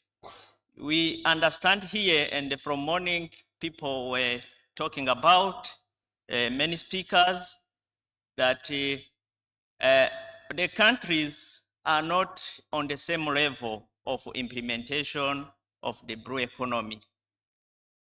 Some countries are ahead in domesticating the regional blue economy strategy, and they have now the national blue economy strategy. That is Kenya, Tanzania, in the Uganda. We have also Somalia and South Sudan. They have already domesticated. Other countries are still on different levels of domestication. We have also 2 countries which have gone ahead with using the advanced tools like marine spatial planning, that is Tanzania and Kenya. And also we have also other countries, other 2 countries which are using the blue accounting system, that is Rwanda and Tanzania. So as I said, we have different level of domestication of the strategy, and also the institutional and capacity among the partner states is significantly different. The third experience is on regional collaboration as a key success. We have strong institutions in the region, like the Lake Victoria Fisheries Organization, where I'm working. We have Lake Tanganyika Authority, we have Nile Basin Initiative, and other strong institutions in the region which are managing the blue economy sectors. And those institutions have contributed in, for example, in fisheries management, joint fisheries management, shared research and monitoring. They have also contributed in coordinated responses to challenges like IOU fishing that they were talking about from morning. In terms of energy, also there are collaboration like the Rusumo Falls power plant, which is producing 80 megawatts. That also shows the benefit of collaboration. The fourth experience is sectoral success and emerging opportunities. We have sectoral specific progress. For example, aquaculture. Aquaculture is expanding rapidly in East Africa.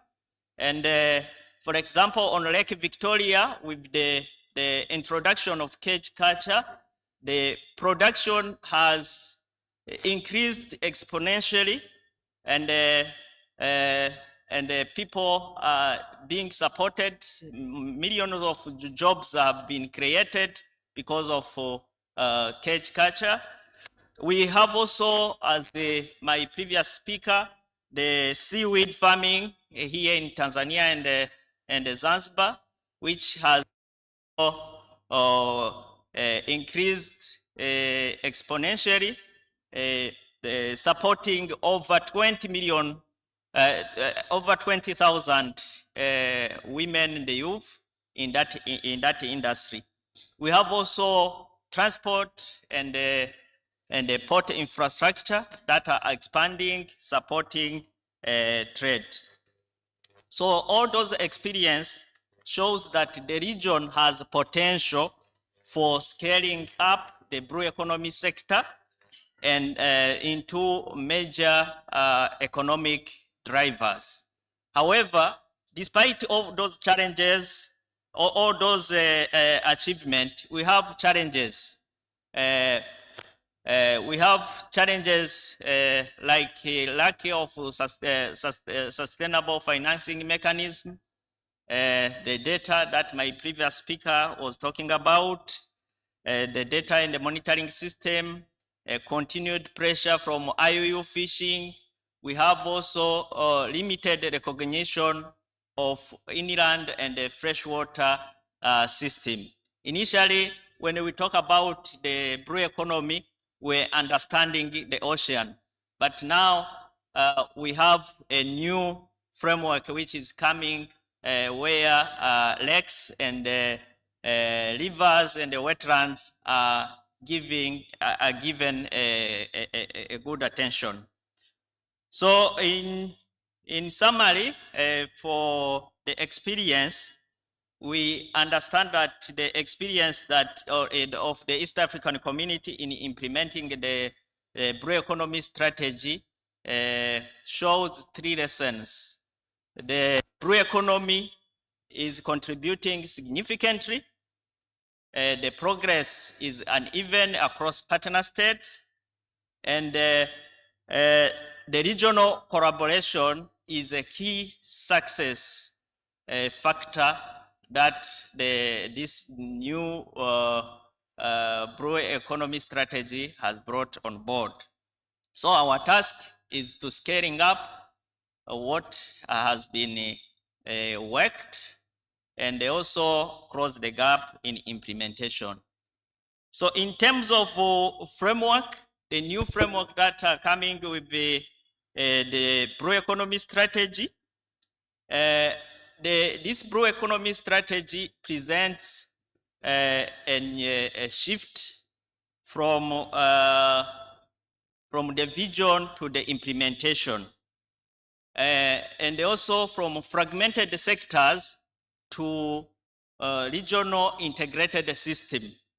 So the strategy, this strategy is anchored on continental framework like SDG 2030, the continental framework like African Union Agenda 2063, the policy framework and the reform strategy for fisheries and aquaculture of 2014, and the other regional and national framework. So from the vision, it has a very clear vision that by 2034, the EAC shall achieve a socially inclusive, economically productive, and environmentally sustainable blue economy. And it's built on 6 guiding principles, 5 strategic priorities, and 8 enabling condition for implementation. So this structure ensures that the strategy is practical, measurable, and implementable. What is new in that strategy? The strategy brings 3 approaches. The first one is integration.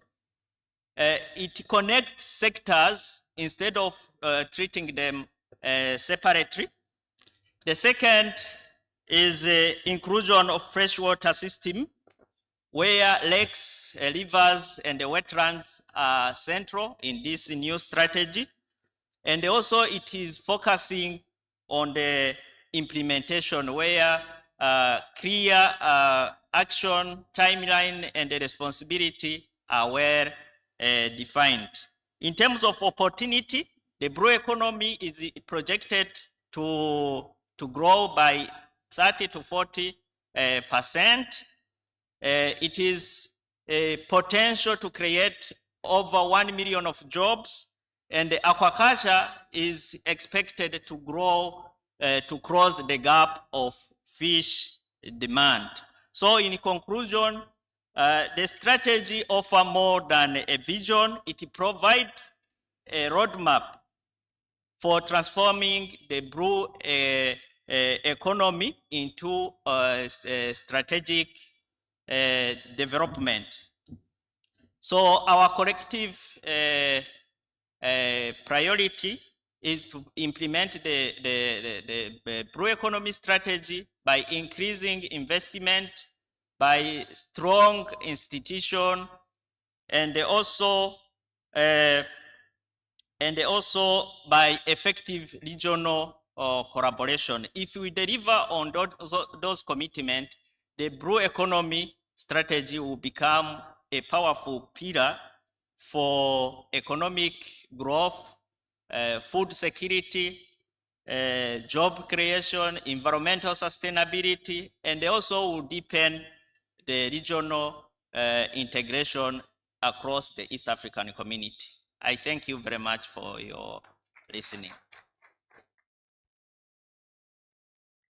Thank you very much, Dr. Elizie. And now I would like to invite Dr. Andrew Mold to the podium for the presentation. You're welcome.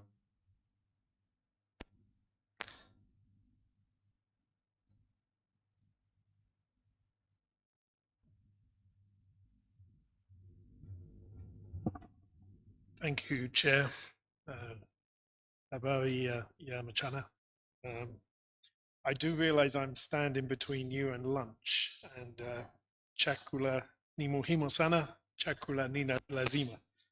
So I had actually, Chair, prepared a short presentation. I was initially told I got 10-15 minutes, but I think possibly I don't really have that much time, do I? So I'm going to skip through a lot of this presentation. I think some of the other panelists and earlier this morning other participants have also mentioned some of the points, so I won't repeat things. I will show you quite a few numbers. I'm an economist. Sometimes I prefer to speak through numbers rather than through words. So just to stress the huge demand there is in the region for work on the blue economy. Our office has been very busy over the last 10 years or so, catering to demand for blue economy. And at ECA, we very much abide by the AU principles on the approach to the blue economy, stressing that it's not just, of course, about marine resources, but also inland waterways and bodies. And there it's worth stressing that Eastern Africa, we're home to a quarter of the world's freshwater bodies. And a lot of the requests we are getting is from the landlocked or land-linked countries to better use the potential of their inland water sources. So, for example, we've had requests from Burundi, for example, to help them, assist them with the Umukeki value chain, and also they're very interested in using more Lake Tanganyika and the port facilities there. We've received a request for the cold value chain across Lake Victoria for the fisheries sector that we were just hearing about. So there's many, many requests.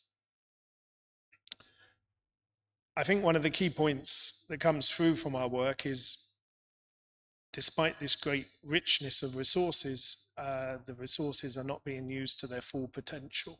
And that includes areas such as tourism,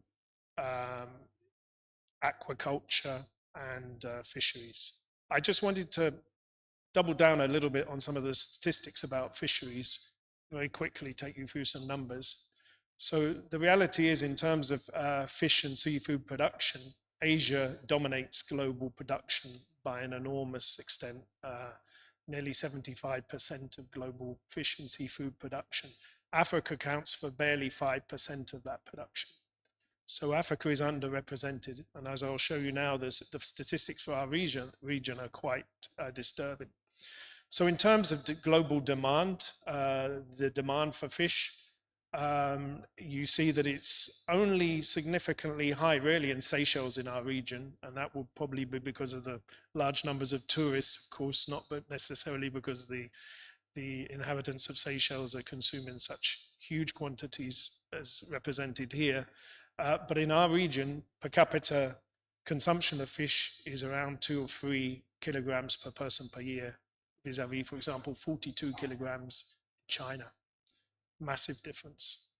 And this matters also in terms of calorific import for people. So in terms of fish consumption as a percentage of all food sources, you can appreciate that our region is heavily dependent on plant sources, but very little on fish.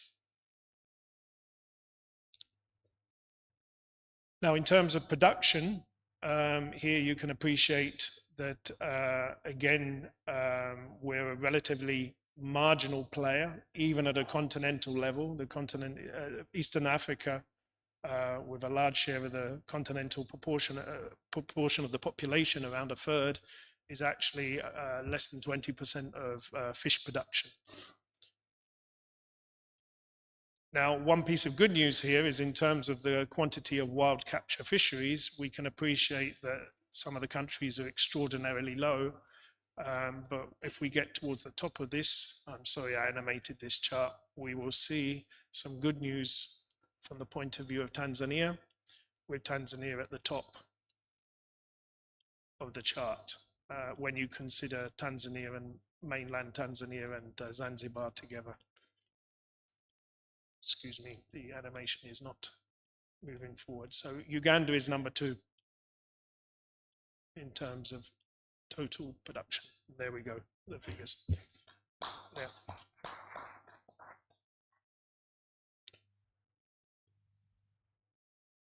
The underrepresented part is clearly aquaculture. So whereas China's production of seafood and fish is extremely high, the largest in the world, 3/4 of that is met through aquaculture. whereas in our region, aquaculture still represents a very small share. So it was encouraging to hear some of the interventions earlier this morning about the plans to increase that. And in terms of value addition, well, we really only have one country which is managing to very successfully commercialize its fishing in the region, and that country is Seychelles again. Uganda, of course, has been exporting Nile perch for a very considerable period of time in very large quantities, normally to European markets. But Seychelles is by far the biggest industry in terms of value addition. And their factory, their tuna canning factory, employs over 2,000 people. The other side of this is the region has become very heavily dependent on the import of fish. And you may be surprised to see Seychelles is one of the big importers. But there is the beauty of their value chain and the way they commercialize the fishing. So they rely on their own tuna for 10 months of the year, but when those tuna disappear, then they import from Ghana. And so they actually import fish to maintain those factories' production. Now, what we do see is a really very worrying increase in the imports of fish. Nearly $500 million of fish being imported into the Eastern Africa wider region now. So there's a very sharp increase over the last 5 or 6 years. And I think this should be of some concern to the policymakers. In terms of fish and seafood exports, in total, Seychelles is the leader again, followed by Uganda and then Tanzania. In terms of global per capita fish exports, Seychelles actually is number 5 in the world, but of course its population is very smaller, only around 100,000. The rest of our region, very sadly, is very low in global rankings in terms of fish per capita that is exported. So I'm winding up now, Chair. I just wanted to stress the difference in methods between different fishing industries across the world. So here you can appreciate that the vast majority of Tanzanian fishing is artisanal, whereas a commercial fishing nation like Spain, you see a massive use of modern techniques in fishing. And this brings us to the issue of the illegal fishing, which has been brought up several times this morning. One estimate by the WTO from 2023 suggested that it was costing the continent collectively $2.3 billion a year, and is partly responsible for the fact that 30% of fisheries are overfished fish stocks in the region. So this is another very major area of concern there.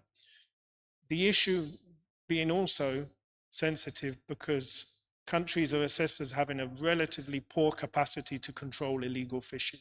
So this ranking here comes from a report which talked about countries' capacities to actually control illegal fishing, and it was very low on average.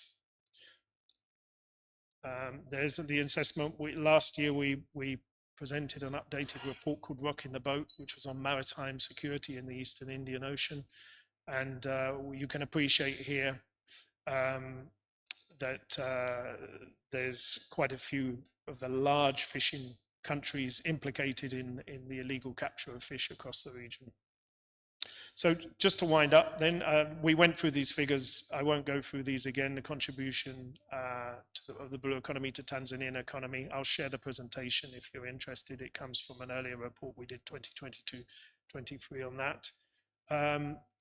We've also just discussed East Africa community and the fishing in Lake Victoria. So the work on this has been finalized for the EAC strategic actions. It includes governance and capacity building, sector pilots and multi-sector initiatives, regional watershed management, environmental conservation, and crucially, regional cooperation and integration. And just to finalize then, at ECA, we're arguing that the wild capture at sea is neglected in favor of licensing foreign fleets with vessels of bigger capacity, e.g. in tuna. So there's an important potential there for regional collaboration on regional value chains for industrial fishing at larger scale.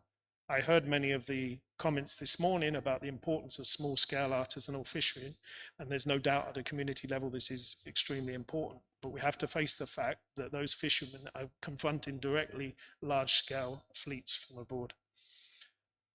So that's an issue that needs tackling. Aquaculture needs to be expanded rapidly, and I was very happy to hear about the initiative in the bank earlier today about expanding aquaculture. Fish as a source of protein is underutilized. Stunting rates in many of our countries are still unacceptably high. This should also be part of the agenda, I think, increasing consumption of fish. And finally, East African countries should join regional maritime security arrangements and implement recommendations such as the establishment of national maritime security information centers. Not wishing to harp on about the example of Seychelles, but I think it's very exemplary. Seychelles really started to bolster the security of its maritime exclusive economic zone during the time when Somali piracy was at its peak. And as a consequence, illegal fishing has practically been eliminated from their waters, such is the strength of the control they have over the illegal fishing. And I think it's a very good example which other countries could follow. Sadly, actually, Somalia itself, 40 years ago, had commercial fishing and export. Somalis don't tend to eat much fish themselves, but they were important exporters, and they had a fish manufacturing processing factory. But that was lost in the years when there was no government in Somalia. And so in some cases, it's about re-establishing some existing capacity in the blue economy that existed previously. I was hearing there was a very vibrant fish market, for example, in Bujumbura 30, 40 years ago, which was lost for a rather complicated reason where I won't go into now, but it is about revitalizing, I think, a fishing industry that once was more vibrant in some aspects. So thank you, Chair, for your indulgence. I know I've overrun a little bit there, but thank you again for your invitation. Thank you very much, Dr. Andrew Mold. I now open the floor to all participants for contribution, suggestion, questions in light of the presentation of the keynote speaker and other panelists. Please be short, straight to the point. But before I open, I would like to ask you one question. How many of you watched a documentary called Darwin Nightmare? Darwin Nightmare. If you are not, please watch it. It was worth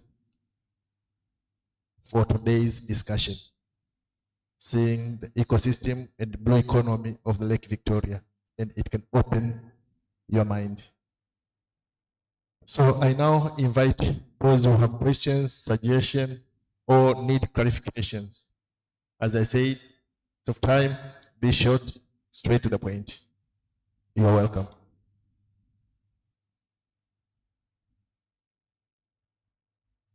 Please, madam. Yes. Here in front. No, she's bringing you. Yes, you don't have to.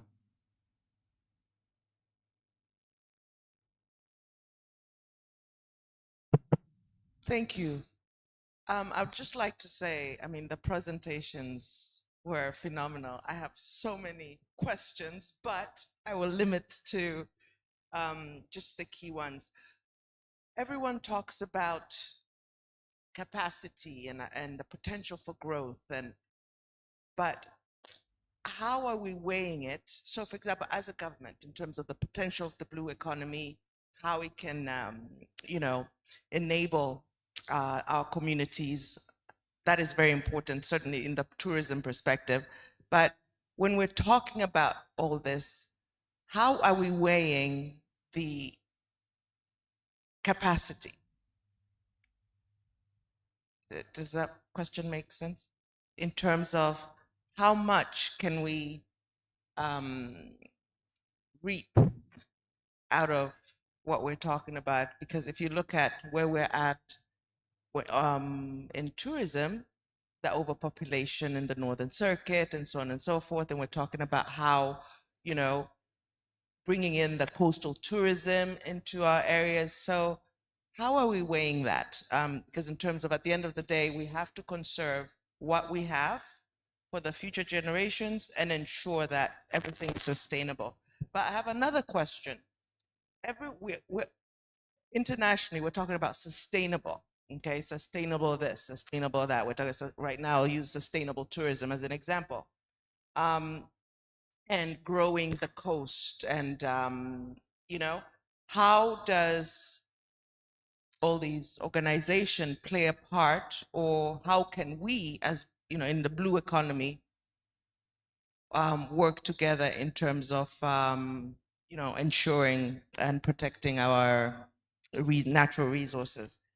Then I was very happy with the CRDB because, again, coastal tourism has a big part in this initiative, has a big opportunity to work with communities. And, you know, at the end of the day, whatever initiative we come up with, blue economy included, and it's been mentioned by several stakeholders, you have to work with the communities, okay?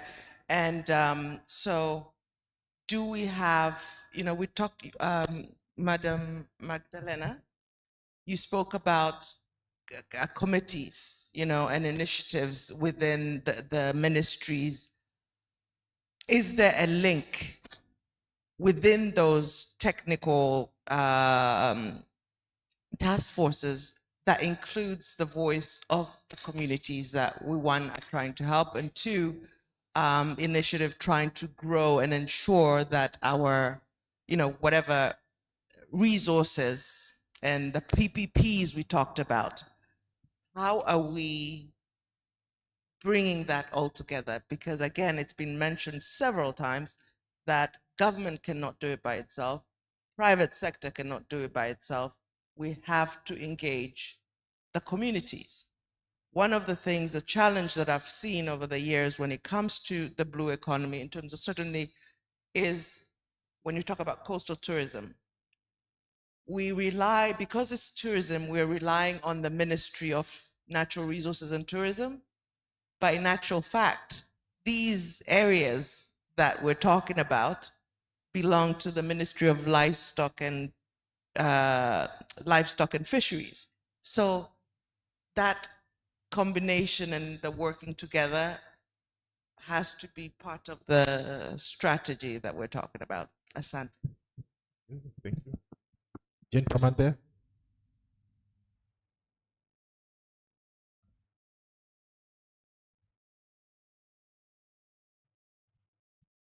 Good afternoon.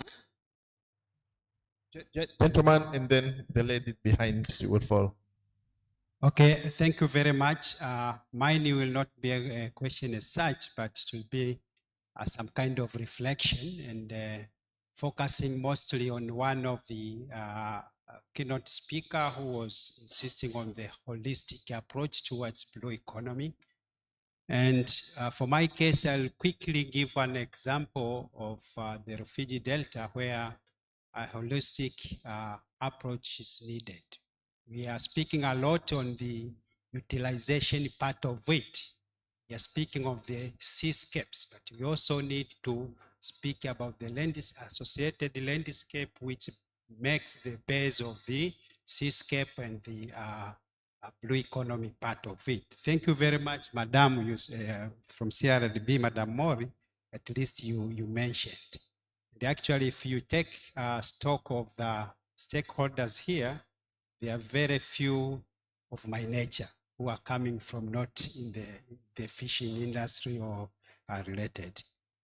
My point is, when we work on the blue economy, we need not to leave behind the associated land-based activities that makes this base for sustainability of the seascape, sustainability of this, of the coastal ecosystem. We did some work. If we have time, space, I can share one of the slides. We did some data mining on the relationship between the rate of brownies catch in the refugee delta and its associated ecosystem degradation, and more specific on the sediment load in the delta itself. Because the water that goes into the delta comes from very far, from Usangu Plains, then from the Kilombero, through the Waha Basin, all of those areas, there are people who are living there, there are people who are doing cultivation, and there are people who are doing a lot of erosion, which at the end of the day, we saw that there is continuous increasing of the sediment load within the delta. But everybody, people from the fishing industry, they know that the delta, the mangrove itself are the nursery for the survival and the growth of the prawn. So in 2008, we remember we closed prawn fishing, thinking that there is overfishing in those areas. For 10 consecutive years, we closed the fishing, but later in 2017, we opened. But what we observed, there were no significant increase in the rate of the catches there. Because we just think maybe the people from the marine will give that evidence more than I can do. But we think that there is more sediment load, there is more changing in the delta, in the mangrove ecosystem that has been emanated from activities inland, which affected a lot on the fish cut rate within. We spent time closing, but maybe it was not overfishing. So my point is, when discussing all these, we need to take the holistic approach. When we are saying we have a Blue Economy Conference, and again, don't forget the inland activities that are undertaken there, which have a very significant influence on the nature of the seascape and the coastal ecosystem. Asante. Asante. Ladies behind there. Tell us two ladies. Thank you so much.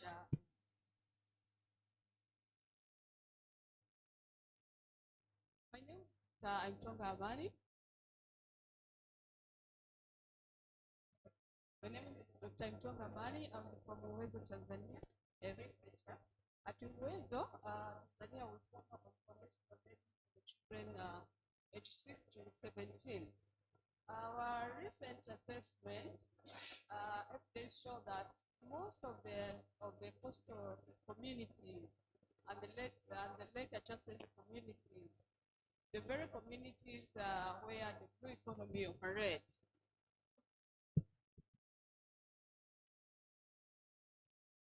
should I repeat? Okay, thank you. My name is Dr. Amtonga Amani. I'm a researcher from Uwezo, Tanzania. Thank you for all panelists and they shared the information data. At Uwezo, Tanzania, we follow on foundational learning for our children age 5 to 17. And our recent assessment evidence show that many of the children in coastal regions and lake adjacent communities, they finish primary education without learning or with limited ability in reading and writing and doing math. So my questions are related to human capital for the Blue Economy ecosystem overall. And this goes to both mainland and Zanzibar and our development partners.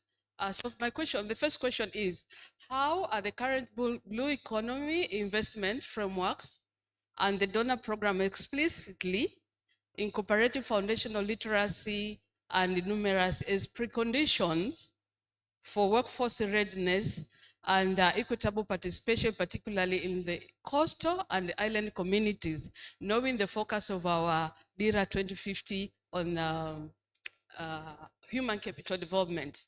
And related to that is what concrete accountability mechanisms are being implemented in the Blue Economy policies to track and close foundational education gap for girls, and particularly the out-of-school children.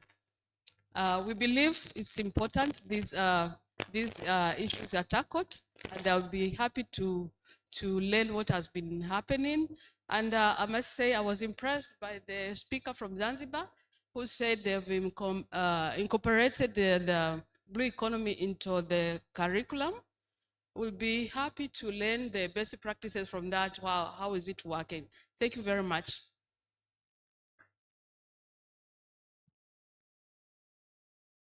You can pass the mic to the lady and then the gentleman will be last. And then, okay, last slot. There is these two gentlemen here. Oh, thank you. Elise Engelbert from mainland. I'm doing water resources management in one of the Great Lakes. Apart from Victoria, we have Lake Tanganyika there. I'm from the Lake Nyasa Basin. I would like to commend all of you for the critical discussion that is happening here, the presenters and the keynote speakers. I actually have like two things of which I would love all of us to address collectively. First, regarding this blue economy,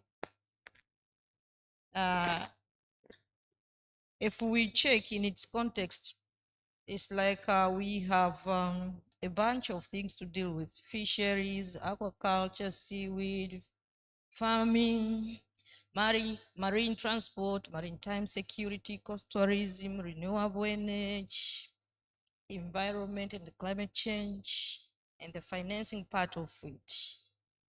I was thinking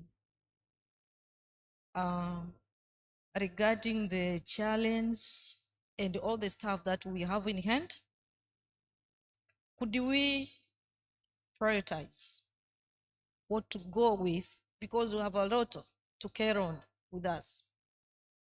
Perhaps just we need to check what are the key to this blue economy. Could be both the key, but priorities should always be there. We can pick 2 or 3, we can move them. As I've been hearing the discussions and all the information since morning, this is an integrating approach. We are taking a holistic approach. I've experienced some of the challenge in the integrated water resources management itself. So I'm trying to check this blue economy, the way this is a holistic, and with all these bunch of stuffs in that way. So perhaps Zanzibar, because they are a step ahead of this, they can share. They have been there. At least they're a step ahead of mainlanders. What is it that can be done differently? What are the challenges that they've been experiencing? And do we have choices of which to move on in hand so that we limit the bunch of steps to carry on? And regarding the limited access to long-term financing, blue economy, I guess we have banks in this room here. And this is where we can start with. I've had CRDB. My compliments to CRDB for what is happening and what is being planned. But I would like to hear from other banks who are present in this room. What do they guarantee so that we don't cry for limited financing in the blue economy? And the last but not least for now, policy harmonization. It's still not coming very clear to me. Perhaps I would like to have clear information as to what are the, is it that the policy harmonization, the same discussion we are talking here about the research findings, the innovations that should be reflected in the policy, or is it policy harmonization between 1 or 2 parts for them to facilitate the smooth transitioning of blue economy? Thank you. Thank you. The gentleman. Yeah, thank you so much. My name is Fortunatus Nyundo. I work for VSO, managing the project called Boosting the Blue Economy in Dar es Salaam and Bagamoyo. So my first question will be around learning from the mainland. What is currently working well, implementing the blue economy strategy without a ministry? What is going well and what is not? But also integration of ministry, especially Ministry of Labor, but also youth development. How is it working in promoting workforce planning and coordination and youth employment? Thank you. Okay, let's take the last two questions here. There, the first one and the second. Good afternoon. I'm Samuel Limbu from the Big Best Company board member, as well as the University of Dar es Salaam. Two quick questions to Captain Hamad. One, we have seen seaweed industry as an example of the success stories. Is it possible in any way to use the success story in seaweed to improve the mariculture production in terms of finfish? Secondly, you mentioned about the blue economy being a high-risky venture, high risk. Do we have any mechanisms in place that are geared towards ensuring, or rather insurance in the blue economy, to ensure that anybody who is interested to invest will actually be comfortable with the process? Thank you very much.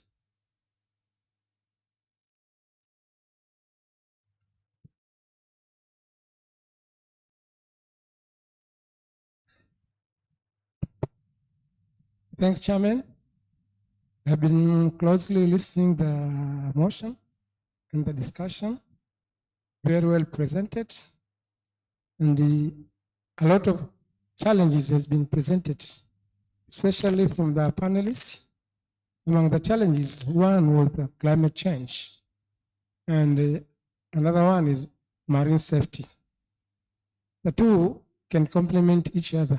Marine safety and climate change can complement each other. But though I know that there's a lot of institutional frameworks, both mainland and Zanzibar, discussing about the climate change.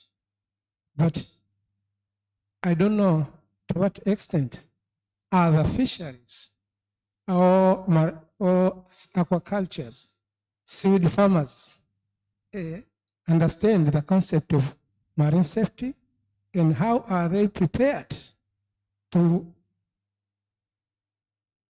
alleviate the challenges from these marine safeties and climate change? Are these farmers, seaweed farmers, or fishermen have any programs concerning the early warnings for their main decision making before they go to sea? Are these programs well articulated at the grassroots other than from national perspectives? That are my worries and concerns. I could like to know. But also thank you for well articulated description on aquaculture industry in Zanzibar. Because I'm a researcher, I've been going through most of the aquaculture seaweed farmings in Zanzibar. And among the main problem is the issues of climate change, weather-related extreme events, and the acidifications. I don't know to what extent do the ministry or do the departments has been engaged by research on issues affecting the seaweed farming in Zanzibar. Also, I have to compliment the bank, CRDB, for their programs to solve the challenge of blue economy, especially on issues of aquaculture, seaweed farming, and fishermen. But as Dr. Mohammad said, that cultural aspects of Zanzibaris is very somehow needs special attentions. What do you think to meet the cultural aspects so that they can use your bank to ensure that they invest a lot in the activities? Thanks, Chairman. Okay, I spotted one gentleman at the corner there. Let's take the last question from him.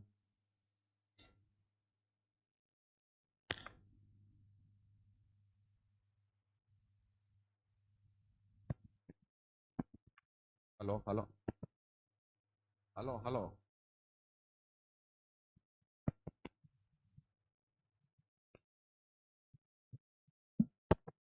Hello. Okay. My name is Apolinari Tamayamari. I'm a retired person recently.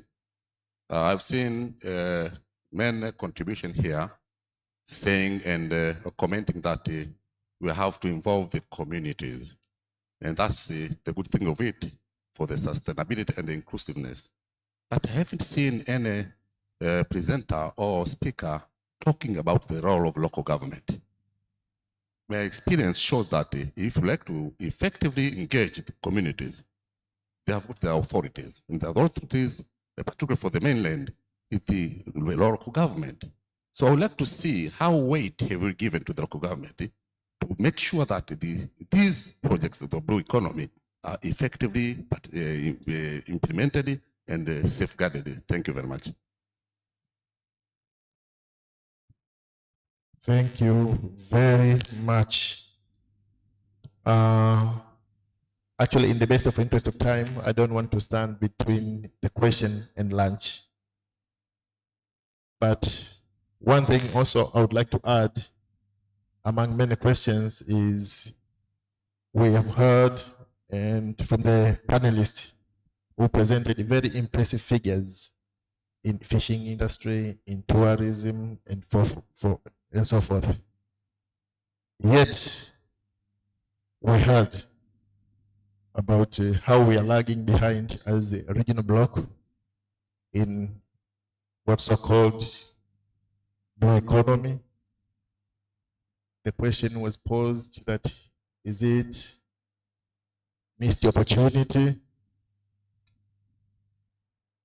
My question here is, because we saw a lot of initiative within EAC.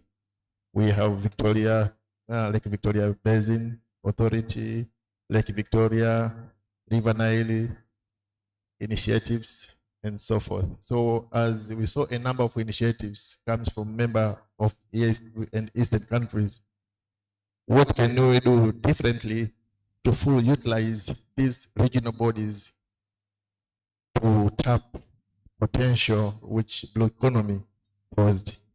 But before you start to answer, I would like to make a comment because we are running off time, because the time we use for presentation and time we use for questioning, now it's almost 2:15, and I've been told that the food is ready.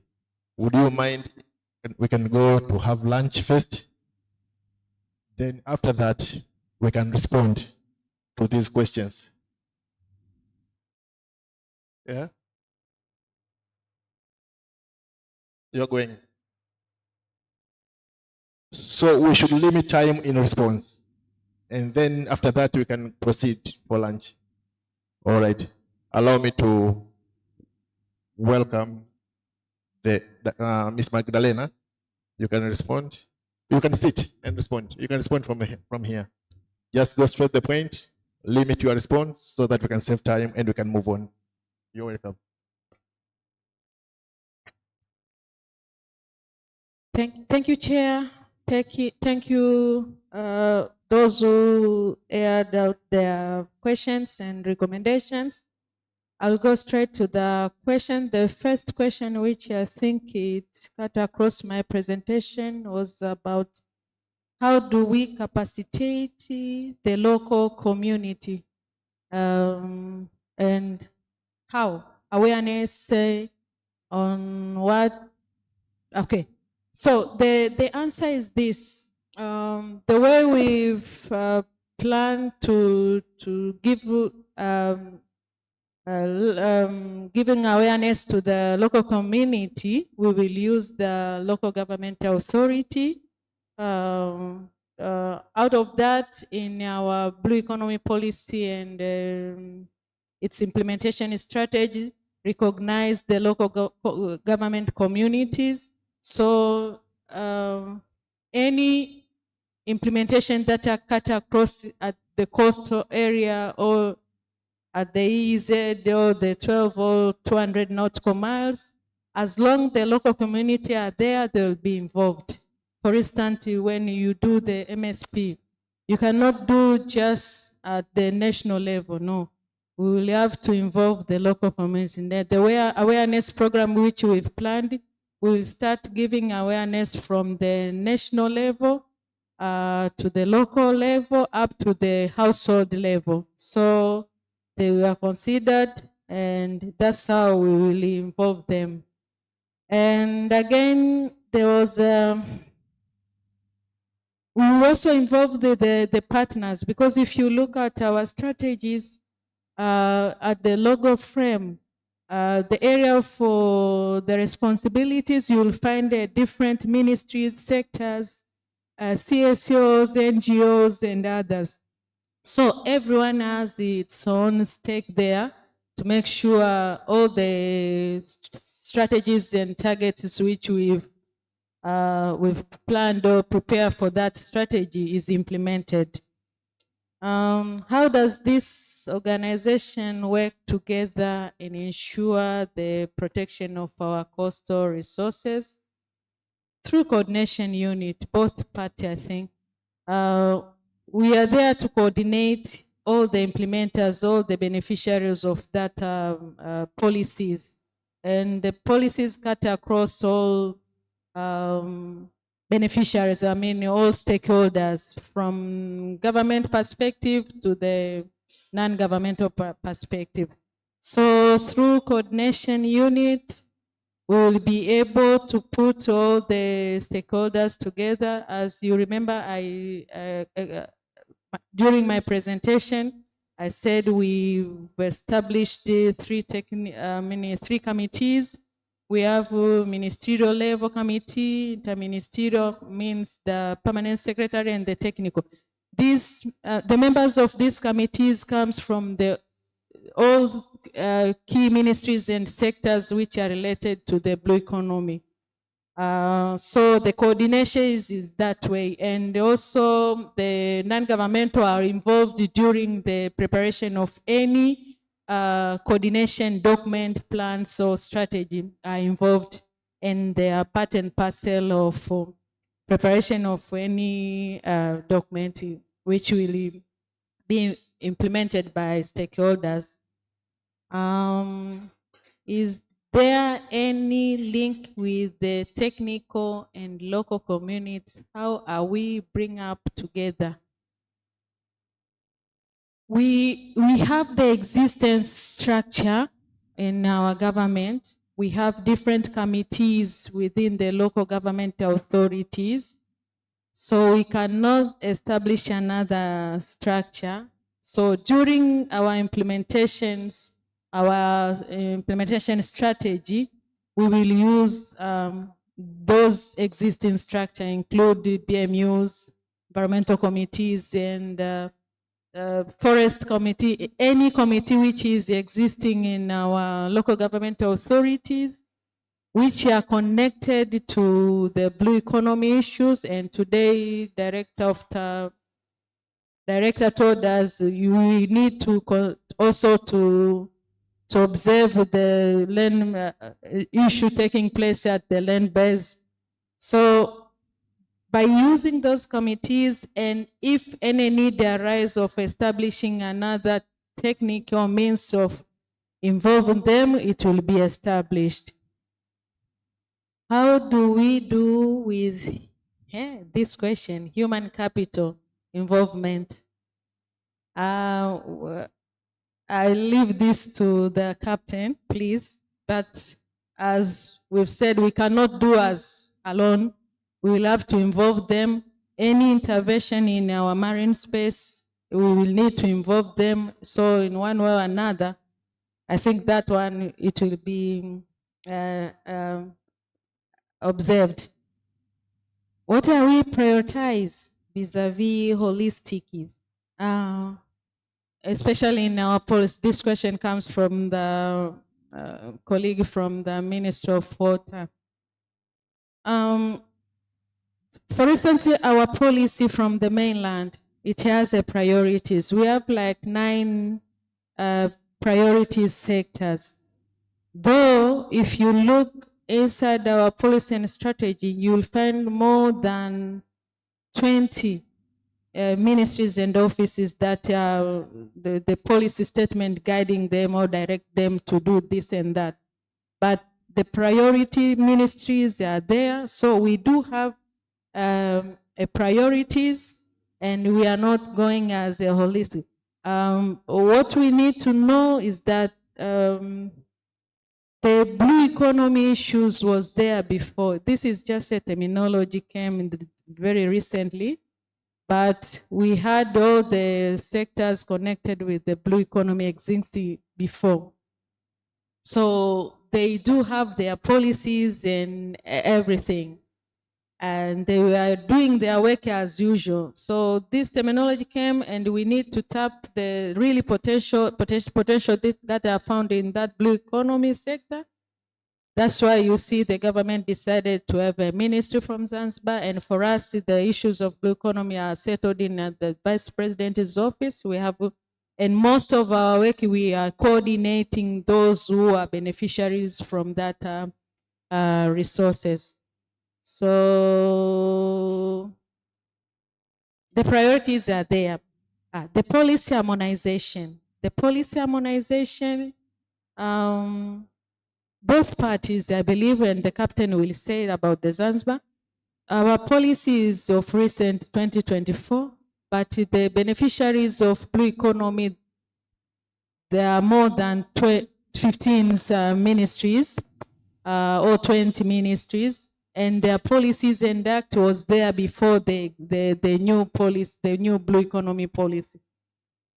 So we believe the emerging issues and the current blue economy coordination policies cannot tally with the existing policies from other beneficiaries. So that's why we have the national blue economy policy. So the other stakeholders, they need to harmonize their policies and activities so that they can speak together with the national blue economy policy. That's why we are saying we need to harmonize. That one is one of the challenges of which every stakeholders need to harmonize their policies, strategies, act. Please finalize the last. Yes, the last was the blue economy strategies. How is it working vis-a-vis coordination office, vis-a-vis other implementation? I've said it all. We have those committees, and if you look at the blue economy policy implementation strategies, you'll find everyone is responsible to do A, B, C, D. So with the coordination office, we are supposed to coordinate them and put them together, bring them together, and give awareness on what they're supposed to do, and prepare a means of communication and the reporting to the coordination office. You know that at the end of the day, we will be able to say now the blue economy sectors has contributed this much to our GDP. Thank you very much, Chair. Thank you. Dr. Andrew, do you have anything to add or to say? All right, thank you. All right, Dr. Lizzie. Thank you very much. There was a very comprehensive answers to the question, but I would want to highlight that the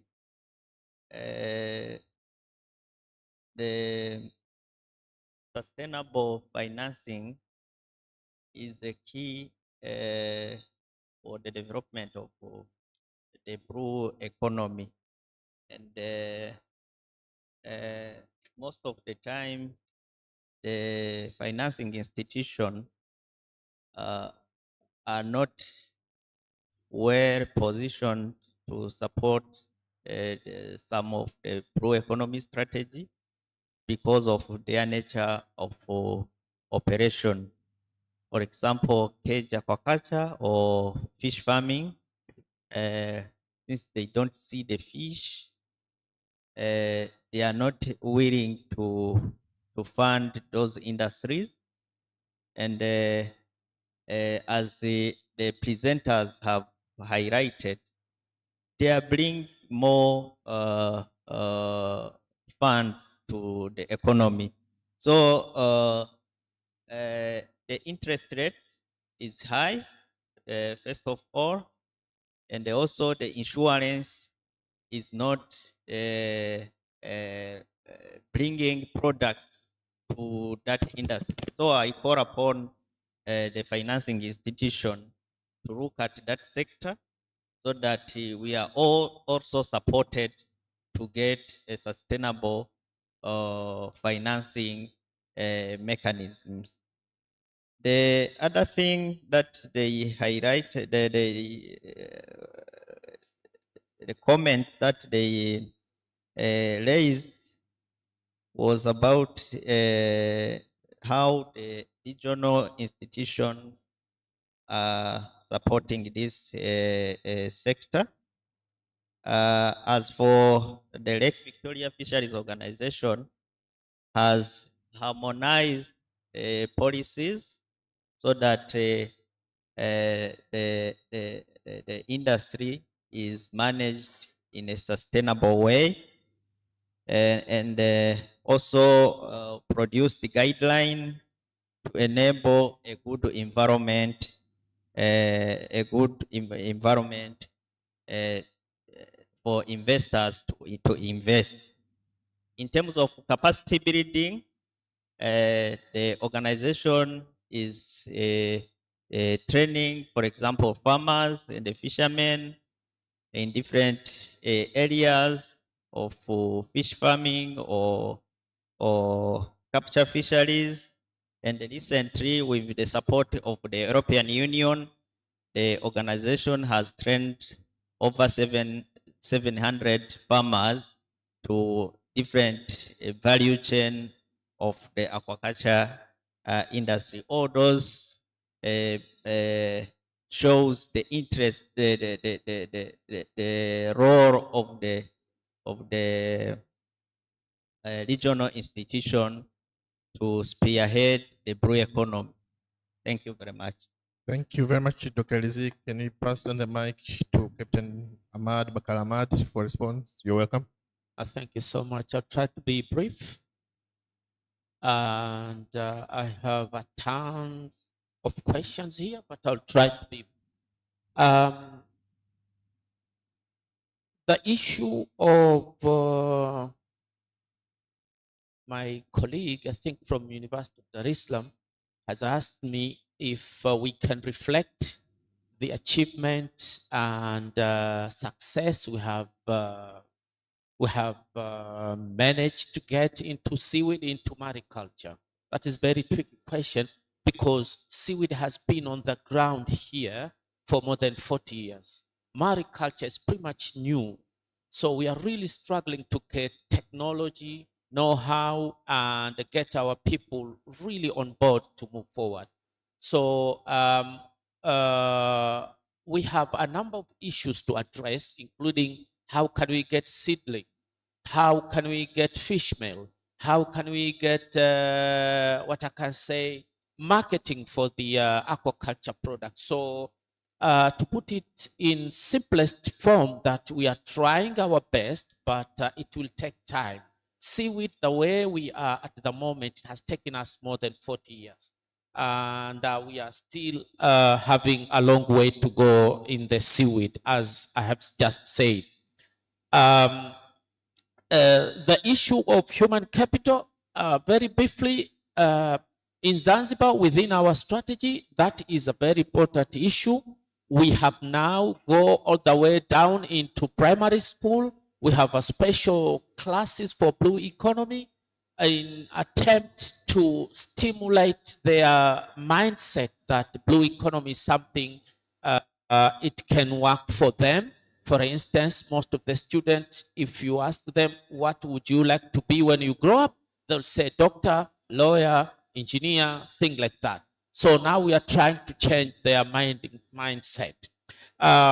For instance, if I can give you a quick data, in Zanzibar, youth between 16 and 35 is around 37% of the population. And we are struggling to get them into the labor market. For instance, if we talk about fisheries, we talk about seafarers.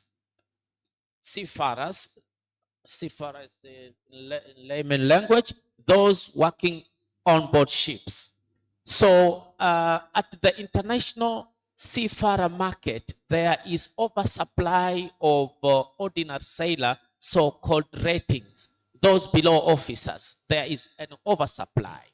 But there is undersupply of the officer into the international labor market, seafarer market. So to tap that opportunity, Zanzibar now has already established its own seafarer school or training school, if you like. Similar situation we have reflected into fisheries, especially in mariculture. And there was a question of coordination, if I can put it in that way. My colleague from mainland has tried to explain, but let me put in another way so that you can understand. For instance, the blue economy of Zanzibar has got 5 pillars, as I've mentioned, but those 5 pillars, they are not all under our roof. Some of them, they are outside our ministry. For instance, tourism, maritime security and safety.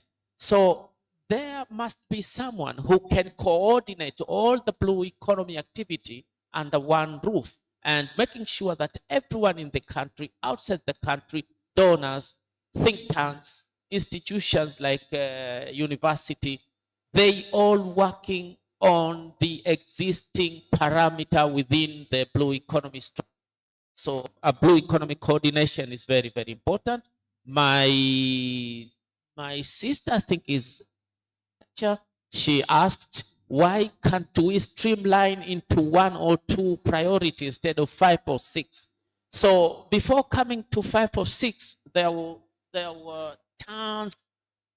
So we streamlined into 5, and now we are working on 5. Oh, I don't know. Okay, thank you so much, guys. Okay, our last respondent is our keynote speaker, Dr. Jamali Msami. While you are responding, there is a number of contributors. They mentioned about the need to strengthen our research institutions and to promote cooperation between state and stakeholders, including research institutions.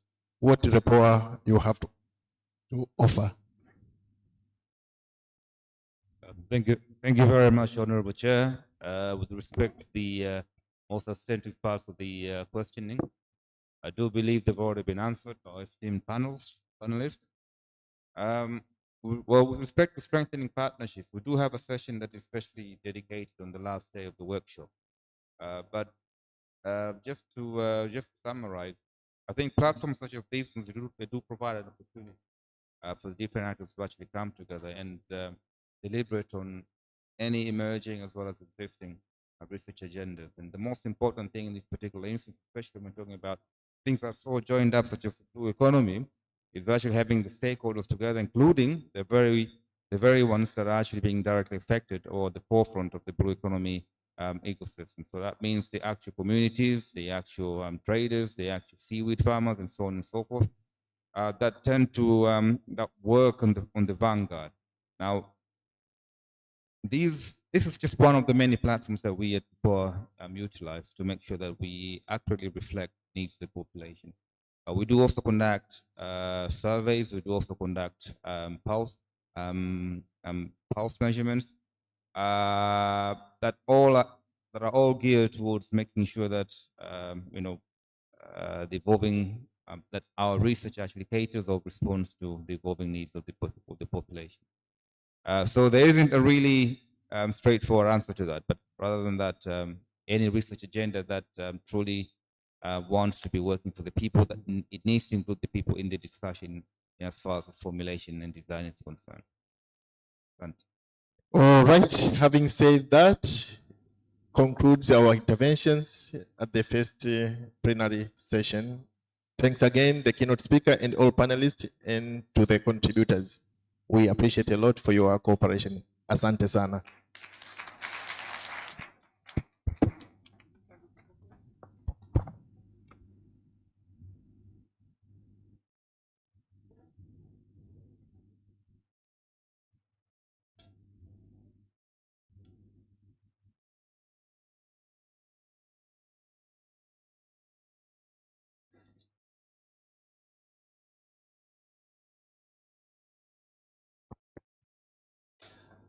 A final round of applause for our distinguished panelists and very able chairman of the panel.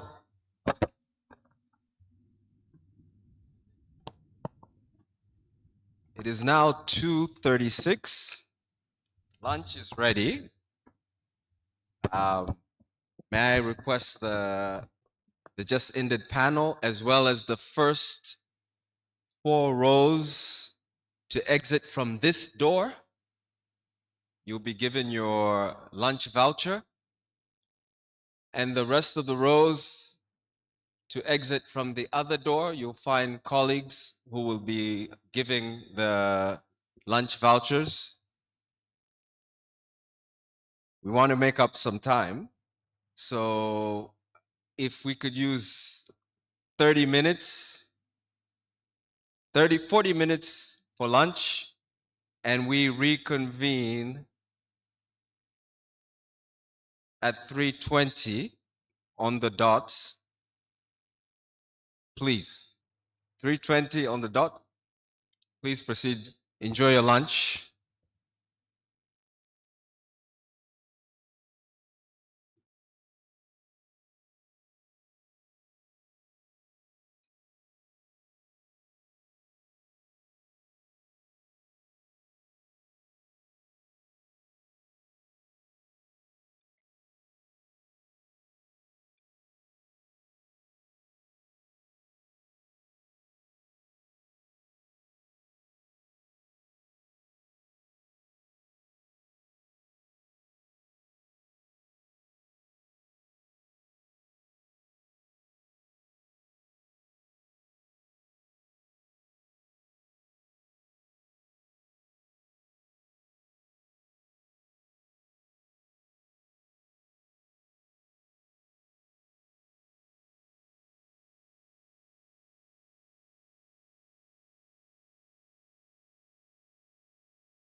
Halo, 1 2. Halo.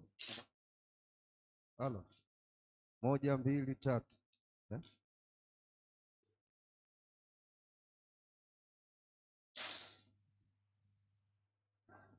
Halo, 1 2. Halo, halo, halo, halo. Halo, naona? Majanga. Halo, 1 2.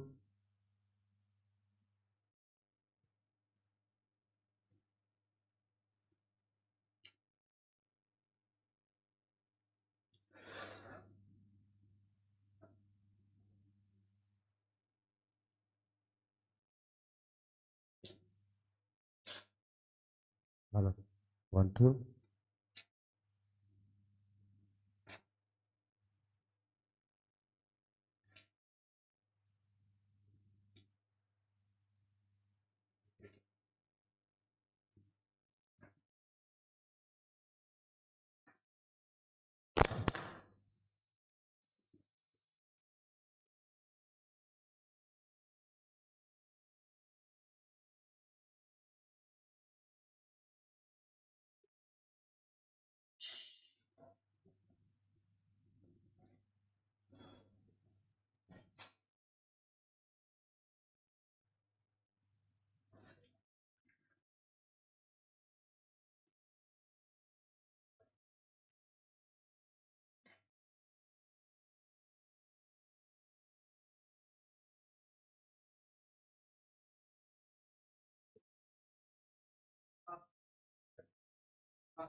Halo? Halo. Halo.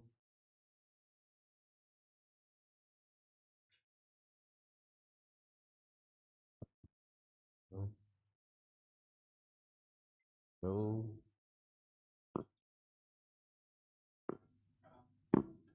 Halo. Halo. Halo. Halo.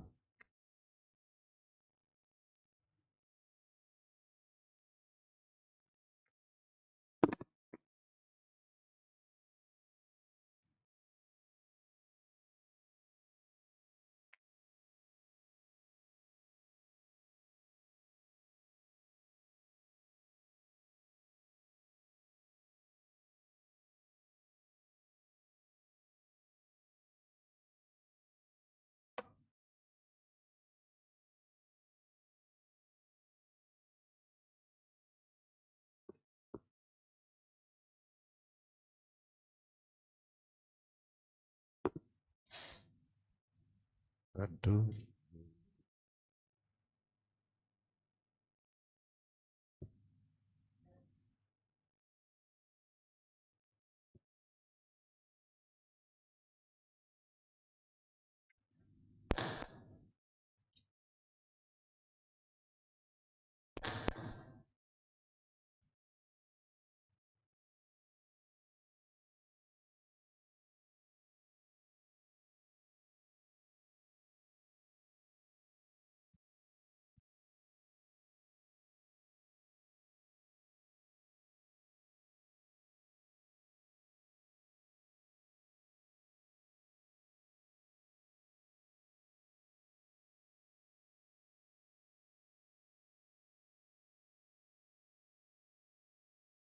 Hello, 1, 2.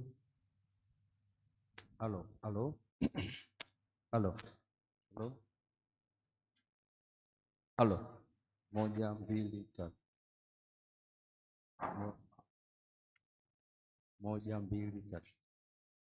1, 2, 3.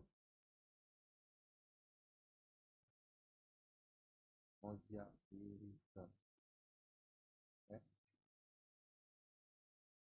Hello, 1.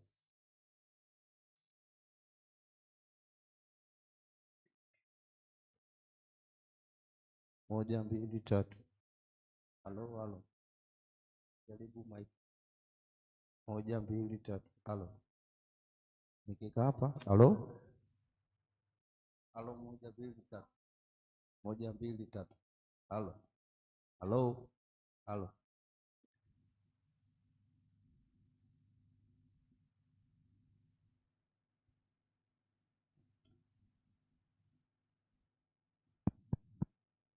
Hello.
Hello, everyone.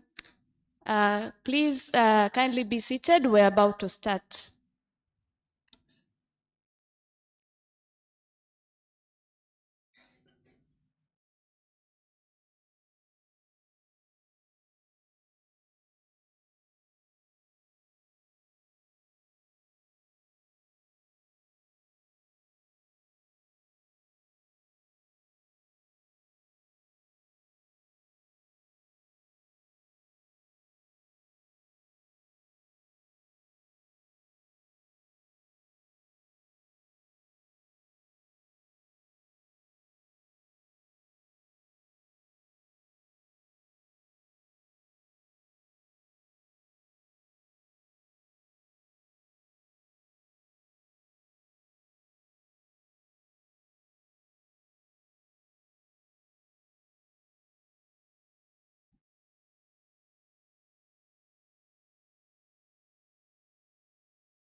Distinguished guests, ladies and gentlemen, welcome back as we continue with our sessions this afternoon. Now we will proceed to the second plenary session.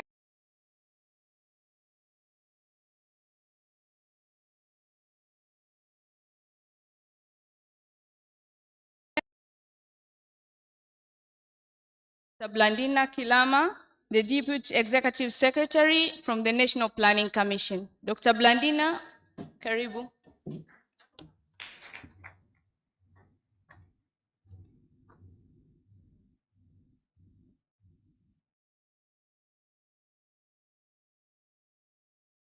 So with her, we have the keynote speakers.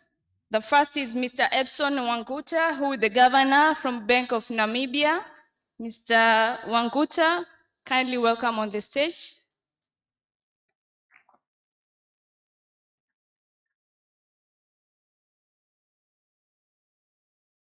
Then we have another keynote speaker, Ms. Helen Dalali, who is head of sustainability, Equity Bank. Ms. Helen, warmly welcome to the stage.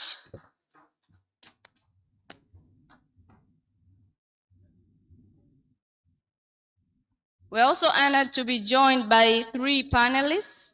And we have Ms. Charlotte de Fontabe, who is a senior fisheries specialist from the World Bank. Ms. Charlotte, karibu. Next is Mr. Salum Ramadhani from the African Development Bank. Mr. Salumu, kindly welcome to the stage.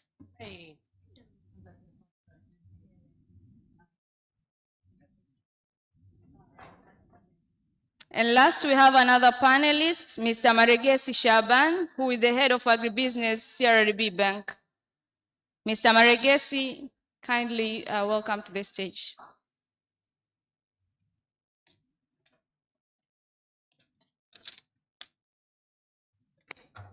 So, Chairperson, Dr. Blandina, kindly proceed.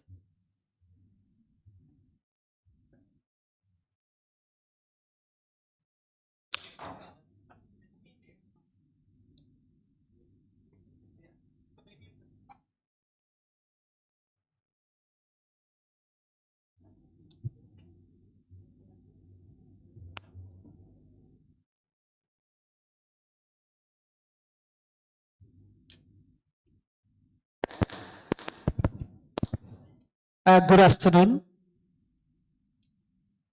It's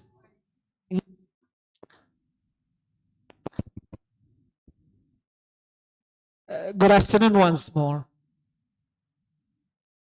It's always nice having a session, but not necessarily after lunch. But we'll try and make this session interesting, because what better things to talk about?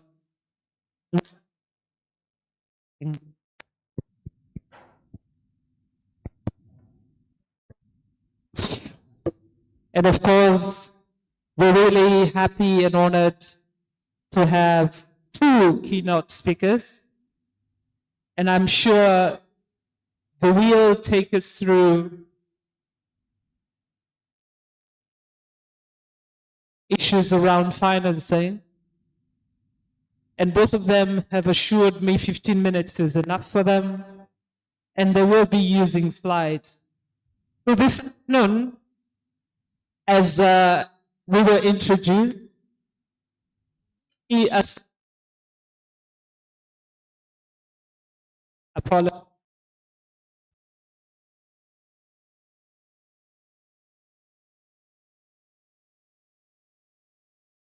This afternoon, we will be opportunities and challenges for enabling financing of the blue economy interventions in Tanzania and other sub-Saharan countries.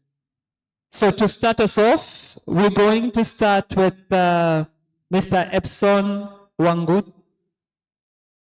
Happy to have from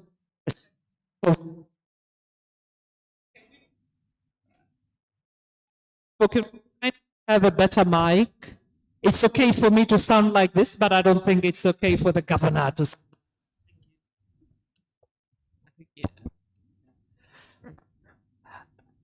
Kindly, can we have the presentation by the governor on the screens?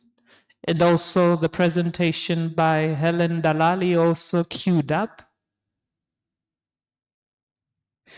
Please put your hands together for the Governor of Central Bank of Namibia as he takes the stage. Governor, you have 15 minutes. Karibu sir. Thank you very much, Director of Proceedings. I just want quickly to see my presentation so that we don't waste time.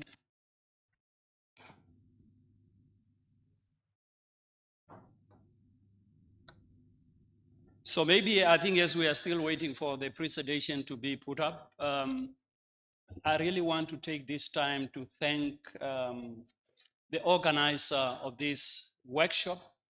I should really say is a well-organized workshop. And also when you look at the compilation of the background materials and the documents that have really been put together, you really want to thank the team that have really put all these materials. I could see that the materials that were compiled, that were distributed, more or less the summary of the outcome of these workshops are well summarized. Maybe what really needs to be done is more in terms of the coordination moving forward.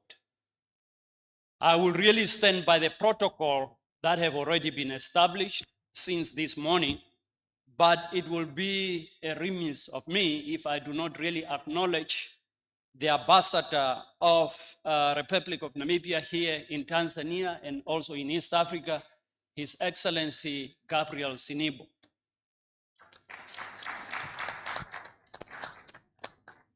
So our task, we were given to look at sustainable mobilization of finance in a blue economy. But I will be sharing my perspective from Namibia. What have we done to be able to finance blue economy? In other words, how does the blue economy align as well to the mandate of the central bank? I think is a key fundamental aspect. And how can Namibia governance, partnership, and policy framework support a more predictable and sustainable blue economy financing? So that's really what we'll be looking forward to. It will really be good if we could show the slides so that one will not really waste time and then you just go quickly through that. Yes, thank you very much. Can we move quickly to slide? Yes, that's the outline of our presentation. We'll be looking at Namibian blue economy, how is its structure. We will be looking at the mandate of the central bank vis-a-vis the blue economy, the relationship between the two. We'll be looking at the governance structure of the blue economy, how it is structured in Namibia. We'll be looking as well at the strategic recommendation, particularly for the central banks within the region as well. And then we will summarize the recommendations.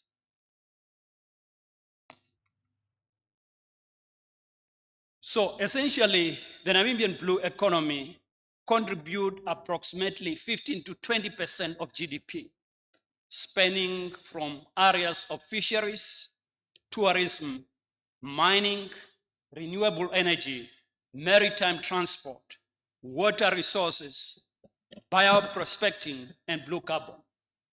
Export revenue sources is about 20% of the total earnings. The sources of employment for many Namibians, particularly the fishing sector, directly employs over 18,000 people. It also serves as a food security for the country and also provide a very good basis for logistics and tourism. Namibia Blue Economy Policy seeks to strengthen coordination. It reduces user conflicts, improve sustainability, and also unlock growth for the economy.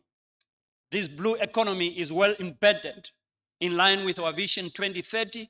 It is also well outlined in our different developmental plan, currently the National Development Plan 6, and also the SDGs.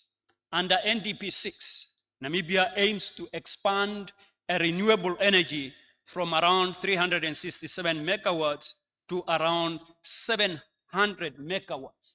That is only on the part of the renewable energy, which will create about 30,000 green jobs and raise fisheries GDP contribution to around 10.4 billion to around 10.7 billion. Now, moving blue economy sectors require substantial long-term capital investment. Whether we are talking about ports, about fisheries, about aquaculture, about renewable energy, about tourism infrastructure, about water system, or environmental protection, sustainable funding of that is not optional. It is a must. A resilient and healthy marine ecosystem is the foundation upon which all blue economy activities depend. Without sustainable finance, we risk degrading the very resources that underpin the economic pillar.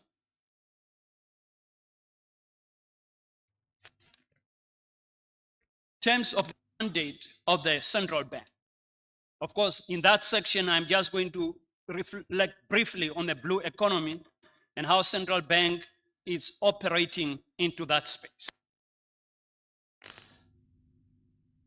The Bank of Namibia does not really implement blue economy. We need to underscore that. Such as fisheries policy or port development. But the sector is very highly relevant to our mandate. It influences inflation, which is our core mandate, through food prices. It also supports growth. It's key to the country export, which help us to earn foreign reserves. And any central bank without foreign reserves, essentially, you know that it cannot operate. And it's very crucial for our payment flows and can affect financial stability when climate risk impact lenders and investors. Our role as a central bank, therefore, is to maintain a very stable financial environment that enables sustainable blue economy investment.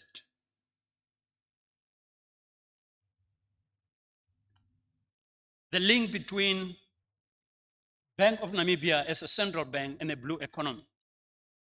Clearly, climate risk, such as rising sea temperature, shifting fish migration, and extreme weather can weaken banks' loan portfolio in blue economy sectors, while exports from fisheries, from tourism, and maritime transport influence macroeconomic indicators in the economy that shape our monetary policy mandate. Stronger blue economy export also support foreign exchange inflows and external stability, while efficient payment system improve trade and logistics performance. To reinforce this, the Bank of Namibia has developed a sustainable framework to be able to support the transition to a green and blue economy, and thereby strengthen the resilience and sustainability of the banking sector and the broader economy as well.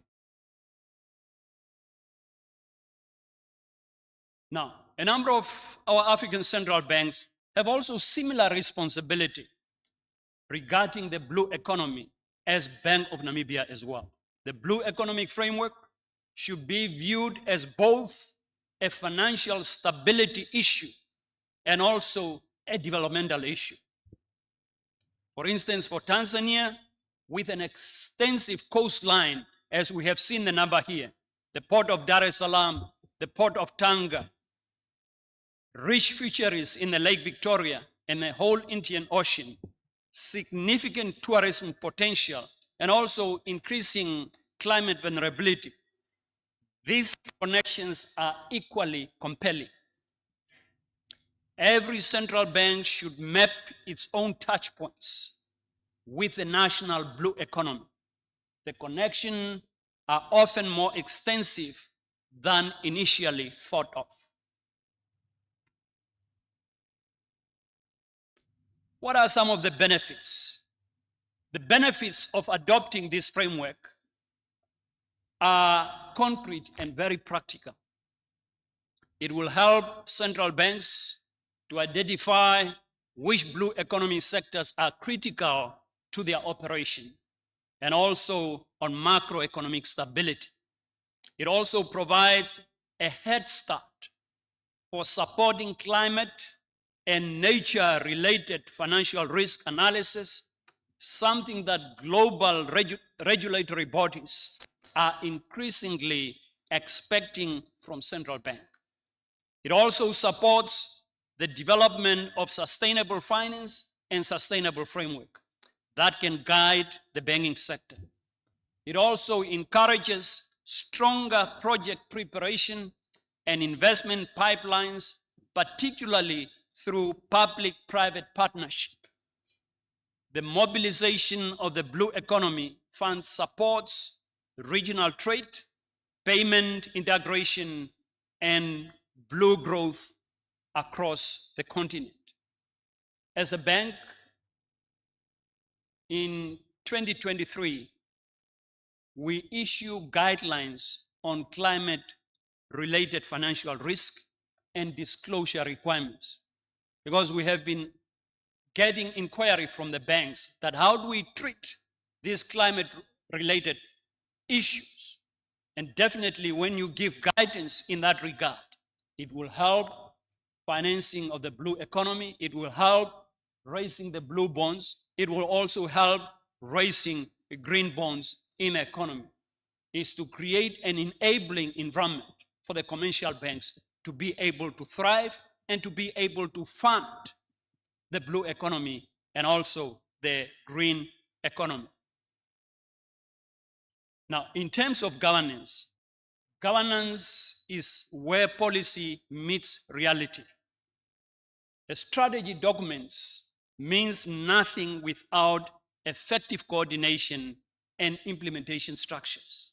It is very crucial that in the structures that we have put in place that are operating in the blue economy, the governance of those institutions must be sound.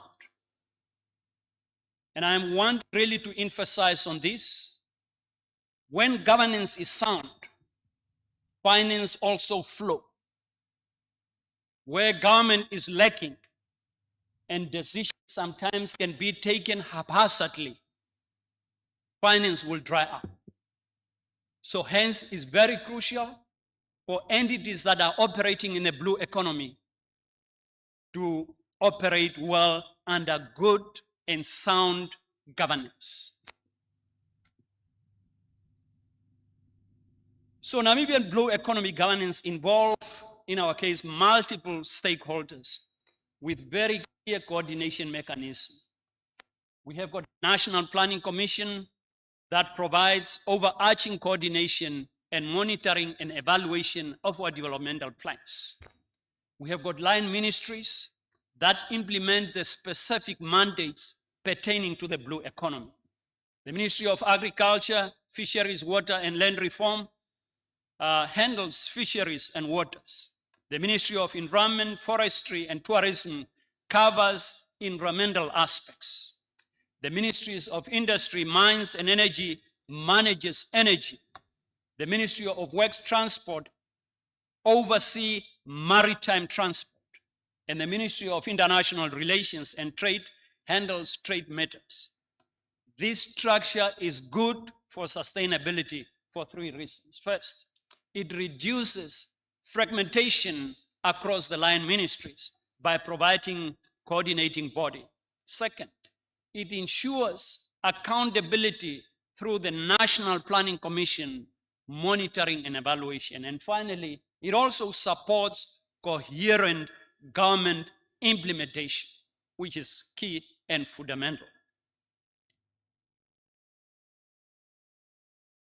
Namibia has also developed several key financing channels, including public and government resources, such as resource rent, public-private partnership, such as Welfare's Bi-Corridor Group, bonds, such as Blue Bond, and carbon market, and blue carbon opportunities supported by the Climate Investment Fund. In addition, our biggest authority that controls ports, also NAMPORT 25 with Terminal Investment Namibia is a landmark deal which has demonstrated how port concession can attract significant private capital, while development partner and research partners include the University of Namibia, for instance, that are dealing with issues of research at Handys Bay that focus more on marine science and resource mobilization as well at the regional level through the Beguela Current Convention Secretariat. That is a body that consists of Namibia, Angola, and South Africa.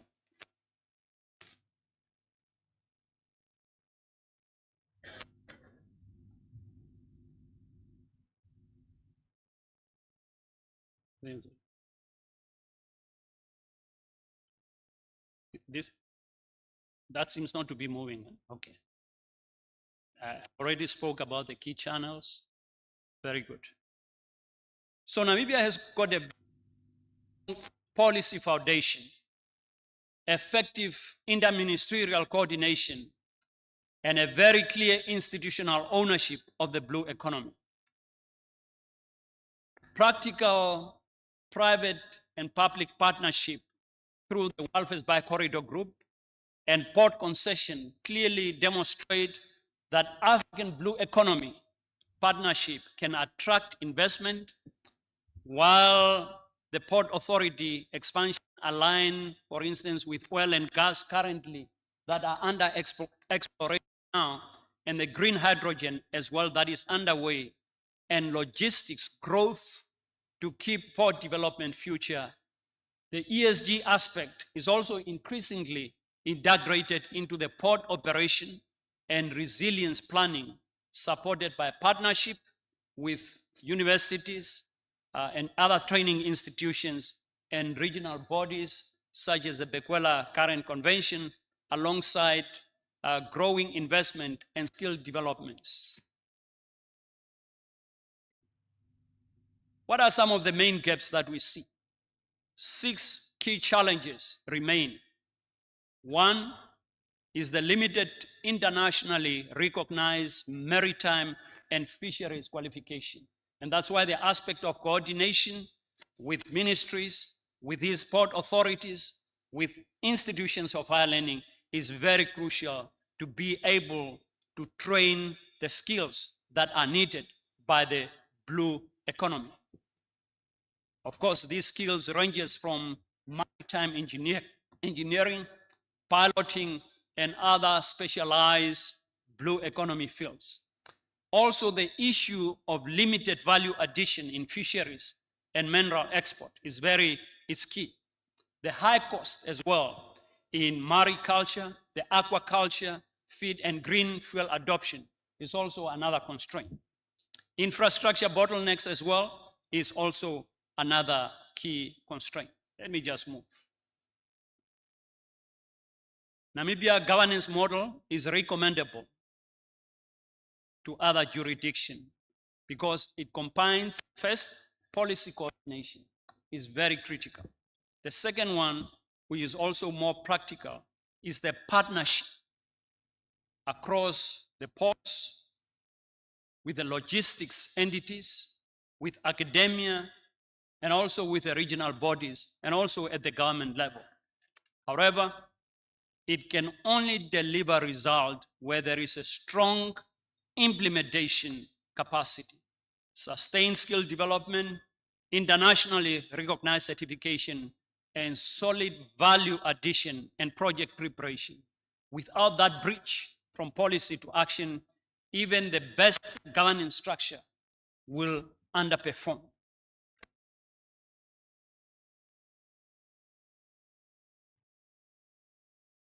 Central banks should support blue economy by creating a stable and credible financial system that enable capital mobilization through climate and nature-related risk.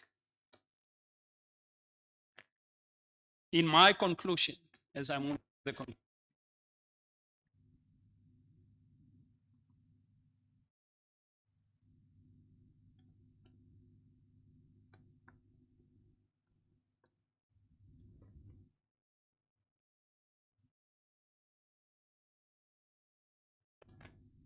so let me just ignore it, it's okay.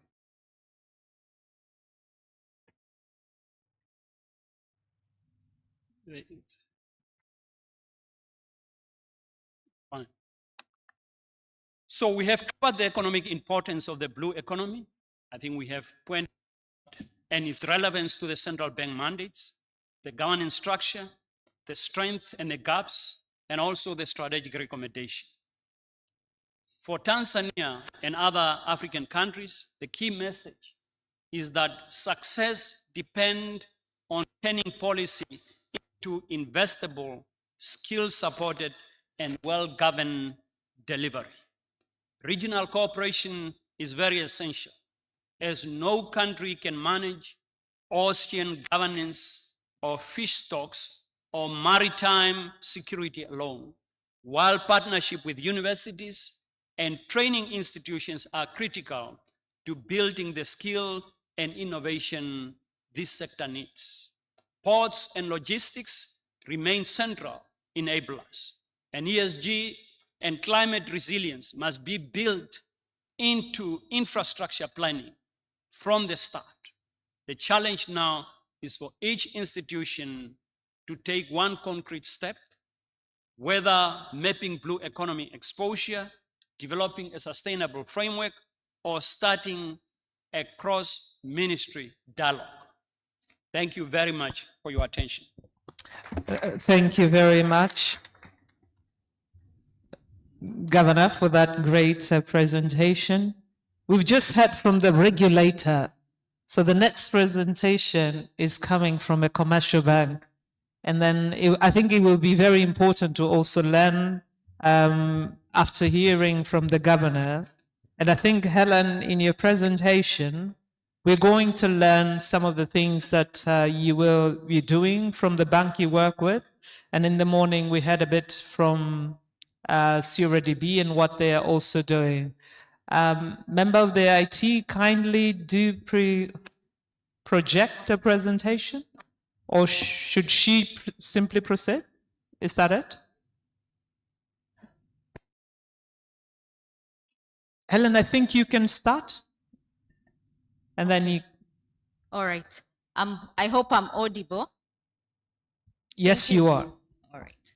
Thank you so much, moderator. And habarini za mchana. Habarini za mchana tena. All right. Once again, a very good afternoon to you all. As introduced, my name's Helen Dalali. I head the Sustainability Unit at Equity Bank Tanzania, overseeing sustainable financing climate, environment risks, as well as social impact, driving access to finance, particularly to women and youth. It's quite a privilege and an honor to have this opportunity today to represent Equity Bank Tanzania. And on behalf of the bank's management, we would like to extend our sincere gratitude to REPOA for according us this opportunity to present what we are doing on ground in terms of fostering sustainable finance, but also to the event organizer.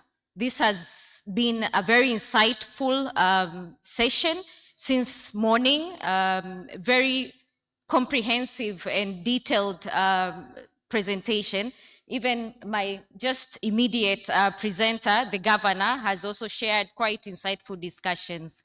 I'm hoping that my presentation will get up so that I can proceed.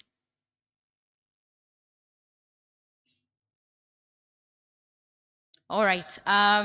So as I wait for the presentation, just a bit of who we are as Equity Bank, because obviously I'll have to talk about where I come from. We're a regional bank offering both financial services and impact services to the communities we serve. In terms of the banking footprint, we're operating in 6 countries, Tanzania being one of them. And we have subsidiaries in Kenya, which is the mother subsidiary, Uganda, DRC, Rwanda, South Sudan, as well as, I think I mentioned Uganda already, and Ethiopia, a representative office. Beyond the banking sector, Equity Group has also other entities, which include the foundation, which strongly now foster the impact that we are delivering. As our business model, we have to foster both financing, sustainability, as well as social impact. And that's why you would see in the presentations that I'll make, the financing bit is highly complemented by the impact that we are also delivering.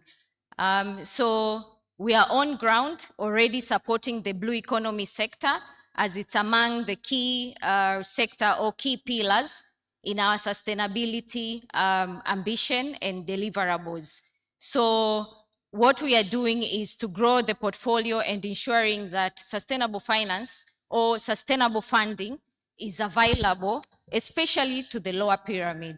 And when I speak— Helen, sorry, I interfere. I'm just looking at the IT team. Are we able to project a presentation, or should we start taking comments and then once her presentation is ready, she comes on? We're good now? Okay, Helen, you have 1 minute to continue bridging us to the presentation. Yes, and I Thank you. Karibu endele. Asante. Oh, fantastic. Thank you. A clap to the IT team. All right, Helen. You have about 15 minutes. Thank you. All right. I think I've spoke thoroughly on some of these slides already. I highlighted our footprint across the region, and I'm happy to see that the audience is not only from Tanzania. We have other representatives. So it's crucial that partners around here also appreciate the footprints and the collaborative nature of support that Equity can offer across various bank markets in Africa. And I also highlighted the fact that we have the foundation, which spearheads our impact and the social impact, particularly sustainability and environment, as well as the insurance arm, investment and technology. We all understand that all these solutions need to be complemented by technology. I also highlighted on this, our business model is based on both the 3 engine, which is the sustainability, the finance or the commercial engine, but also the social impact. Now, with social impact is very prominent in sectors like blue economy, because there is where now you are speaking or you are touching the coastal communities. And these coastal communities are vulnerable and they need curated and tailored support to foster them ahead. These slides provide just a glance of how we are faring in Tanzania. We are currently having 19 branches, representing at least in each region. And we've recently very much significantly grown our portfolio, including our loan portfolio, as well as our performance in the sector. For those coming from the bank, they would understand what I say. But also, we are already working with a number of partners, implementing real programs on ground, and majority of them touching sustainable sectors as blue economy. So what does Equity offer on ground? And I think this is where I want to spend more time on. We are offering financing solutions which are tailored to the specific need of a blue economy business or individual needs. You would see we have term loans, which are generally business loan curated based on the need of that particular business. We also have working capital, including asset financing. We understand blue economy in some categories are asset intensive. The likes of procuring maybe deep sea fishing vessels, the ship actual vessels or equipment, cooler rooms or cooling systems, which are heavy duties.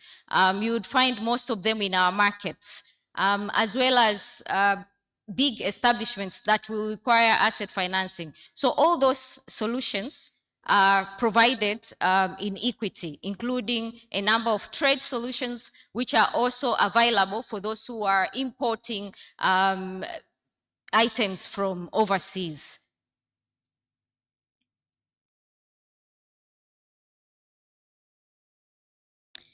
To complement further our financing solutions, we've entered a partnership with NORAD.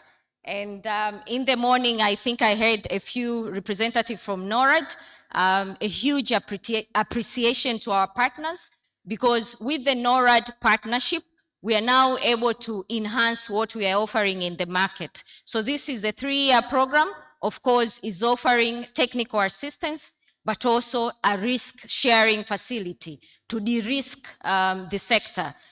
If you have gone on the ground, you would understand that the blue economy is among the very risk sectors that we have when it comes to financing or payabilities of the loans. So this is a curated guarantee facility to support the sector, as well as technical assistance facility that is operating currently in 2 markets, Tanzania as well as Kenya. So how do we deliver the NORAD program and be able to impact the sector? One, it has enabled us to extend blue economy outreach services. These are out of the bank services where we go to the artisans and to the smallholder fishers businesses, mainly concentrated in markets, and offer them financial services where they are. Why? Because we have noted that they rarely come to the banking hall, maybe because of the nature of their businesses or the nature of themselves and how busy they are occupied. So we outreach the banking services to where they are. In addition to that, we provide free financial and entrepreneurship education. This is very important. If you have worked with the coastal community, you would know the education empowers them and enhances them basically on how they are doing business and how they are supporting, they are keeping records, they are saving and improving their overall livelihood. In addition, we also have business development support. Now, the business development support are special tailored support for selected MSME to enable them to be able to manage their loans and credit pipelines effectively.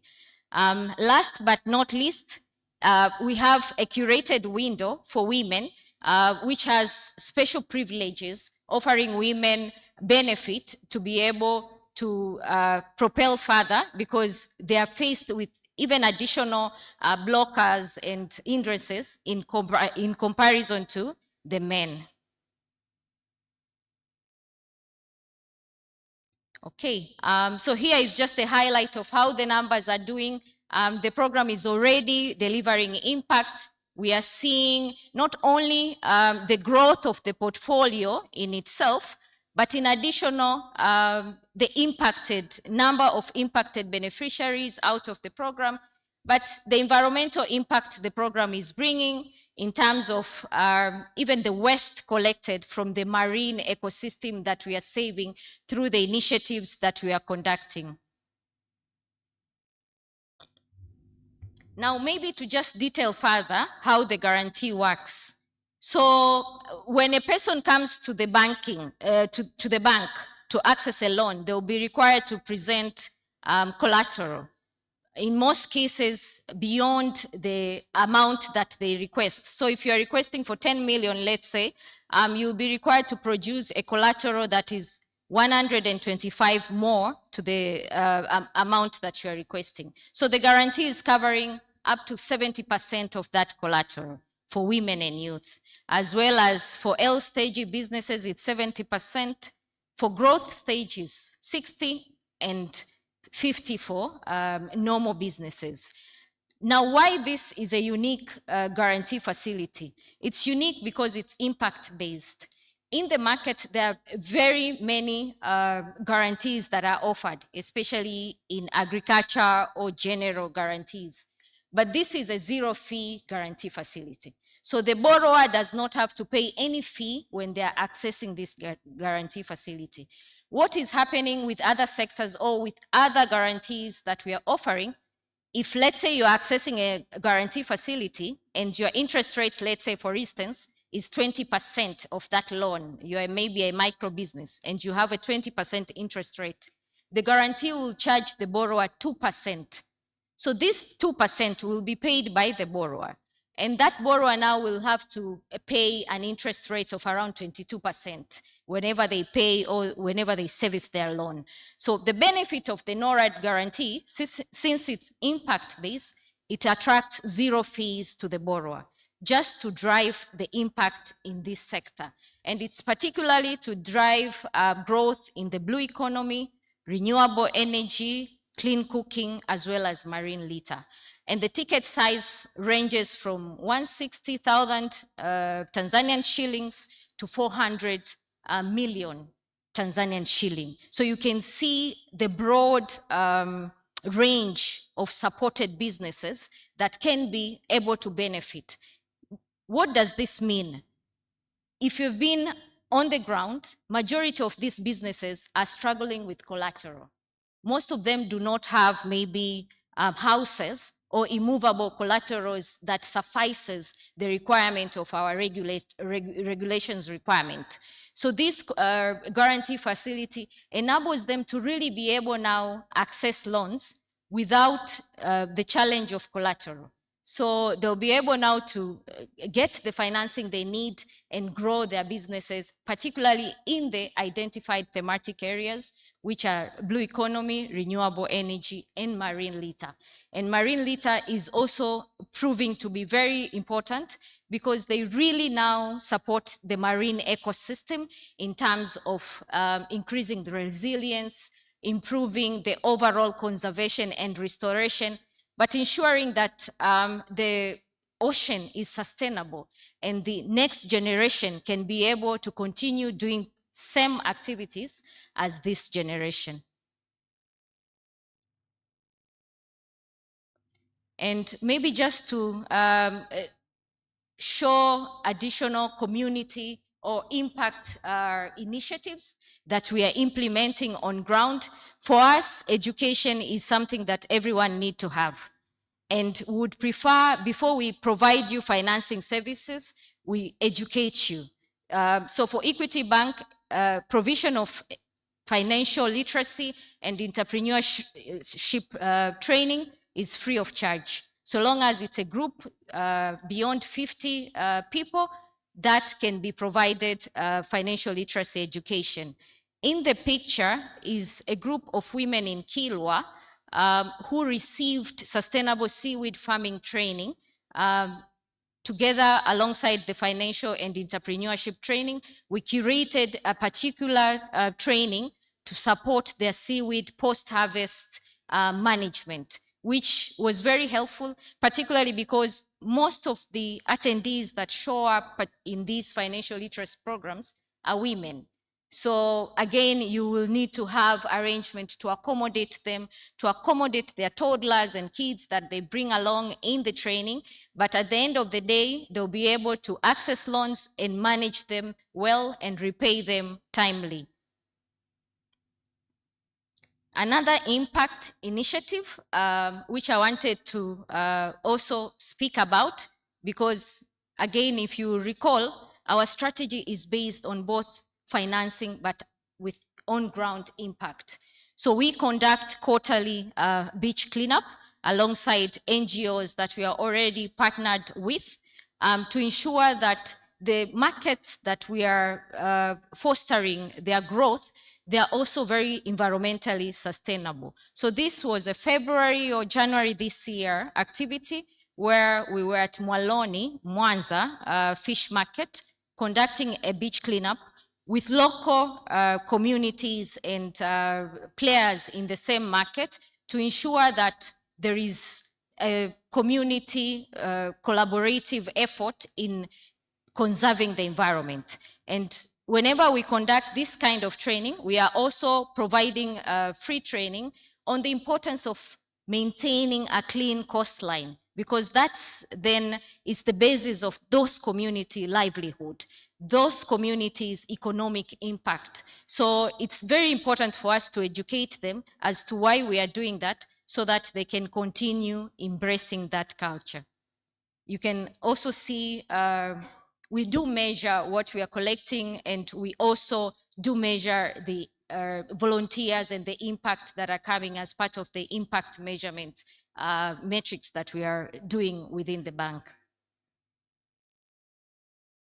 To close, more of a call to action, but more of how can we work together. I think that the very strong cry right now of private sector partnership and collaboration. And here is just to invite you that the work out there is still very significant, is still very huge. The community need both of us. As bankers, we might not be able to do everything, but through collaborations and partnership, we can deliver more. We can touch more lives, and we can transform our communities one step at a time. So let's not end without exploring means of collaborating. As you can see, we are happy to collaborate in nature conservation, which include marine conservation, but also curating tailored financial solutions to individuals, businesses, as well as any type of organization, NGOs and the likes. But last or not least, let's continue also to impact our communities with education. Depending on their need, we curate that education, and within the bank, we now have a very good pool of certified financial educators who will continue to work in each region and in each community to deliver the impact. As I said, there's still so much to do, and once again, I encourage collaboration and partnership for us to really drive the sustainable impact. Thank you once again, and a very good afternoon to you all. Asante sana, thank you very much. When you have the regulator and a commercial bank, all of them call for partnership, call for attention into value chain of the blue economy. It means REPOA, you're doing a good job. Please, a round of applause to the two presenters.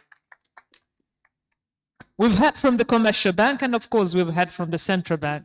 So now I turn to Charlotte.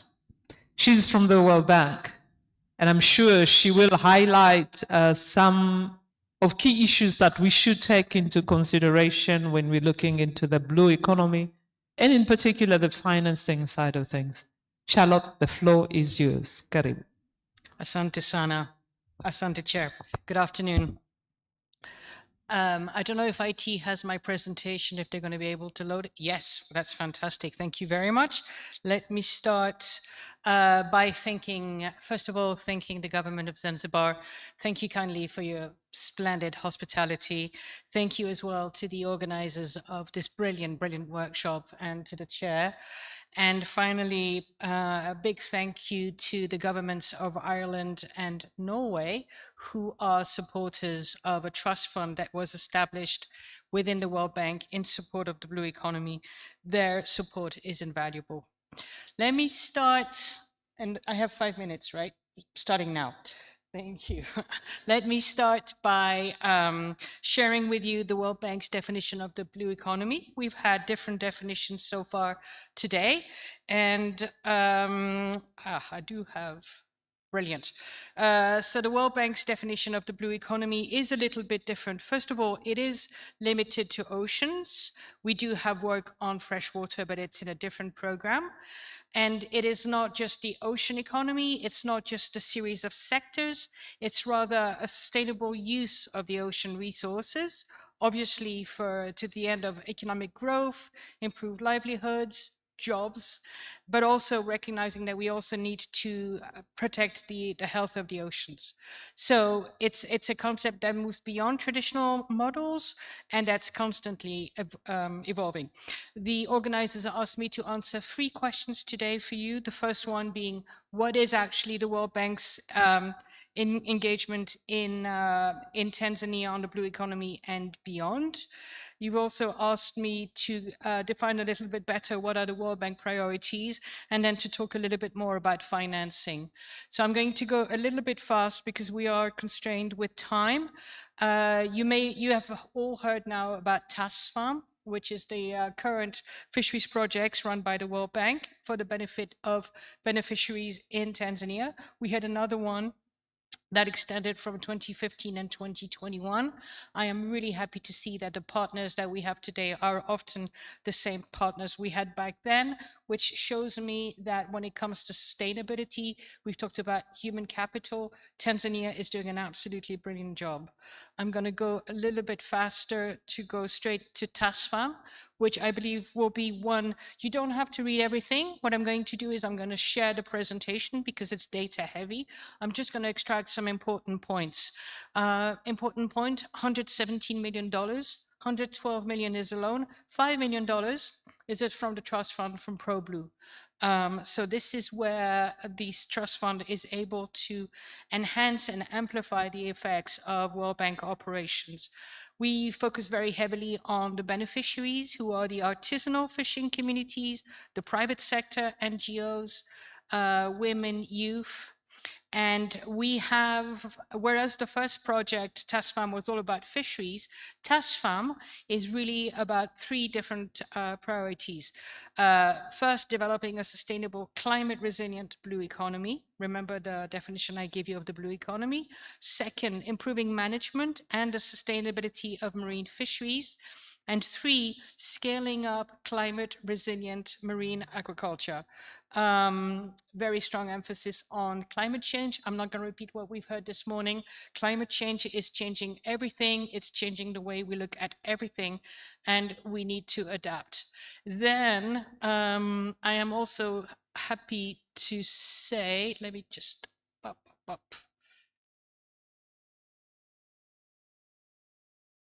Okay. Wow, that always happens, doesn't it? We also have a regional project called Swallowfish 5, where we're working through SWAYO-FC, the Southwest Indian Ocean Fisheries Commission, to which Zanzibar, mainland Tanzania, and the SFA are party. And what it does is really looking at, okay, so we're working with different countries, we have national programs, what can we do at the regional level? And it's not just about what the project can do for Tanzania. I want to flip the story. I can tell you that Tanzania is one of the strongest co-organizers, co-conveners, and other countries coming to Tanzania to learn. I can tell you I'm working in a project in Rodrigues in Mauritius, and we are looking to apply a now common methodology for data collection and statistics, which was developed both for Zanzibar and for Tanzania. So this is very very positive indeed. In terms, very quickly on, in terms of what the priorities for the World Bank are, let me say again, to distinguish ourselves a little bit, we do not support offshore oil and gas. We recognize that's an economic priority. It is not one that the World Bank is focused on currently, and this is not something that ProBlue can support. So we're working on fisheries, we're working on pollution. I've heard quite a bit about pollution, and it's beyond marine litter, it's all sources of pollution. We're also working on looking at the traditional sectors, coastal tourism, shipping, other sectors, how can they be made more sustainable? Offshore renewable energy, which is incredibly interesting and challenging, a lot of investment in this potential. And then the fourth component is, how do we bring all this together? And again, including just now from the governor of Namibia, we've heard about how do we bring everything together? So these are, very broadly speaking, the priorities for the World Bank. Again, I will share this presentation with you and you will have much more. Now I'm going to go very, very quickly. I want to go to the Seychelles. Everybody's probably heard about the Seychelles Blue Bond. It was the very first sovereign blue bond issued. The World Bank had a role to play. This is why I needed slides, because the setup is actually quite complicated. So a blue bond was floated, was subscribed by investors, 3 private sector investors. The proceeds went to the government of Seychelles, and 2 separate funds were created. One for $3 million for grants that were handed out to community and private sector, and then a $12 million revolving fund. This is a series of loans handed out by the Development Bank of Seychelles, whereby investors borrow up to $3 million on preferential terms, then reimburse, and then those funds are made available again. So we have $15 million in blue bonds, 3 global investors, a 10-year maturity, a partial guarantee from the World Bank. Again, Namibia, you've talked to us about guarantees, and a loan from the Global Environmental Facility that discounted the coupon. The interest rate that was supposed to be 6.5% became 2.8%. Now, I'm just going to show you this. If it scares you, that's the point. I want to show you how complex the setup was for the establishment of the blue bonds. Again, this is something that was done by the government of Seychelles. And then in parallel, the bank issued a series of loans and grants whereby the proceeds of the blue bond were then amplified into a series of projects on sustainable exploitation of marine protected areas, sustainable priority fisheries, and then sustainable development of the blue economy. On the right-hand side, okay, so this one doesn't show, this one shows, but this one doesn't show. Okay. Again, I apologize for this. There's a bit of a glitch, but I will share the presentation. Just to show you the complexity, everybody's talking about blue bonds. Very few governments have actually been able to issue them. The World Bank is working with a number of other governments on blue bonds, but just to say that there's a whole panoply of tools. The challenge is the sustainable financing of all these good ideas that we have, this focus on the blue economy. And the World Bank is really happy to keep working with the government of Tanzania, Zanzibar, and with the deep sea fishing authorities to keep pushing this agenda. Thank you very much. Thank you so much, Charlotte, for not only sharing the work that you're undertaking in Tanzania, but then beyond Tanzania, even showcasing how the financing using the blue bond is happening in Seychelles. So up next, we are happy to have our colleague, Maragesu Shaban, to give us his insights when it comes to pursuing new bank financing for the blue economy in Tanzania. Tanzania.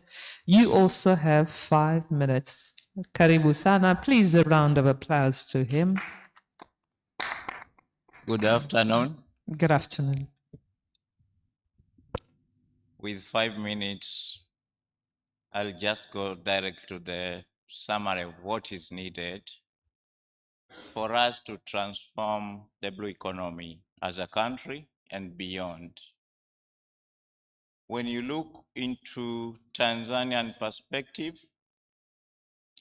the country is endowed with everything needed to be the leader in terms of blue economy potential, but in terms of agriculture by its totality. Our country size is 945,000 square kilometers. And out of that land size, over 80% of our land is suitable for agriculture. Coming to blue economy potential, the country is located in the heart of Great Lakes. Our share in terms of inland water bodies is over 54,000 square kilometers resting within our country boundaries. Apart from that, the country is also having minor inland water bodies, taking the size of over 5,000 square kilometers. And as you have seen, Zanzibar is surrounded by water. The country is bordered to the Indian Ocean. Our coastal line length is over 1,400 kilometers. And within this space, we are having the so-called the exclusive economic zone, covering the area of over 230,000 square kilometers. So what is that tells us? We are in the center of what is needed to upscale our returns, to upscale our GDP, to upscale our employment through blue economy. Now, what are the gaps for Tanzania? Is on the models under which our practitioners are doing in terms of fishing, in terms of investment in blue economy. Most of the investors are small-scale fishers. They do not have the right tools. They want to be supported so that we can transform to the modern fishing gears. We can transform in terms of technology for them to advance and produce to the desirable potential in terms of productivity. But there is also technological gap in the country.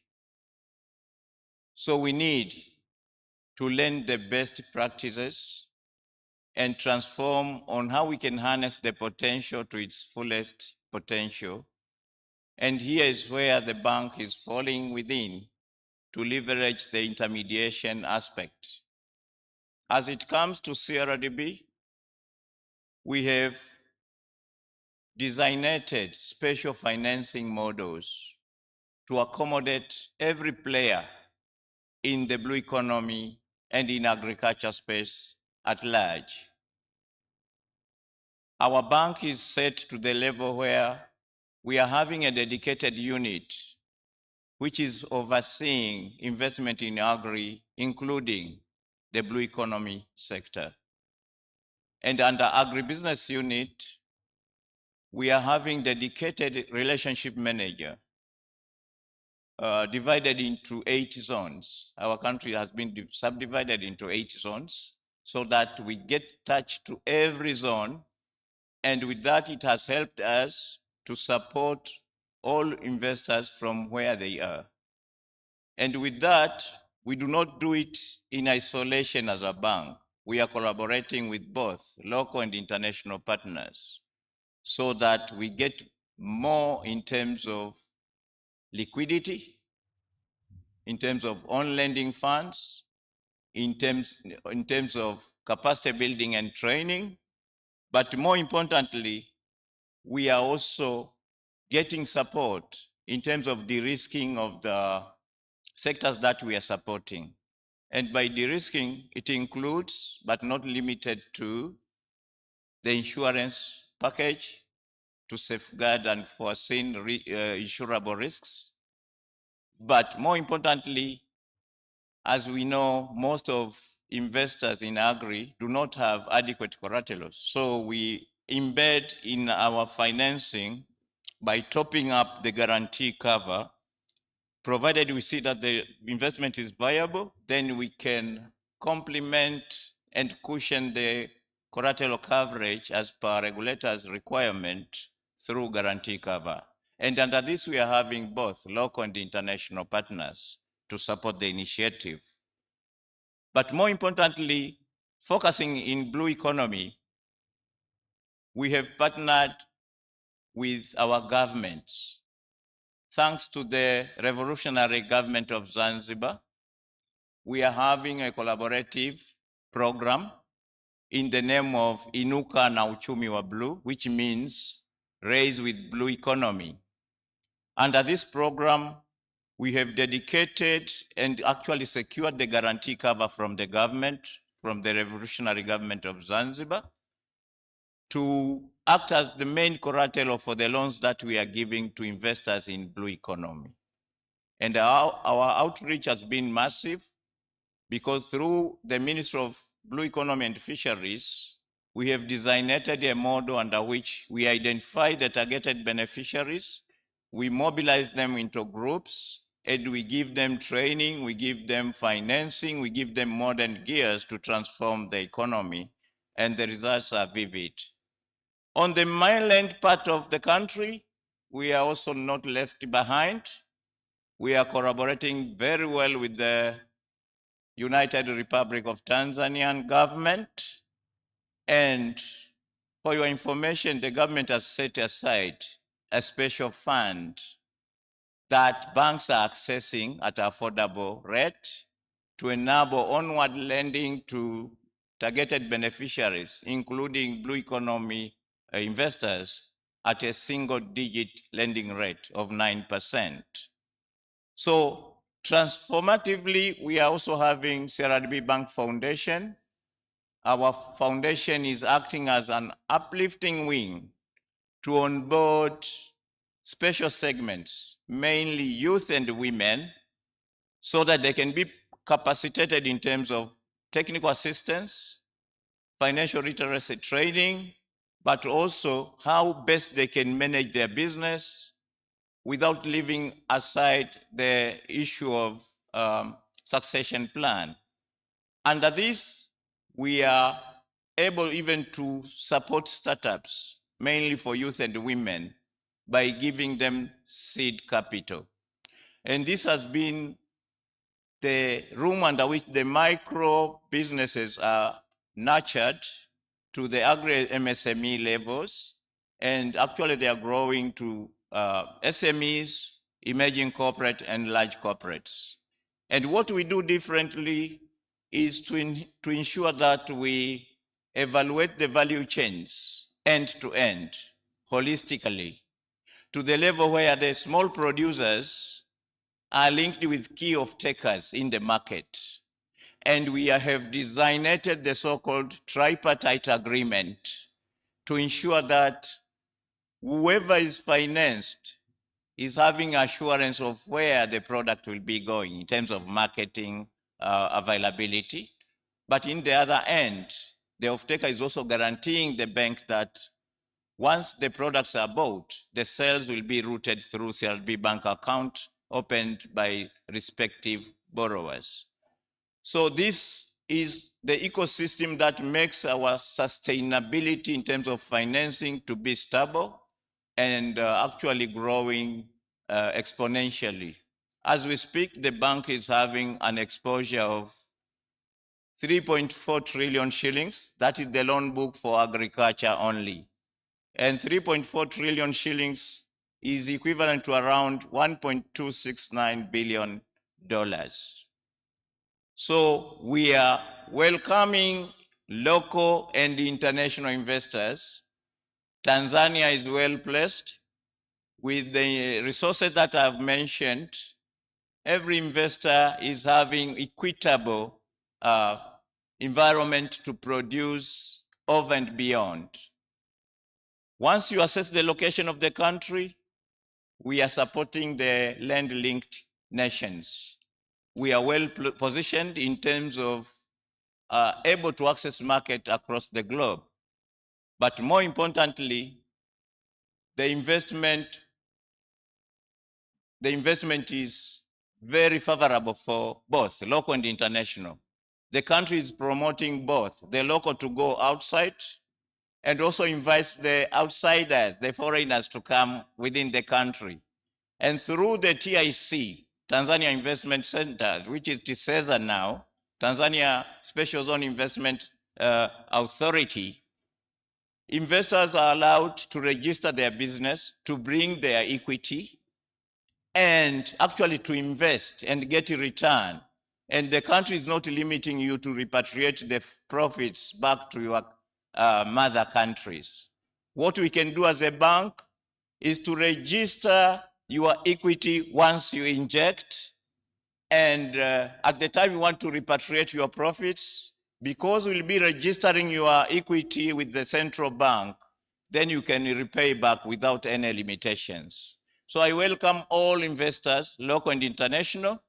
Regardless of your size of investment, CRDB is capable to cater your needs over and beyond your expectation. Thank you. Thank you very much, Mr. Maragesi Shabani from CRDB. The two discussants have raised great insights. Right now would have been a time for me to come to you and ask for questions. But the moderator there is like, your time is up, your time is up. When we started, it was 1 hour. So what I'm going to do, and if you agree, I'm going to give 1 minute each to the keynote speakers just to react from the discussion that we had. So then we can proceed. So I'll start with you, Helen, and then I will finish with the regulator. Helen, you have a minute to react, and then I will give the floor to the governor. Yes, please. Karibu, Helen.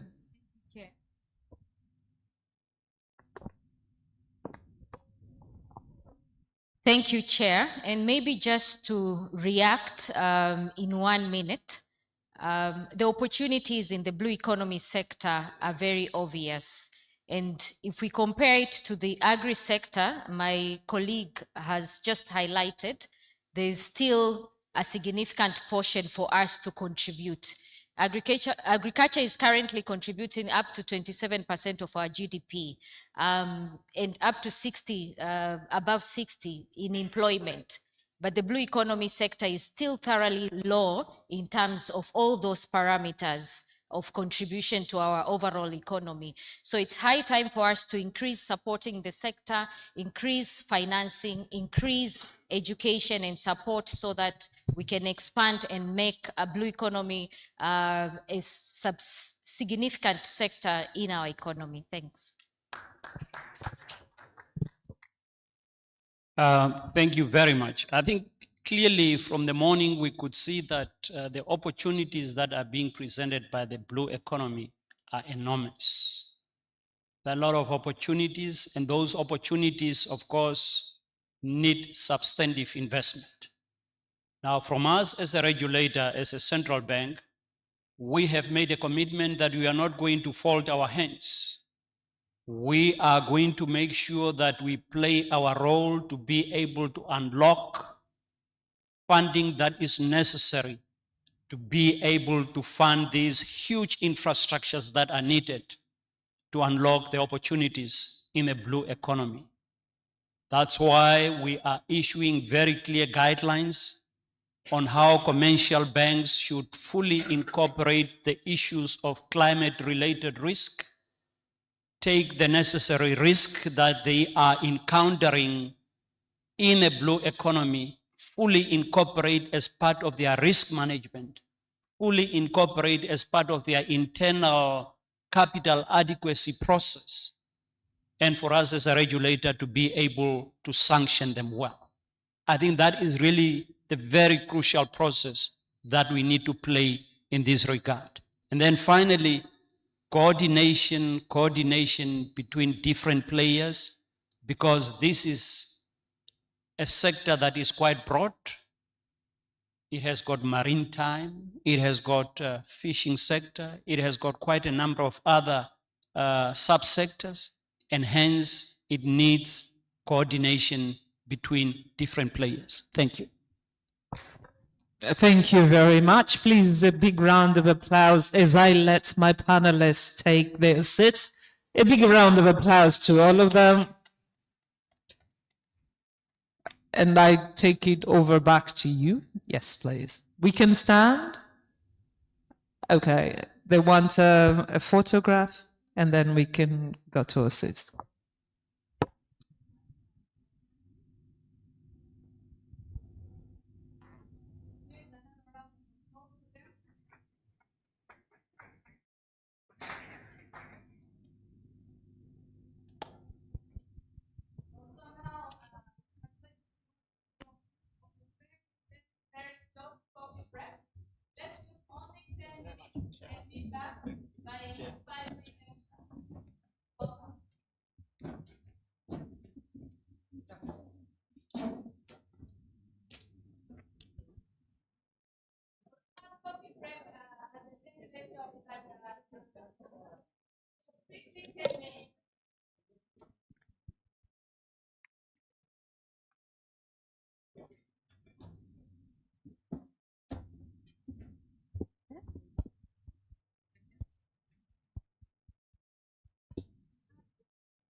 Okay. So we're going for a coffee break, strictly 10 minutes for the coffee break. And also we are kindly asking you to fill out the evaluation forms that are going around in the room. Karibuni kwenye chai.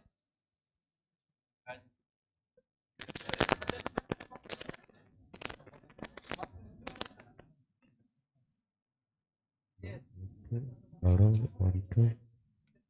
Hello, 1, 2. Hello, 1, 2. Hello, 1, 2. Hello, 1, 2. Sorry, excuse me, before you leave, please, may I ask you to be seated for very few minutes, please? Please. Apologies. Now we will move to another session because one of the person who is supposed to be here will leave soon, and so apologies for the confusion. Okay, so now we are moving to the special session of the National Planning Commission, and we have Dr. Blandina Kilama here, who will be doing the presentation of the Blue Economy Research Agenda on DIRA 2050. With her, she'll be joined by Dr. Crispin Riakitimbo, the Manager, Private Sector Engagement, National Planning Commission.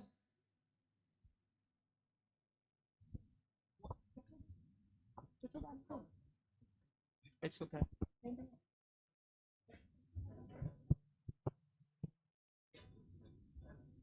No. So next on stage, please welcome Professor Japhet Kashaigili from Sokoine University of Agriculture.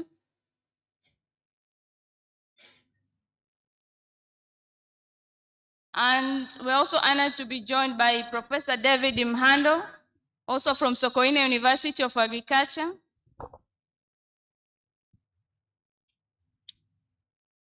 Professor Mhando.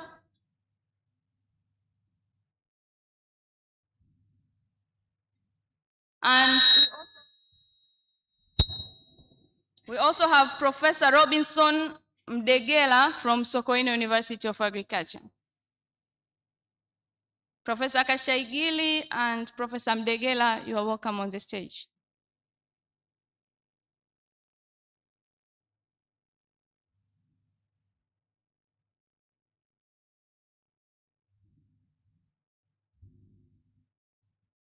Dr. Blandina, you are welcome. Thank you very much.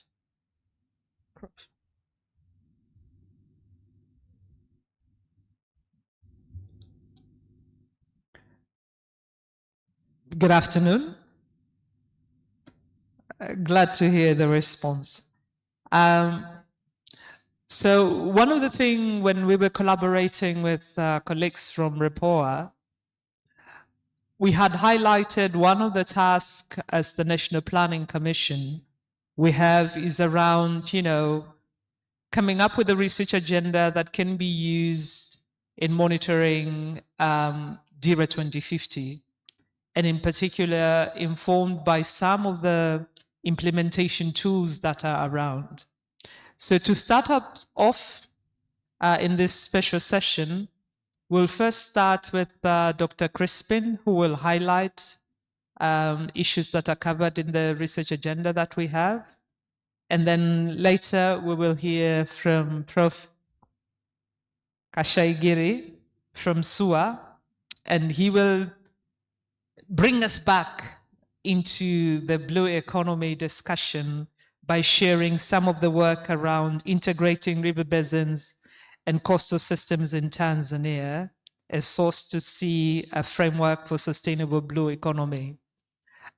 We hope by highlighting the two presentations, we will be able to understand in the context of having REPOA undertake research, and we've had a lot here today on issues around research, we can see at the national level as to where we're heading to and what are the opportunities out there.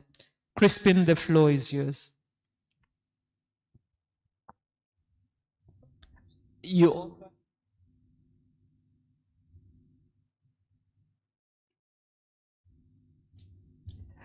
Crispin, before I used to tell everybody you have 5 minutes, and I'm still going to do the same. You have 5 minutes. Okay, so thank you, Honorable Chair. And to be precisely, I'll speak about the issues that actually relate to private sector engagement from the National Planning Commission in relation to the issues relating to blue economy sector. So I'll try to observe the time as I'm going to cover 4 special areas. Why blue economy matters in relation to the private sector in the perspective of the blue economy.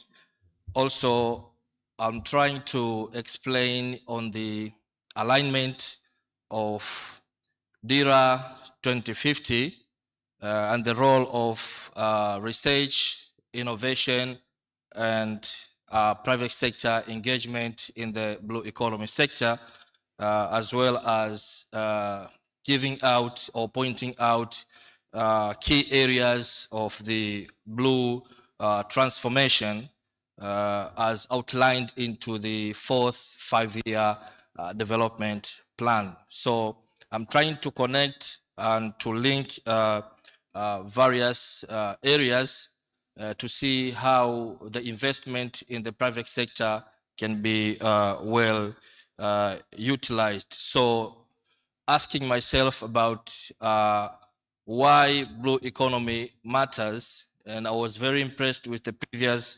presentation. So I was trying to come with something which is very different because a lot of things have been already said. So speaking of the blue economy itself in the perspective of the private sector, first of all, in DERA 2050, blue economy has been mentioned, has been put forward as the potential transformative sector that needs to be given a priority, because it's the sector that actually it can connect and link various regions and various destinations if you're actually conducting a trade.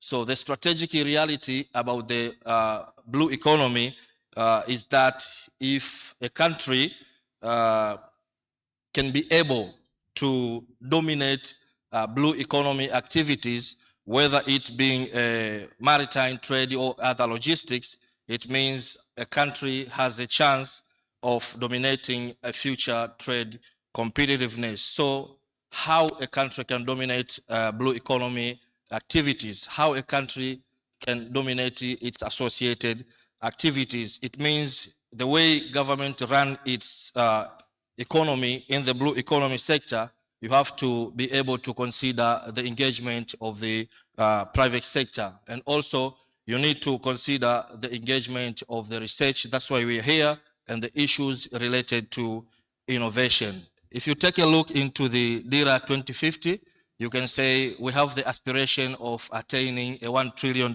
economy, and 70% of the investment is expected to come from the private sector. So $1 trillion economy, it means we aspire a country to become a globally competitive economy.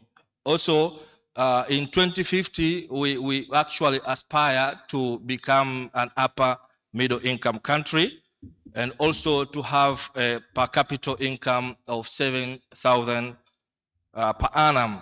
And also we are expecting actually to have an average growth rate of, GDP of 10.5%. So linking these statistics with the private sector, it means there are several questions that we need to ask ourselves. We want to make sure that the investment of the private sector helps the government, helps the citizens to achieve the aspiration of the DIRA. So where are we going to invest? That is the question that you might be asking yourself, or how to invest, or how to mobilize capital as a private sector entity. It means, or how to strengthen the public and private partnership, between the public and the government. So these all, you can see a link that if you want to invest in a certain category, it means you have to understand exactly what you want to invest. That means here research comes in to understand, or to actually being able to know exactly which things are needed to be invested. So considering the DIRA 2050 and its frameworks, there are several areas that were actually outlined as the areas that maybe we can consider as a private sector. I've seen some of the very reputable financial institutions explaining various areas for actually trying to help the growth of the blue economy to the different groups of people. So considering the aspiration of the country's direction, especially for the fourth five-year development plan, I have outlined like 6 potential blue transformation areas that maybe we can think of aspiring or private investment to actually help to reach those 70% of the investment.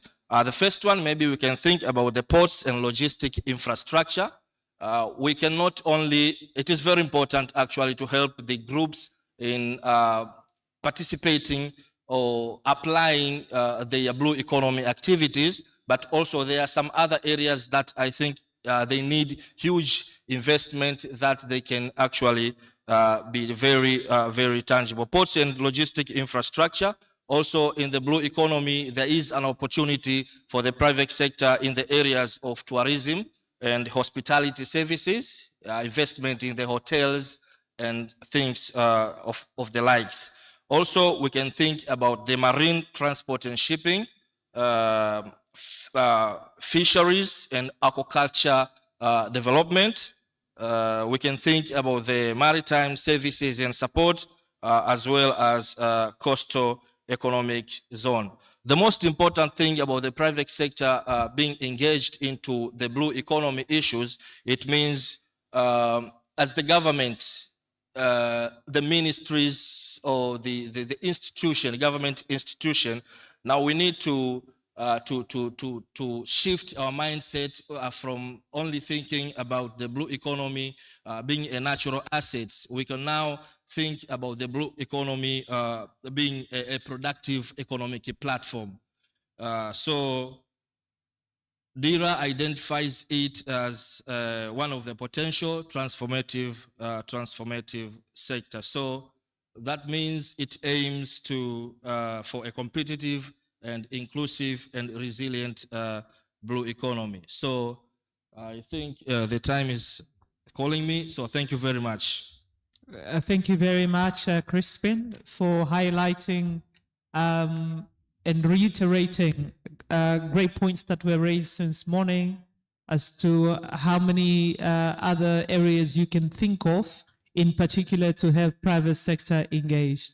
And with this, allow me to welcome Professor Kashagiri for a presentation. And in his intervention, he will try to highlight as much as he can some of the sustainable, he calls his presentation, Integrating River Basins and Coastal System in Tanzania, a source to see framework for sustainable blue economy development. I think in the morning, we were cautioned when we're speaking about blue economy, we need to think about sustainability.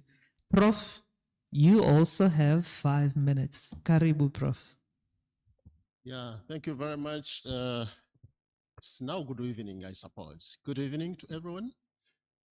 And have some slides. Okay, thank you very much for projecting them. So welcome to my presentation. So I'll be taking you through some aspects around how to transform our thinking. Actually, I'm trying to provoke you a little bit in terms of how we plan and how we implement. And basically here, I want you to think a little bit more broadly on the issues around source to sea. What is the source and where is the sea? How do we consider the landscape aspect? In the morning, one of the questions from, I think, Tari, the DG, highlighted on the importance of having an integrated framework, which is holistic. So I want to take you through this one to have that kind of thinking from that perspective when it comes to planning and implementation of the activities at the landscape perspective. So next slide, please. Can I move from here?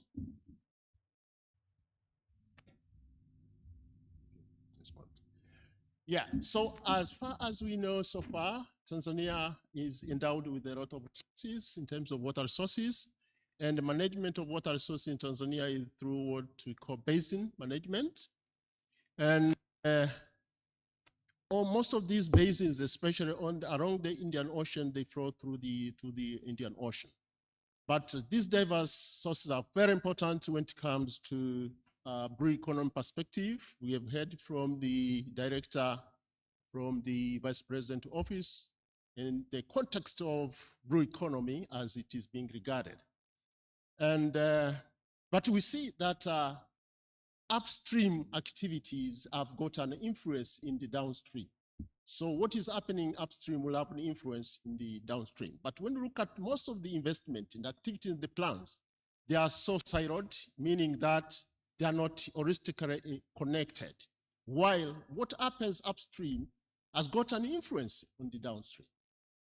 And so, but also we see that because of that, there is also a lot of challenges when it comes to issues of productivity, the cost of productivity, because it is being affected by the upstream activities. But also the growing pressure on the resources from population, as we are seeing cities, towns, agriculture, they are in the upstream part, but all these have got some influence in the downstream. So planning issues around blue economy without considering the total landscape perspective holistically have got some kind of skewed or siloed thinking rather than having an holistic thinking. So we need to have to think more broadly on the issues around source to sea from that perspective. So you understand where the source and where is the sea so that you understand the entire broadly perspective of the continuum. Now, so source to sea, if you look at that, I hope you can see from all the slides in. So source to sea basically is trying to contribute to the wider scope of what we call SDG 6 and SDG 14. For that case, source to sea is an integrated approach that considers the entire continuum from headwater to the ocean. So this framework tries to link what is happening on the land and the ocean in a connected continuum. So you consider a broad aspect of it from the land perspective in terms of the activities in the catchment, and you transit from the headwater to the ocean. And if you are to look at the picture on the slides, you see that we have the headwater in the down, but flowing towards the ocean on that side. You can see the city, you can see the beautiful environment, you can see the activities that are taking place. But to what extent do we consider them when we talk about blue economy perspective? Do we consider all of them in the plan? Do we include everything? Because I've been participating in the development of integrated water resource management in Tanzania. Most of these activities or plans, they don't go beyond the mangrove. Actually, it is upstream the mangrove. Beyond that, it goes towards the marine environment from that perspective. So it is not holistically integrated. It is a kind of a siloed planning. So if you don't consider the source, how can you manage maybe the marine litter? How can you manage the siltations? How can you manage all these nutrient loading that leads to eutrophication, including changing the oxygen balance and the productivity of the ecosystem? So we need to understand the entire broad aspect when it comes to planning. So that is the framework that I'm trying to provoke to you, to think more globally, more widely, when it comes to issues of managing the blue economy from that perspective, from the what we call physical perspective, from that scientific understanding. And that leads to coming up with more framed policies and the strategies that can inform sustainable resource management. So the source to sea is very important. It's very holistic. So it links the land and the sea. It's a collaborative. A lot has been said about the collaboration today. It is prioritizing some actions on the ground and laying some plans together. It is participatory. A lot has been said about participatory engagement and planning, whereby indigenous knowledge also is being taken into consideration to ensuring that the plans have more uptake from that perspective. And it is contextual dependence, result-oriented and adaptive, because it can change, you can continue changing in the course of implementation of the actions that you might have on the ground. And so how do we consider this from the visioning perspective of the blue economy? So there is a lot of opportunities when to consider this aspect of source to sea within the framework of blue economy, whereby it will improve fisheries and aquaculture, but also contribute more broadly to the coastal tourism, marine transport, offshore energy, marine biotechnology, coastal agriculture, ecosystem-based enterprises. And there are a lot of benefits that are rated. Because of time, I will not go to the details. But there are emerging pressures, as we see from the land-based activities, that need also to be considered within the continuum consideration. And there are a lot of impact, if at all these upstream aspects are not to be considered within the continuum. This will lead into a wider aspect of the challenges in the upstream that could be either result to a lot of challenges in terms of sedimentation, water quality, loss of fisheries, coastal erosion, and many of the likes. So in order to achieve a source to sea aspect as a framework, we need tools to help us. In this case, we normally do some environmental flow assessment, and this is environmental flow is just a water that is being reserved, made available in terms of quantity and the quality. And in order to meet the fresh water and the coastal ecosystem, and the human livelihood that depend on this ecosystem. So we have done a lot of environmental assessment in Tanzania, and to inform the proper planning and environmental planning from that perspective to inform the blue economy aspect. And if I were to highlight, there is a work that we did recently in a Zig River catchment in the Pangan Basin. And that basically through the assessment that we did, we realized that there is a lot of pollution that is emanating from land-based that flows into the ocean. There is a lot of high nutrient loading, largely from the wastewater from the municipality, but also a lot of wastewater from agricultural activities, a lot of pollutants that comes from discharge of the fertilizer factories, plants along, and the other activities that takes place in the area. So considering all this helped us to come up with some plans that integrates a broad aspect of the landscape issues into the plans. And therefore, with that, the responsible authorities have been able to come up with some strategies on how to overcome some of these challenges and integrate into the plans for sustainable management of the Zig estuary for that case, because that was the case study. So broadly, we say that fragmented management systems results into fragmented plans. And therefore, we need to think on how best we can minimize these challenges and ensuring that we have more data generation that is coordinated, and we ensure that these sectoral planning are coordinated and integrated, and also minimizing the conflicting objective around management of the blue economy perspective. So we say integrated source to sea governance framework is key to ensuring sustainable blue economy development. I still have more slides, but because of time, I think I should stop there. And I'll share these slides, and hopefully you'll have time to go through them. So with that, I got some take-home messages for you, that river basins and the coastal systems are interconnected and must be managed together. The source to sea framework provides a practical platform, pathways for sustainable blue economy development, and environmental flows are fundamental for maintaining ecosystem health and the coastal productivity. Integrated governance is essential to address cross-sectoral challenges, and Tanzania has a unique opportunity to lead in source to sea management for sustainable development.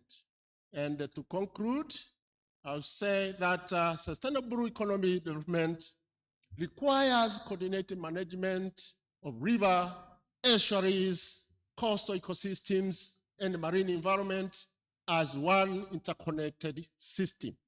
So, healthy rivers sustain healthy coasts, and healthy coasts sustain thriving blue economy. Thank you very much. Asante sana, Prof. I'm sure the researchers in the room have picked a few things that they can go and concentrate more on. So from source to sea, allow me now to welcome Professor David Mhando. And for his presentation, he's going to highlight the importance of institutional partnerships, giving us a socioeconomic perspective. Prof. Karib, you also have 5 minutes. Thank you. Thank you very much. Good morning to all of you. Good morning to all of you. Yes, Prof. This is how I greet my students when I start my classes. So that you know whether we're paying attention again. Yes, I want to know whether they Fellows, you asked, good morning to you all. You did not respond. Good morning to you all. Fantastic. Prof, the floor is yours. Thank you very much. Dr. Blandina has given me 5 minutes, and that's given me a lot of the dilemma, how I should handle it. But okay, my title. This is Professor Mhando. Please, can we have the right presentation? Or you're not using a presentation? No, I'm not using that. IT number presentation. Okay, thank you. I was given 3 questions to answer. So Yes, rather please. than presenting, I'll go to 3 answers. Thank you so much. My presentation is based on the institutional partnership and the inclusive blue economy transformation in Tanzania, a socio-economic perspective. From morning, we have heard a lot on the importance of blue economy, the science part of it, the biological part of it. And now I want to bring a socio-economic perspective, which means that I'm coming with a lubricant, something which will bring up together all of what we have said. My question, the first one was, how can Tanzania strengthen institutional coordination across the government, research institution, and the private sector to translate blue economy policy ambition into integrated and actionable partnership, particularly in emerging areas such as marine and renewable energy? My response is that Tanzania need to move from fragmented sector management toward the integrated blue economy architect, because the first one is that there is a need for high-level interministerial blue economy coordination platform bringing together fisheries, energy, environment, port, investment, research institution, and also private sector. And the second answer is that research institutions such as TAFIRI and universities should be formally integrated into policy implementation and innovation system rather than maintaining peripheral knowledge providers. And the third one is that Tanzania should establish public-private research and investment partnership in emerging areas such as offshore wind, tidal energy, marine bioeconomy, and energy-based renewable technology. And also finally, coordination must include local government and the coast community to ensure implementation, legitimacy, and also sustainability. So the issue of including the local community, how do we bring then the local community and the blue economy? Does they understand what is the blue economy? And the second question was what concrete mechanism can better link research policy and extension system to support value chain upgrading and innovation in blue economy sectors, including fisheries, aquaculture, ocean-based renewable energy. And there are three responses to that. Three mechanisms are especially important. First one, establish blue economy innovation and extension platform, linking researcher, ministry, producers, processor, financing institution, and also investors. So the importance of establishing innovation and extension platform that can bring about all of this and all of these actors. And the second one is to strengthen applied research communication system. Here we are talking about research should not remain in reports and the academic journal only. It must support improved aquaculture technology, seaweed processing, cold chain system, fish quality standard, and marine renewable energy application. The third one, to strengthen extension system using digital platform communication training and also local innovation hubs. So that Tanzania also needed to strengthen funding mechanism for blue economy research and also innovation. The last question was in the context of blue economy partnership, how can Tanzania design financing and the government model that enhance domestic value capture while ensuring meaningful participation and the benefit sharing for coastal community and the small scale producers? A blue economy financing must move beyond large-scale investment project alone. So we have to move beyond large-scale project alone. And then first, Tanzania should prioritize domestic value addition through local processing. How do we support the local processor? And also local context requirement, technology transfer, and support to SME and also cooperatives. The second one, financing system should include concession blue economic funds, blended finance, blue bonds, and also community investment windows. And the third one, government arrangement must guarantee participation of coastal community, women, youth, and the small scale farmers. And then this will enhance and also bringing the women, the coastal community, which includes communities, women, youth, and also small scale farmers. We should not advance toward blue economy while we are leaving other community, which are also very important stakeholders behind. So those beach management unity and the community organization should be integrated into planning and also benefit sharing system. So without inclusion, blue economy growth may increase inequality rather than development. Long-term sustainability of the blue economy, therefore, depends on a combination of economic efficiency, institutional accountability, commercial stewardship, and also social inclusion. Madam Chairperson, what is the lesson we can get from the blue economy? I've taken a lesson from 3 countries. The first one is Mauritius, where they have demonstrated the importance of integrated governance. And the second one is Indonesia, which show livelihood is centered marine development approach. And the last one is Norway, where they have allied regulation and also resource system. Thank you very much, Madam Chairperson. I'll make this in slide and also available. Thank you so much. Really, really, Professor Mhando, I really like the take you gave us on partnerships, and you insisted on like we should really involve the local government, but then you warned us again, it's not about applied, about research, but rather communicating the results that are coming out. And beyond that, we should not think just about large scale, but also importantly think at smaller scale and local processing, enhancing SMEs. You went ahead and supported what we've had since morning about providing guarantees for inclusion. And you said that will be a really good way of including everyone. This is interesting. The professor on my left spoke of source to sea. The one who just came out spoke of in partnerships on how we should do that. Now, ladies and gentlemen, I now bring another professor on his presentation. In his presentation, he's going to highlight on One Health and what does that really mean in terms of blue economy.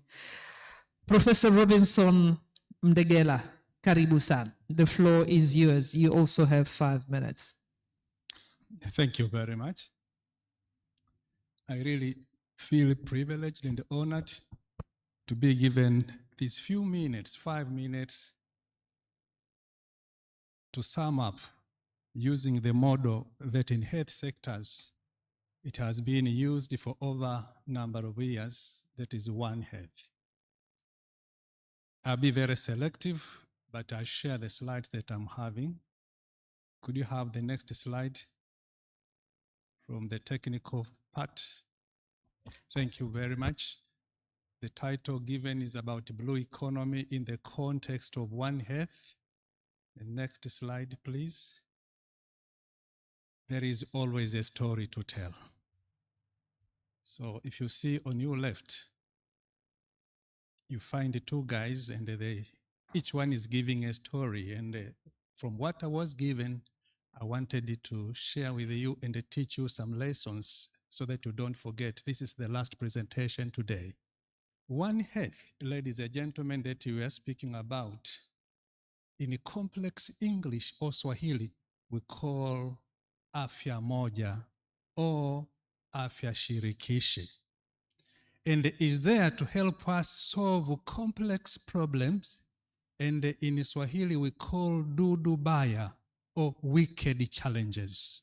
So that is all about One Health, is there to help us solve complex challenges. Next, please. So we have the definition, and since I'll share with you the slide, what matters basically is about having different units, the so-called silos. And indeed, if you are to solve health complex challenges, you need to bring all of them on board. Now, point number 2, highlighted in red. Okay, thank you very much. Now it's difficult to point because I'm having many screens. But what I wanted to say, point number 2 is about having all stakeholders on board. We have primary and secondary stakeholders trying to work together and solve a complex problem. The challenge that we have been having over a number of years is people forgetting or not understanding what they're supposed to do and jumping to other professions. So you are in the fisheries, you would wish to do something else in different professions. That is not One Health. In One Health, you remain where you are. And indeed, when you apply One Health approach, there is a chance to learn. So you learn from others, and basically you struggle to learn to understand from others and their contribution instead of struggling a lot to show what you understand. You will not benefit at all. Next, please. And ladies and gentlemen, I'm giving you overview on what we have when you talk about One Health. Bottom in the diagram, you have 4 standalone silos. That is medical doctor, one is a fisheries officer, another one is a veterinary. And indeed, traditionally, we have been working in isolation. And because of that, despite of having masters and PhDs, we have been failing, and so far we have failed to solve complex health challenges. Up to that, you have 4 figures with the additional sign. If one of you is having 0 value, you'll still have a positive value. Let's say medical doctors will have 0 contribution. If you are adding and the others are having 1 value each, you'll still have 3. The third part, basically, they are advocating in One Health to use the multiplication sign. So among those stakeholders, if one is having a 0 value, the total result is completely 0. And that is what happened, and what happens when you have serious challenges like emerging pandemics, including COVID-19. And you could see how it made us suffer seriously. And indeed, we need to fuse and work as one. Next, please. So, ladies and gentlemen, I went through trying to see where we are in terms of knowledge. So that is a number of publications. We have different publications depending on the search engine that people used. Indeed, before 2020, the number of publications you'll find talking about One Health and the blue economy, basically they are less than 4%. It's only after 2020 when the graph went far up, and indeed, you know the reason is after when we had the COVID-19, it's now when people started talking about One Health in the blue economy. As you could see the number going far up to over 45% just in 1 year, and up to now we are in that position. So in the past, the blue economy and the One Health is just a waste of time. But when COVID-19 came, is we realized now, oh, we have something to speak about. This is Dudubaya, and the COVID-19 was one of them. Next, please. So, ladies and gentlemen, you'll find a number of the so-called emerging blue economy issues and established blue economy issues. I will not read. The 2 slides in tabular form, they indicate such issues that we are supposed to consider. One of them being fisheries itself, another one being tourism. Next, please. Another slide, please. So, ladies and gentlemen, when you go through those slides, then you find that you have a good platform to think twice on why we should invest our time in One Health in the context of blue economy, or blue economy in the context of One Health. I think they go interchangeably. Next, please. So indeed, I have cited 4 key examples. One is zoonotic spillover and aquatic pathogens as one of the drivers that we must think through. So zoonotic diseases, ladies and gentlemen, you are referring to diseases that are naturally transmitted from animals to humans. When you think of them, then One Health becomes the key. And we need different professions to work together. We have pathogenic organisms. And number two is about maritime transport and vector dispersal. When transportation is working from one location to another, we forget that there is a chance of viruses moving with the ship, the viruses moving with the people that you have. So One Health becomes the key. Without forgetting the zoonotic vectors, what about mosquitoes that are risk in the communities, those that are considered to be in the hotspot for the blue economy? Next, please. Number three is about the coastal tourism and the spillover events. That is very straightforward. As you realize, we are having the crowded hubs. We have wildlife contact increasing when you have tourist or kind of activities, and all those require One Health approach. Another one, which number four I cited, is about the supply chain and the economic vulnerability. Think about the livelihood disruptions that occur. And if you use One Health approach, you could find the solutions, including the food security in a bigger picture. Next, please. So, ladies and gentlemen, in the figure that I'm trying to show you, I'm having about 3 slides to show you how we should conclude this. It has 3 parts. The bottom part gives us on how the emergence take place. We are having climate change, and we have some organisms in nature at a lower level. I've been speaking about vectors. Then if you think about, in wildlife, we think about rodents, we think about bats, we think about non-human primates. There have been sources of critical viruses which we must think about. And after that, you go to number 2, where we are having amplification processes. And we have the anthropogenic activities which we are surrounded with. They will amplify what has emerged. And finally, the topmost, you are having increased global travels and increased trade of animal products. They all are considered as a key when you think about the pandemics which we have been experiencing. Next, please. Same line, you find the figure that I'm showing you. To your left, basically, is where you have the vectors, you have the insects, you have the rodents going to wild animals, then domestic animals, and finally human beings. It increases a lot of cost if you wait until when you have an outbreak of a disease in the human cycle and you start to intervene. The most economical one, and why we should go for One Health, basically, you should intervene at the source. You should intervene at the rodents, intervene at the bats, at the bat level, then you'll be able to solve Ebola and other challenges. Next, please. So why care about all this? There is increased travels, and basically pathogens that affect animals and the humans now move far and they move very fast. And number 2, there is a question of economy.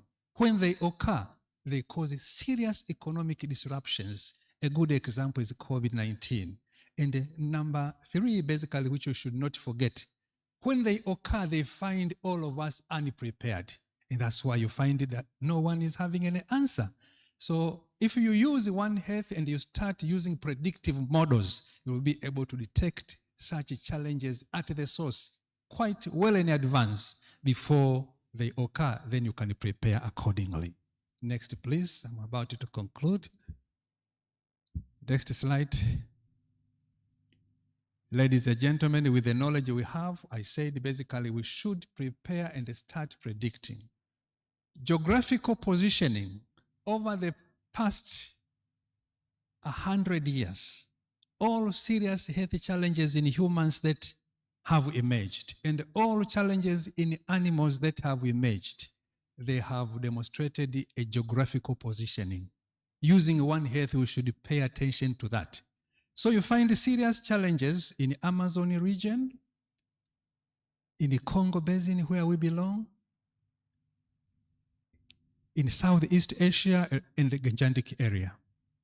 So those are areas, and if we work and think of predicting, you should go where you are likely to find the challenges. Indeed, what I'm pointing out is where we have. Think of HIV, think about Ebola, think about COVID-19.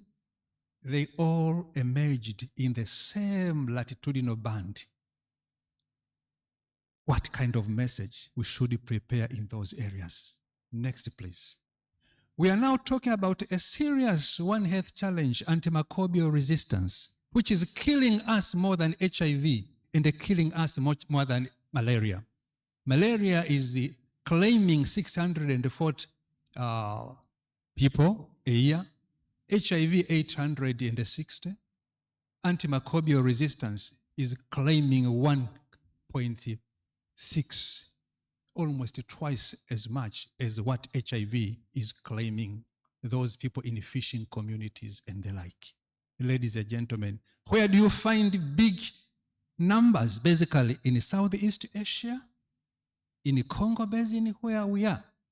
So drivers in the same area, antimicrobial resistance the same area, emerging of animal diseases, including fish challenges, the same zone. So we have a case. And if you use One Health approach, you know where to go and concentrate your effort. Next, please. I go back to my geography. When you think about monsoon region, basically what I'm trying to show you is what I'm reading when I'm trying to recall my geography. It seems as the serious health challenges that require One Health approach are concentrated in the monsoon region, where we have serious exchange of culture, serious exchange of trade, and the like. So basically, we have a case. Using One Health approach, we have the answers on where to go and to put our effort. Next, please. What do we do? Since we know where to go, we should have a mechanism. I'm giving you an example. Using One Health approach, you can have solution. This is an example on what we can do from now, basically. Have a surveillance, for example, from wastewater. Wastewater is waste, but basically from scientific viewpoint, is a very valuable material. And what you are seeing there, it was having capacity, or it has the ability of detecting the COVID viruses in fecal materials before you have human cases reported in hospitals. So if you use One Health approach, you start working on the environment, on fecal materials in the sewage system, you can save the population and prepare accordingly. So just an example on what you can do and achieve. Next, please. What you see again, before you have an outbreak, basically, or a serious health challenges, they are what we call normal parameters. Before you have malaria, you have an incubation period. So basically what you see on the left, when we consider to have a normal ecosystem in the fisheries community, behind your mind you should be knowing that there is something which is unknown. And basically even COVID-19, when it came, it started some years and months before you could see some signs. Basically, we should investigate and capitalize into that. Next, please.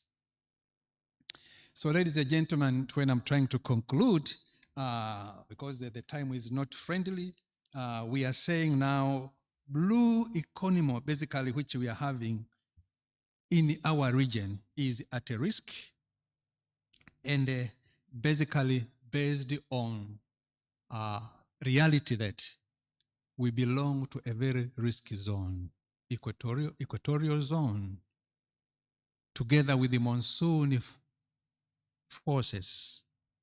Again, we have viruses and bacteria which we should think about. Then we are suffering from the economy, because if you map the poverty index, those guys having no diseases at the top, they are far, far better than us.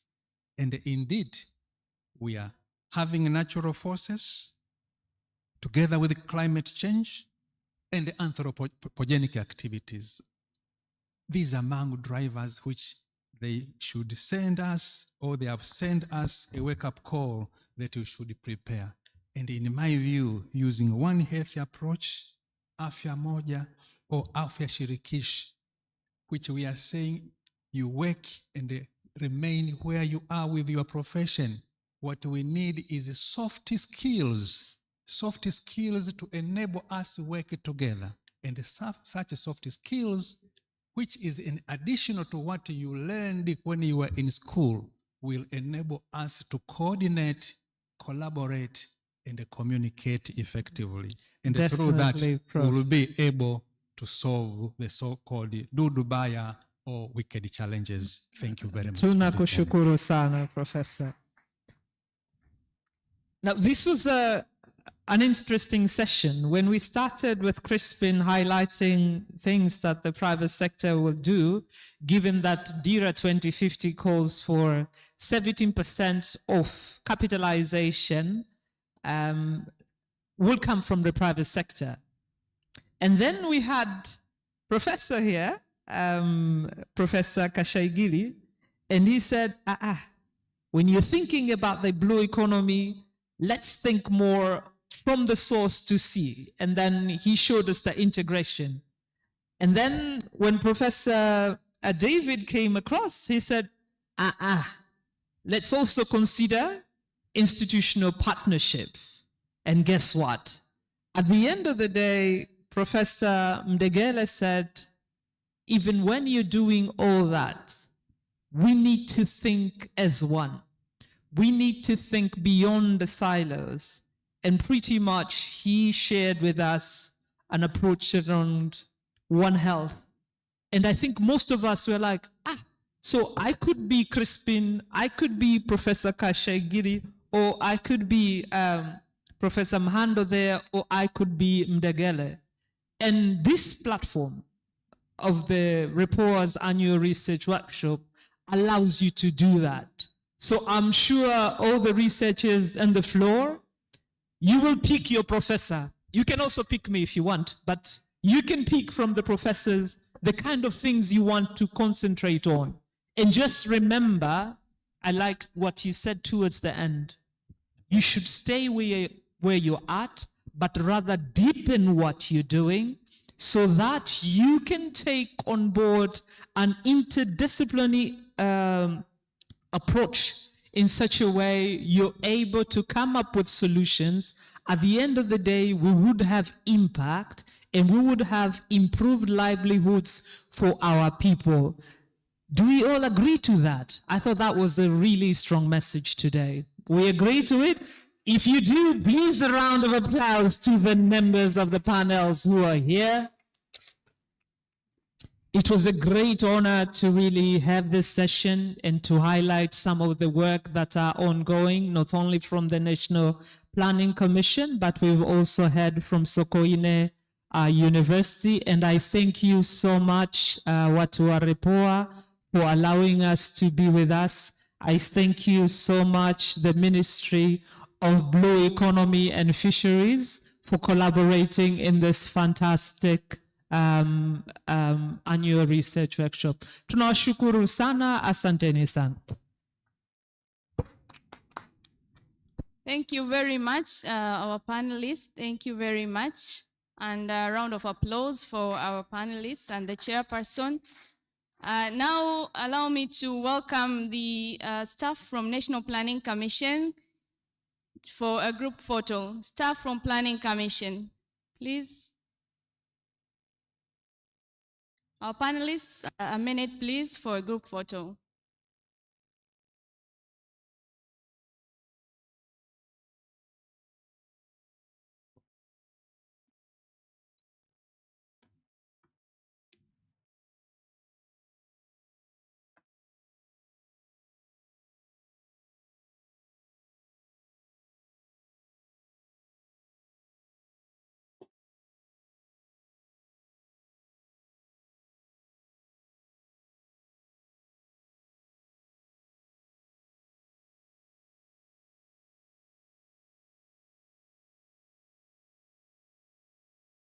Once again, thank you very much, our panelists. And I hope we had a very a nice session and insightful discussions. We had of a new term for most of us, One Health, Afya Moja to solve Dudubaya. Thank you, Prof, for the insights. So now I would like to make one announcement before we proceed to the next session. We are all welcome to the special dinner that's for the courtesy of CRDB Bank.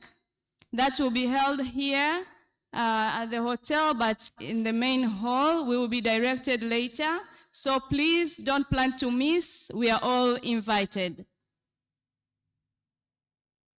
Now we will proceed to the one but last session of the day, which is a special session of 30 years of REPOA.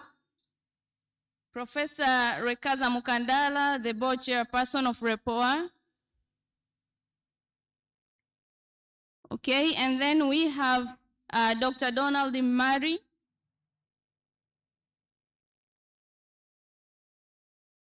the executive director of REPOA, and now we will have a special session where there will be a launching of the special publication on policy innovations for improved agricultural production in Tanzania.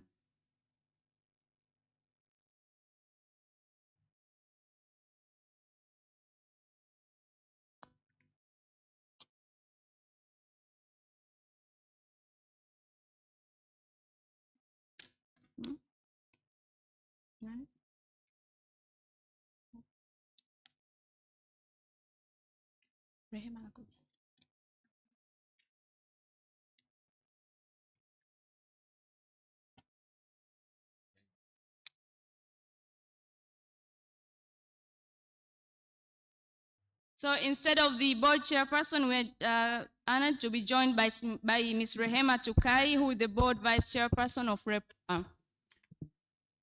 And one announcement, please. Someone dropped his or her eyeglasses. Please, you can find them here with me. Ms. Rehema, warmly welcome.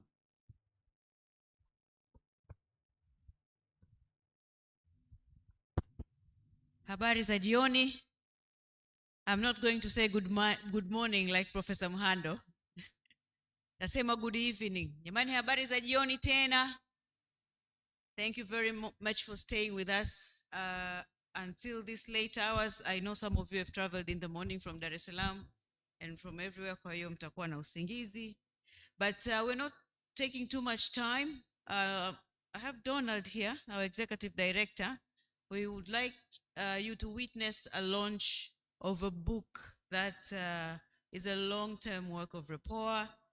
With that in mind, can I ask the authors, please, Professor Mihio and the team, to also come forward? We want you to be part of that process. Donald will say a very, very short preamble. How many minutes? He says 3 minutes, help me count. And then Professor Mihio, you can also invite the rest of the team that put this together. It's a wealth of information from a number of years of research that REPOA has done on the agriculture sector, and we decided to put together so that it can be used by a lot of people, but also it guides you to read many other publications that have been done by REPOA and others. So it's knowledge put together in one documentation. We are doing this as part of our celebration of the 31 years, and we will be doing more of this so that you can have books collecting all the knowledge we've done over the years. Before I ask Donald to say anything.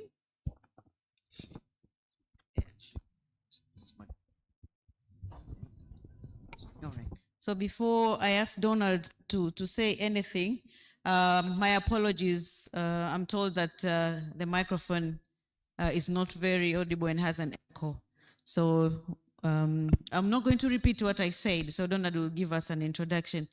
But before I give Donald the microphone, because I'm not going to be speaking again tonight, I just wanted to echo one thing that Blandina said.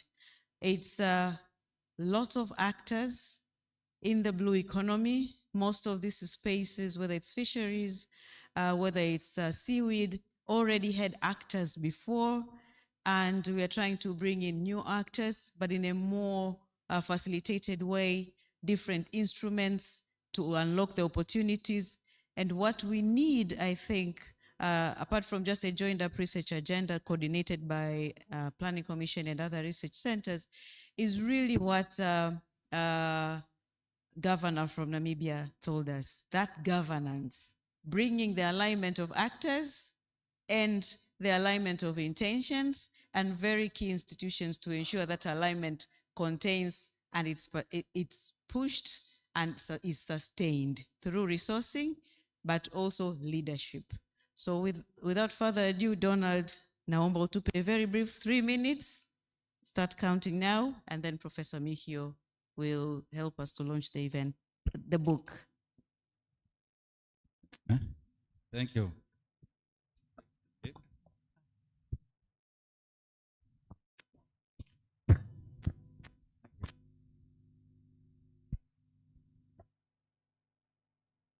Yes, okay.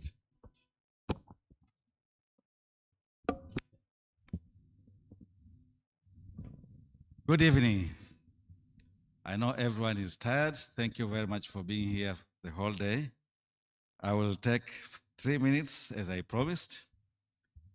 First of all, let me start by saying that 2 days ago, I was privileged to meet with Professor Jan Pronk, who was the Minister for Development Cooperation for the government of Netherlands. He's retired now, he's 86. But during his time when he was minister, he established a program called MATRIA, Multidisciplinary Research Programs. And he funded 4 research programs, 2 in Africa, 1 in Bolivia, and I think another one in Vietnam. Out of those 4 programs, which were time-bound, REPOA emerged and retained its status as an institution. The rest just ended as program. And the Dutch government continued since then until 2012 to support REPOA.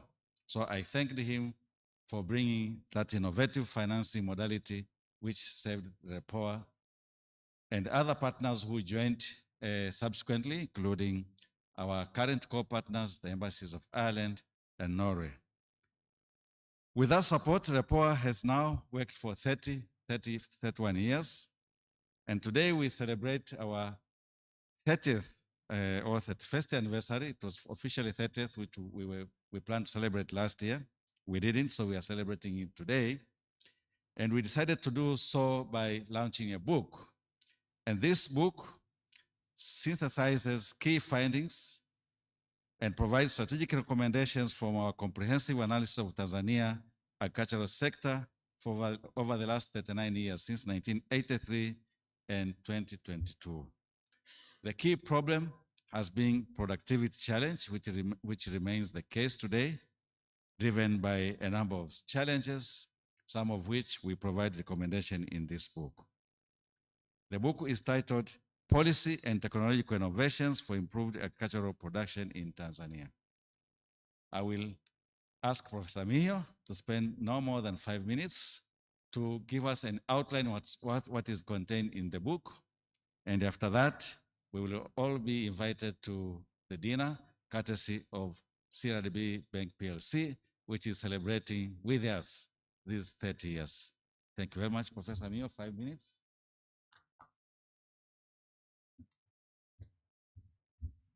Thanks very much, Dr. Mari. And thanks everybody for being here. It's my privilege to introduce to you this book which we produced this year. As Dr. Mari said, the title of the book is Policy and Technological Innovation for Improved Agricultural Production. It's a piece of work which has brought together researchers, basically authors from many universities, essentially University of Dar es Salaam, Sokoine University of Agriculture, University of Dodoma, and also the authors from the Bank of Tanzania. But mainly it is one of the few books in which the contribution of REPOA staff has been almost maximal. It has chapters which were written by more than 10 authors, most of whom are REPOA staff. We also had a contribution from a colleague working at Sagot and also a visiting scholar who works with the Russian Ministry of Finance. The purpose of the book basically was to assess the policy, agricultural policy, and the implementation of those agricultural policies, focusing on innovation and to the extent to which innovation has promoted the growth in production and productivity in the agricultural sector. The running thread which we found in all the studies is that in spite of the efforts which have been made, which are very important and systematic, there has been a constant deficit which is related to productivity. Production has increased, but productivity seems to have stagnated. Essentially, the agricultural sector in Tanzania is a mainstay of the economy, supporting livelihoods of more than 65% of the population in Tanzania. But during all this period, the average contribution of the sector to the GDP has been at the maximum between 25 and 27% as of the figures of 2024. So there is that crisis of productivity. And in the book you'll find, it's a book which has 14 chapters, 464 pages, so it's a big book. But in that book, we are focused mainly on 3 or 4 issues. The first is the issue of implementation. And we have basically found that there is need to bridge funding for the sector, that the funding has not been consistent, it's not deep enough, and it's not broad enough to support the growth of the sector. And that in spite of the policies, therefore, there is a need to increase the funding, at least to reach the Maputo goal of 10% of the budget, which has not been reached as the government may have wanted. So there is a second issue in the implementation, that there is seemingly a disconnect between the planning of the central authorities and planning at local level.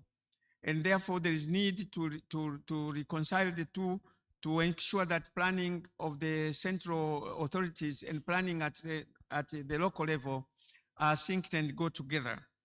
The third issue in planning and implementation is the issue of investing in critical sectors.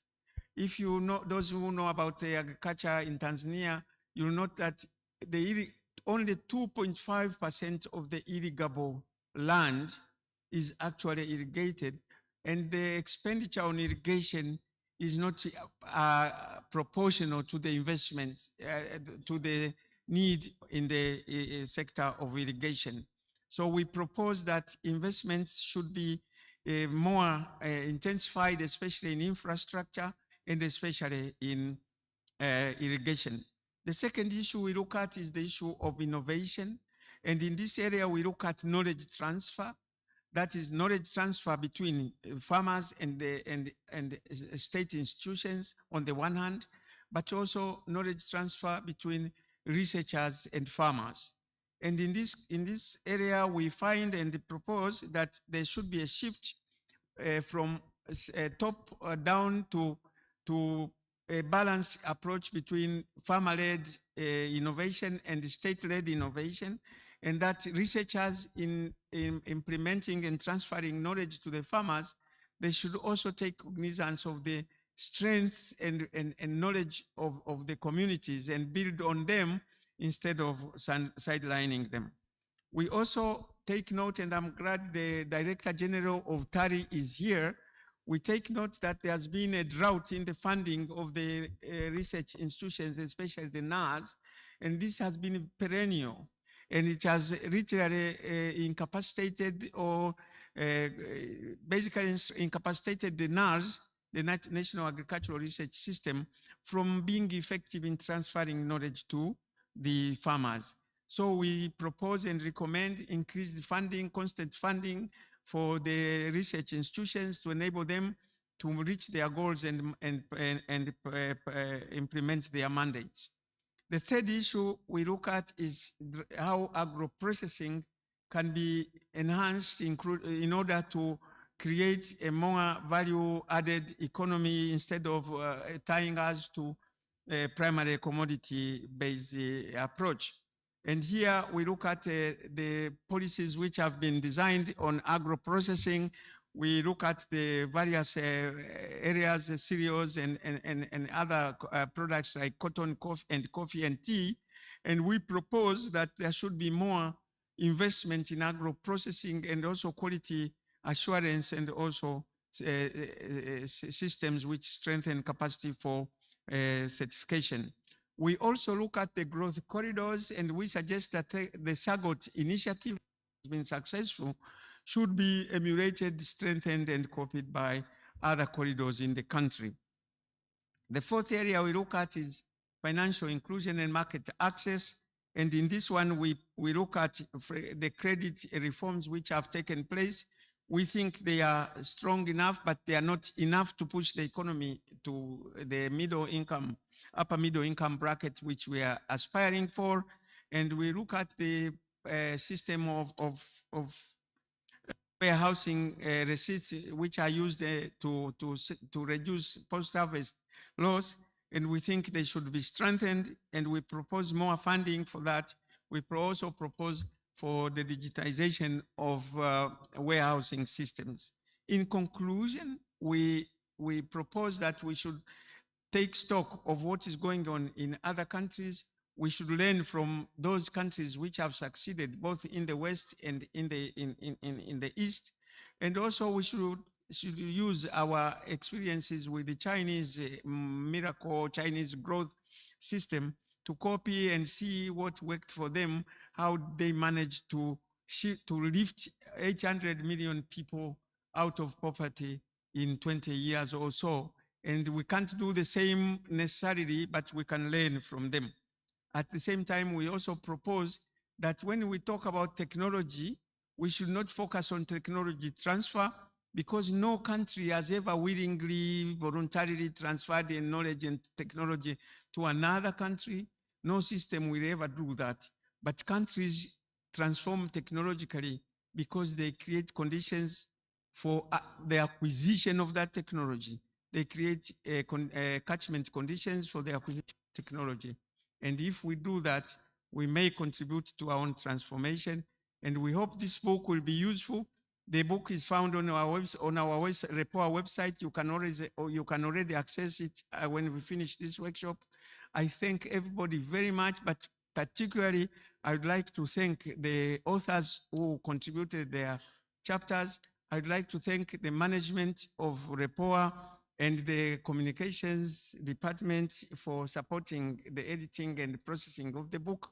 But also we would like to thank our donors who have made this publication of this book possible, and the universities which supported the staff who contributed to the book, including, of course, Bank of Tanzania and SAGOT. Thanks very much, ladies and gentlemen. I wish you all the best.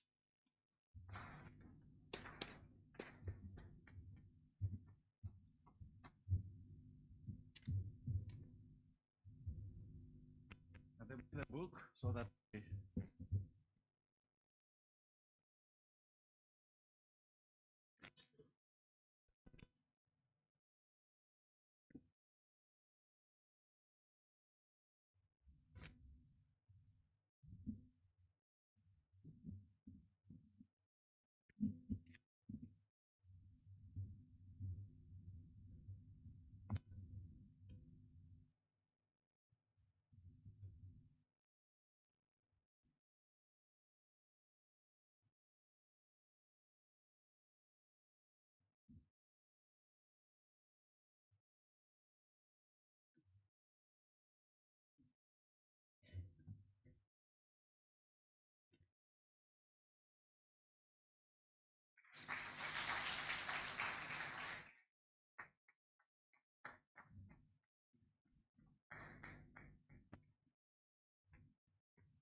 I'm informed that on the QR code, through the QR code, you can scan and get access to the book immediately. Asanteni sana kwa uvumilivu. Poleni sana.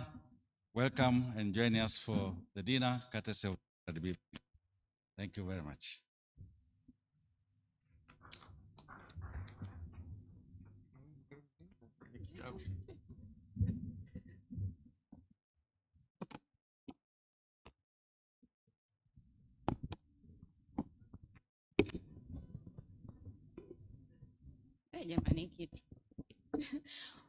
Again, a very big round of applause for REPOA and the management for the launching of this book.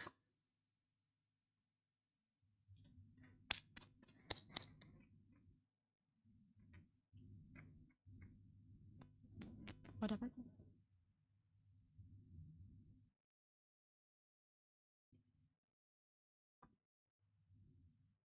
Well, thank you very much for staying with us the whole day since the morning. We understand that it has been a very long day. Thank you for keeping up with us. Few announcements. We had the evaluation forms. I hope everyone has filled. But also we are distributing cards from REPOA, so please make sure you take one before leaving out the room. Again, I would like to invite you to the dinner and the special session on financing the blue economy in Tanzania. The dinner will start at 7 p.m. So we have few minutes before the dinner, and the venue will be the hall after the reception. We are all welcome, so please don't miss. We will be waiting for you, and this is the courtesy of CRDB Bank. Karibuni sana, and we hope you have you'll enjoy the rest of the evening. Thank you very much.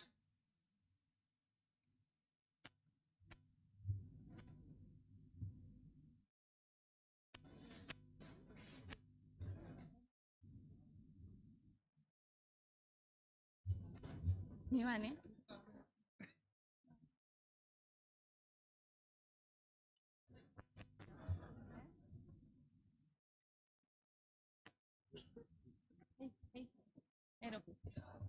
So tomorrow we will begin at 8 o'clock.